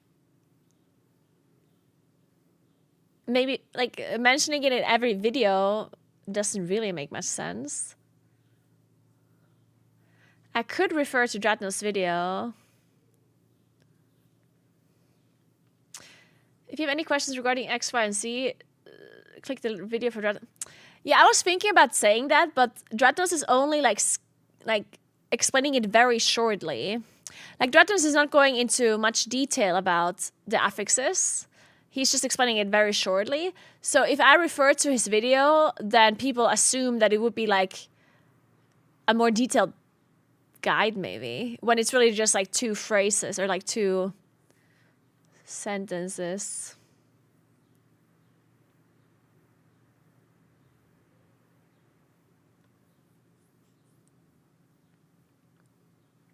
I would say the same update information in each video. Yeah, I was thinking maybe it does make sense to involve, like, to just say it, because some people might only look at one guide. They might not see the whole all guides, right? Yeah. So I think maybe repeating the information does make sense.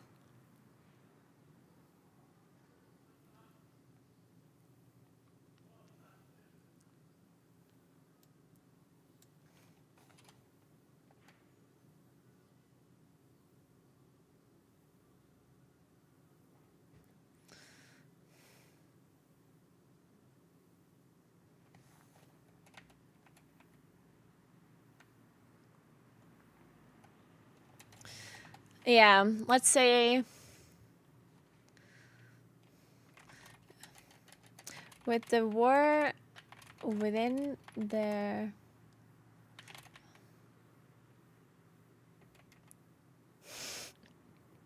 This song is perfect to write guides, by the way.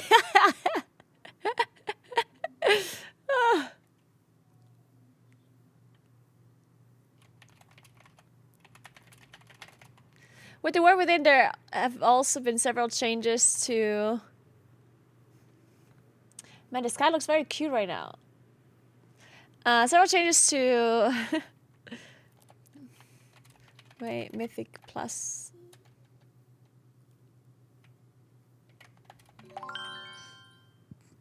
Thank you so much for gifting a sub, Anonymous. Thank you so, so much.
Additionally, the way affixes are applied, key levels has been adjusted.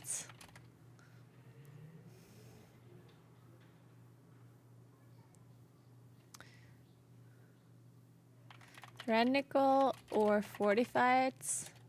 When does tyrannical and fortified apply? From 4 onwards or from 3? No, 4, right? Wait, affixes are applied to key levels has been adjusted. Tyrannical or fortified.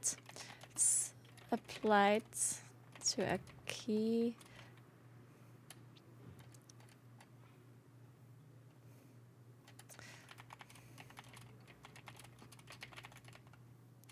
And weekly affixes have been completely reworked.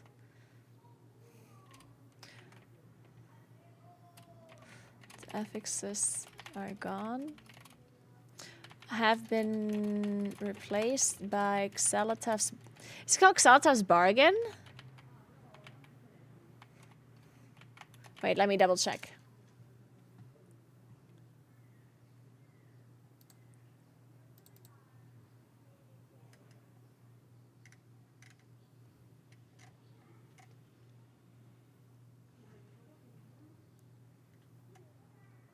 Xalotav's Bargains.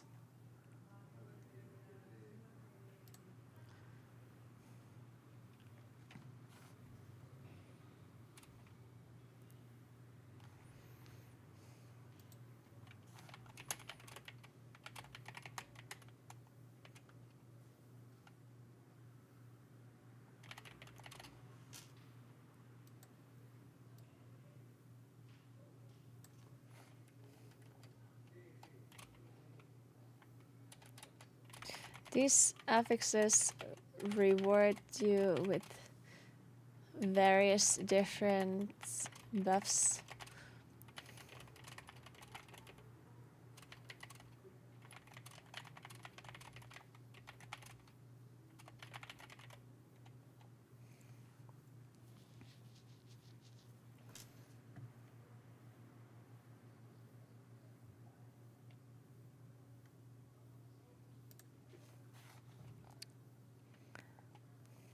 Should I mention that affixes are gone from 10 onwards? I guess not really, right? Or from 12 onwards. I think that one is kind of not necessarily needed for a dungeon guide like this.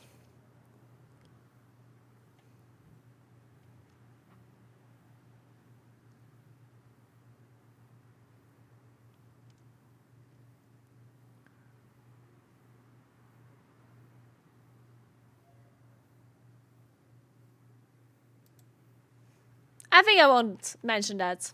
I think I'll just say I'm gonna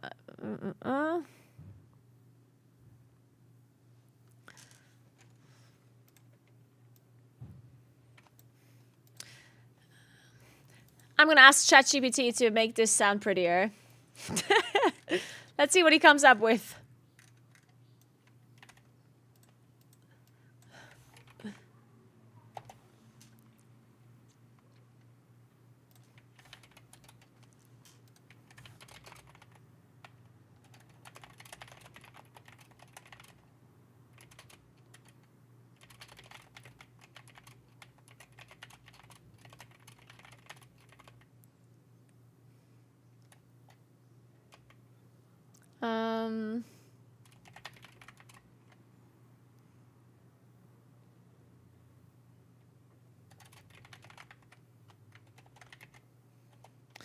All right, let's see.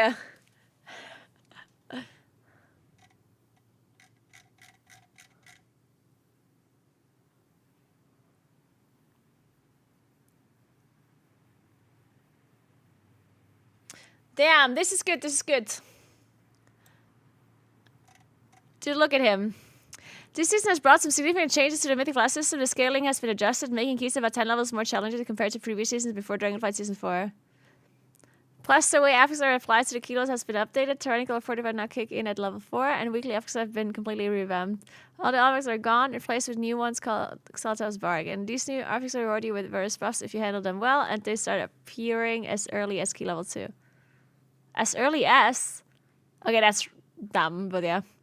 So we'll be diving into the stone vault. Our foremost dungeon located in Oregon Deers. Diving into, okay, fine.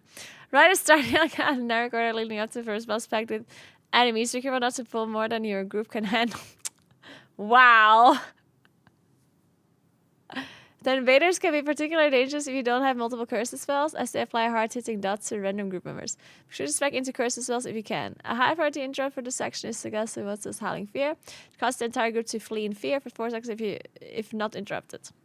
Also watch out for the earth-infused golems. They cast Ground Pound, an uninterruptible AoE that slows everyone and deals initial nature damage. So range player, you can outrange this ability if you're more than 30 yards away. Okay, I mean, some parts of this look good. Better than my English.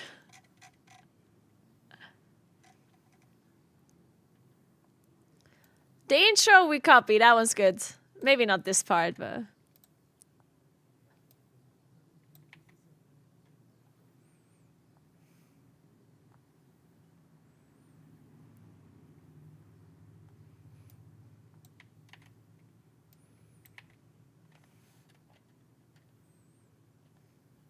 This is such a good song.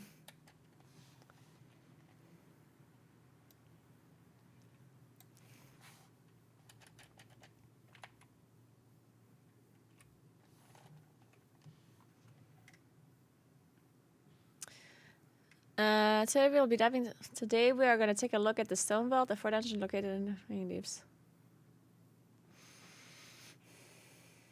I mean, I'll keep my sentence. My sentence is better. Man, I wrote at the very beginning of the dungeon there's a narrow corridor, and he said right at the start you'll encounter a narrow corridor. Come on, mine is good too.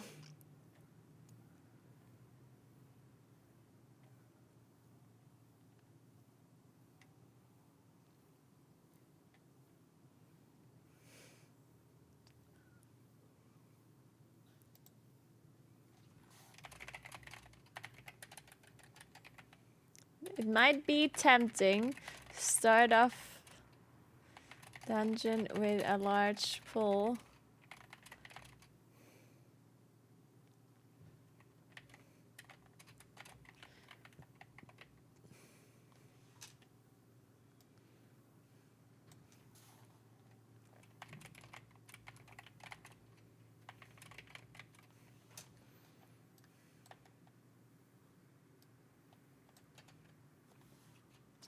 At the beginning of the dungeon, there is a narrow corridor leading up to the first boss with a high mob density. It might be tempting to start off the dungeon with a large pool here.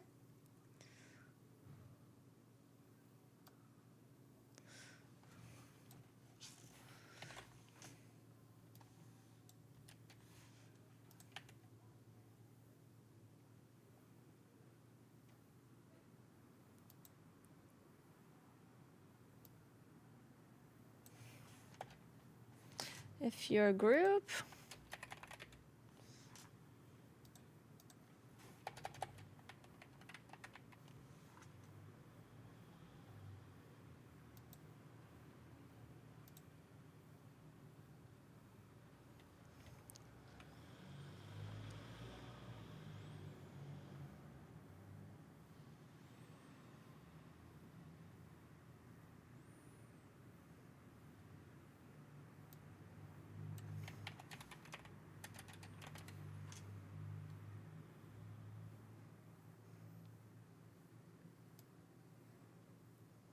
I like this sentence.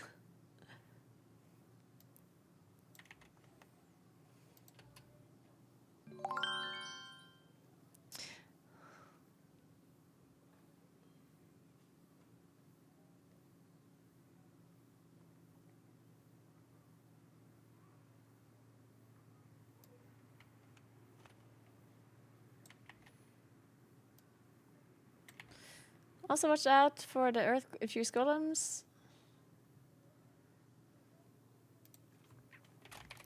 They cast ground and interrupt AoE, slowing everyone and doing initial nature damage. So range player you can outrange. Okay. Hey Summer Stella, thank you so much for 17 months. What's up? Nagini when? Hey, Nagini's already a lady. So does she know it's Friday night? She seems dramatically unalcoholized. This is actually a good point. I should be leaving. What's the time? 8. Okay. Yeah, I should be leaving very soon. I'm just gonna reword this guy a little bit, then I'm done.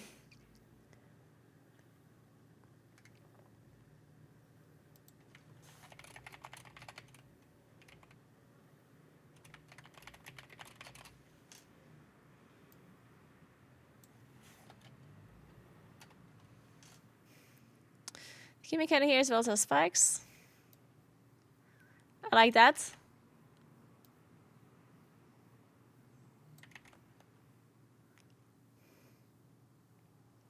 Pillars that spawn beneath players.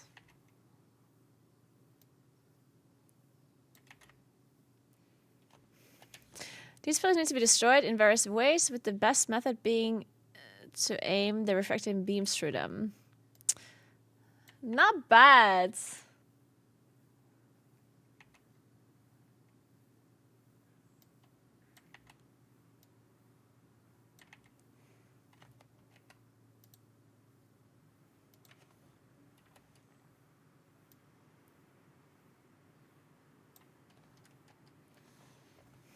The village targets weighted with a red arrow on the ground, and each destroyed pillar applies sticking dot the group which stacks up.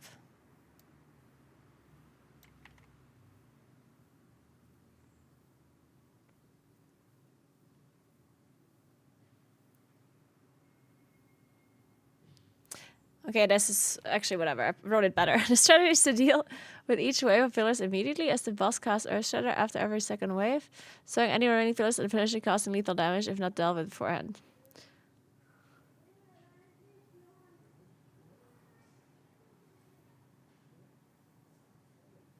The best strategy is to deal with each wave of pillars immediately to make sure you don't end up having too many of them up at once. Boss casts Earth Shatter after every second wave of spikes, destroying any of them that are still up, essentially casting them earlier.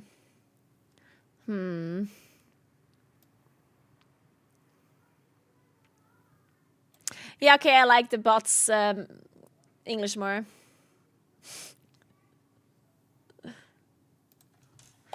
God damn it.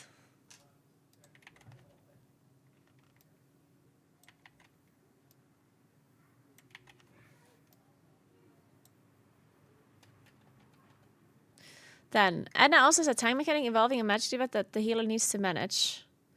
The boss periodically casts Seismic Smash, dealing heavy damage to the tank and applying a magic dot. When this debuff is dispelled, the tank gains a damage reaction for 6 seconds. The tank should use a major defensive cooldown to survive the first smash, and then the healer should dispel the magic debuff right before each subsequent Seismic Smash to maximize the damage reaction. Okay, I'm gonna reword this to maximize the damage reaction.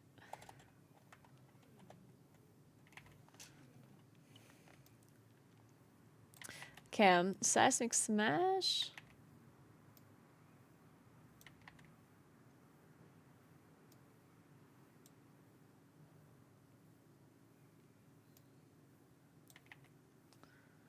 Then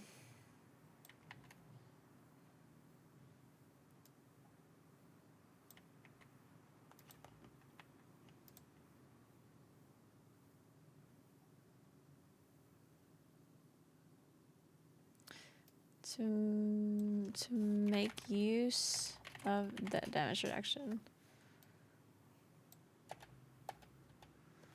To utilize.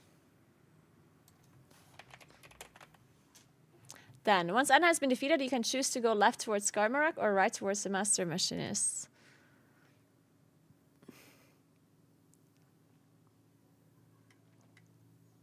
If you decide to go left, you encounter a few mobs. Okay, that sounds dumb.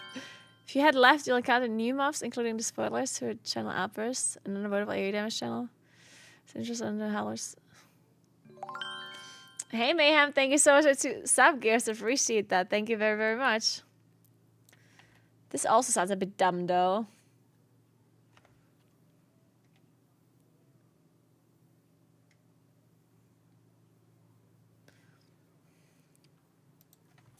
Make sure to assign a priority to interrupt.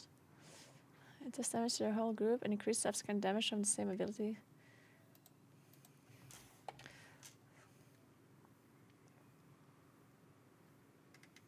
Skarmarak's main... Wait.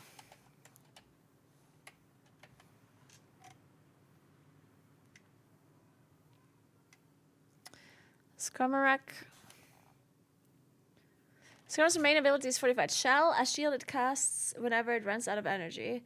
While the shield is up, the boss casts Void Discharge. Deal increasingly more damage to the group the longer the shield holds up. Occasionally, the boss will spawn unstable fragments, soaking them.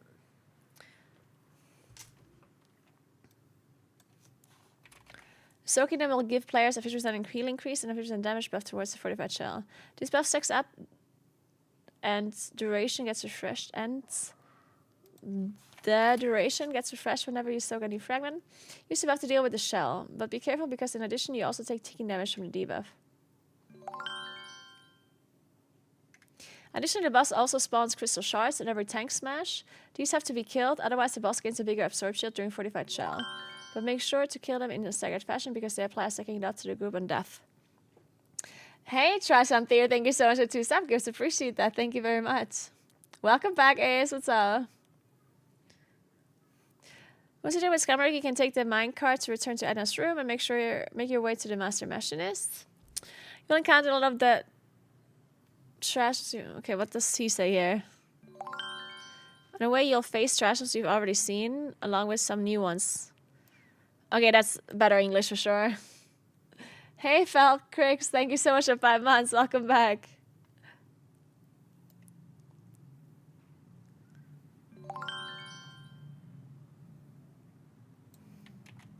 You'll face trashes you've already seen, along with some new ones. Like Menders. What attempt to heal? Attempts to heal an ally for person if not interrupted. Other than that, you have to make sure you avoid the lava cannon from the forge loaders. They target a random player and then release a big lava orb towards their position.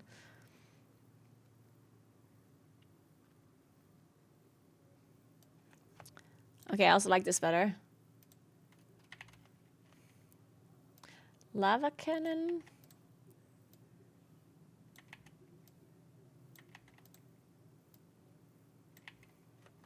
There we go. Then I start the gym. Nice.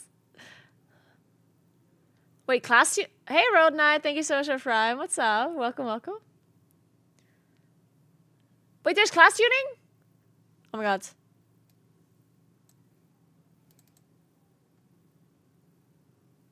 I'm on 10 to increase the damage of Wrath by 2040 was 2550. Oh. Okay, that makes sense. Kojo, thank you so much for 2 subgifts. Appreciate that. Oh my god, they nerfed our fillers because there was a broken stars of damage increased by 12%, starfall damage increased by 20%. Okay, this was like necessary. Harmony of the Heavens increased Eclipse 5 by 10% per proc, max 6 was 1% per proc, max 5.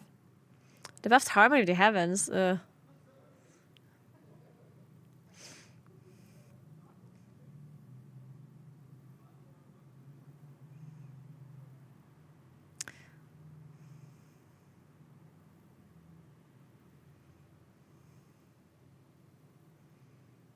It's a good question if this is a buff or a nerf. This might not even be a buff. This is a very good question. What did the Moonkin say?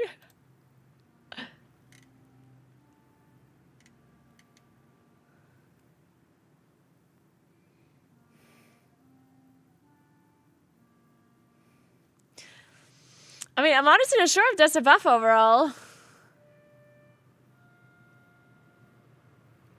This is exactly what we wanted them to do. Because, I mean, our fillers were so strong that we wouldn't even be casting spenders in certain situations. We would just overcap instead of... Like, it wasn't even worth the global instead of just casting more of Wraths or more Starfires. So, this was a really needed change. I'm glad they did that. Well, I mean, I'm saying I'm glad they did that, but this is like, they had to do that. Like, this is literally like a required fix. It's almost like a bug fix. But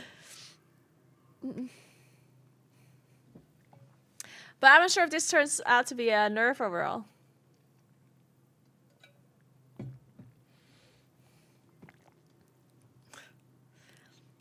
They should have just buffed Star Search and Starfall by a lot and not nerf our fillers.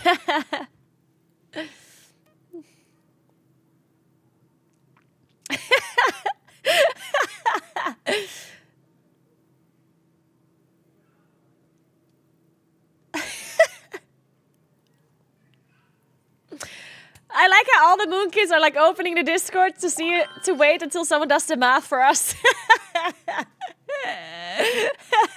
It's like, guys, do the math. Hello. Hey, Silent, thank you so much for the sub.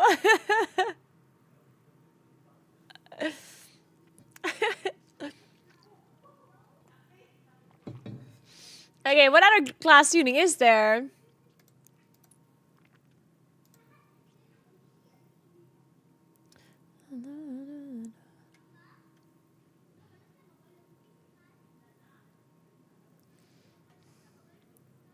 Hey, Seymour, thank you so much for Prime. Welcome, welcome. And thank you so much for procking a hype train, guys. Appreciate that. Just in time for the Moonkin changes. And no, you don't have to be a sub to join the Discord, no. Who else got buffed? Ooh, they nerfed Frosty K.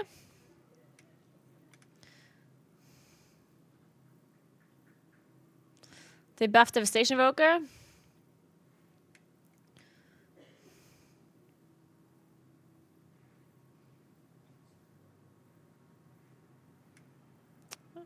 BM and Survival buff?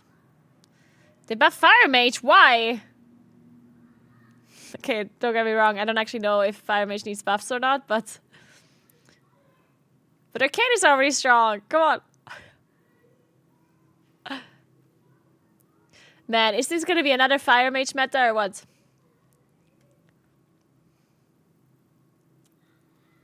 Fire was so bad? Okay, well, these are pretty interesting buffs. 30%.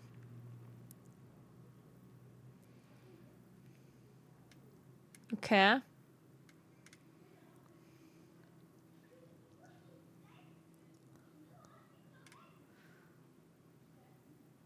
%5 damage buff to Destro. Okay.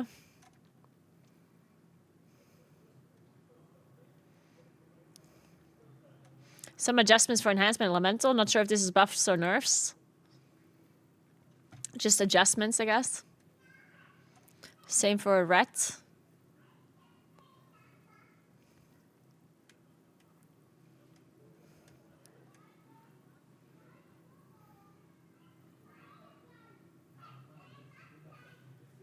Some disc buffs. Okay.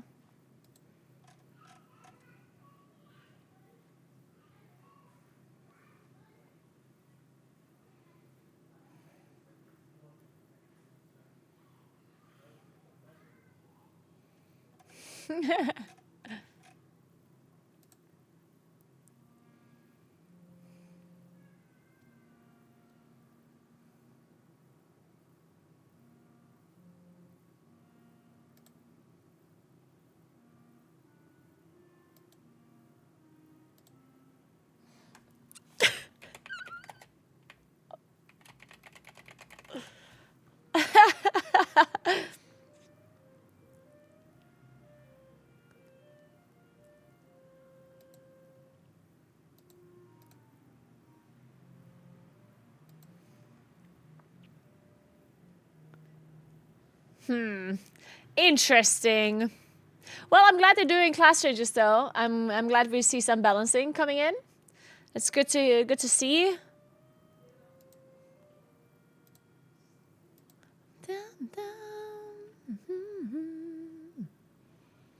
Alright guys. It is time for me to leave. Just in time for the Moonkin changes. I'm out of here. Oh, thank you so much for hanging out, guys. You're the best as always. I do really much appreciate you. Really much.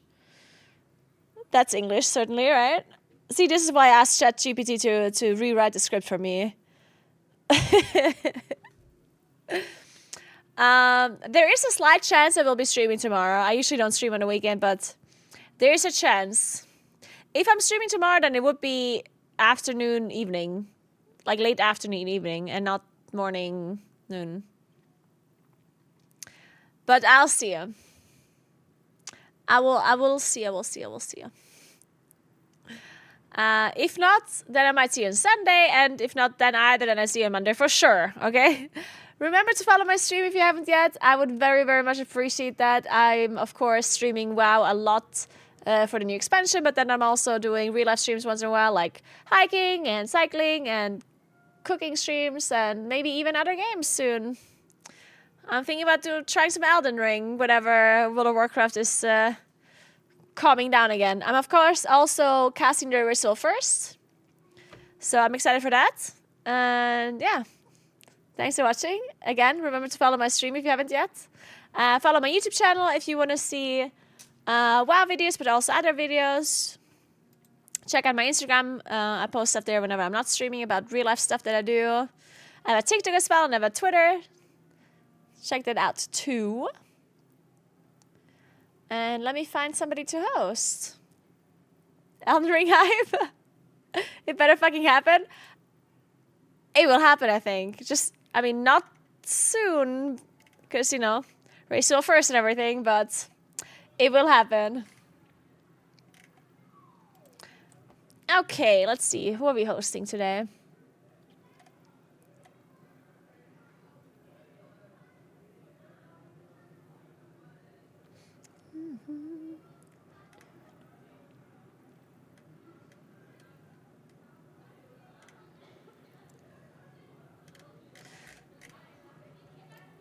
Okay, let me see. Sorry, this might take a while. I need to find a streamer.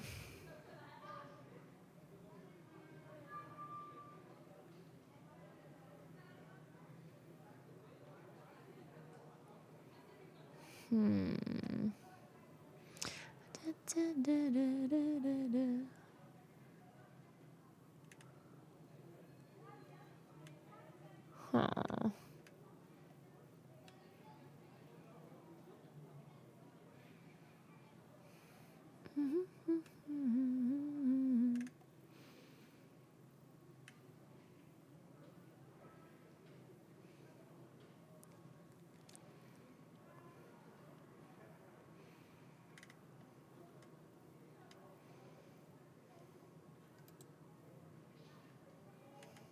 It's Jack's birthday?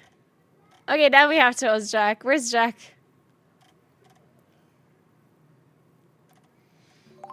Aw, thank you so much for the sub gifts, Wicked Duck. Thank you so much. And iPinel, thank you so much for the sub gifts too. I appreciate that a lot. Thank you. Thank you very much. Guys, I hope you all have a nice rest of your Friday, and I hope you have an amazing weekend, okay? If I don't see you tomorrow or on Sunday, then enjoy yourselves. Only do fun things that you enjoy, yeah? This is very important. And just have a good time, you know?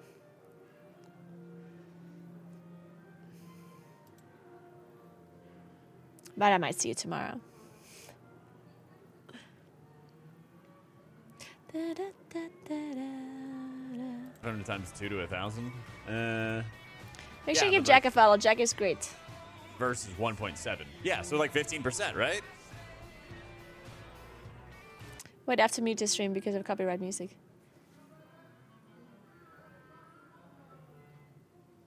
What's this music outside? Oh.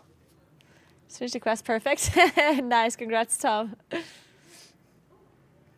I guess have fun watching Jack, and I see you maybe tomorrow, or maybe on Sunday, or maybe on Monday. Who knows at this point? All right. Thanks for watching. You're the best. But it's still like Goodbye. Oracle strength was in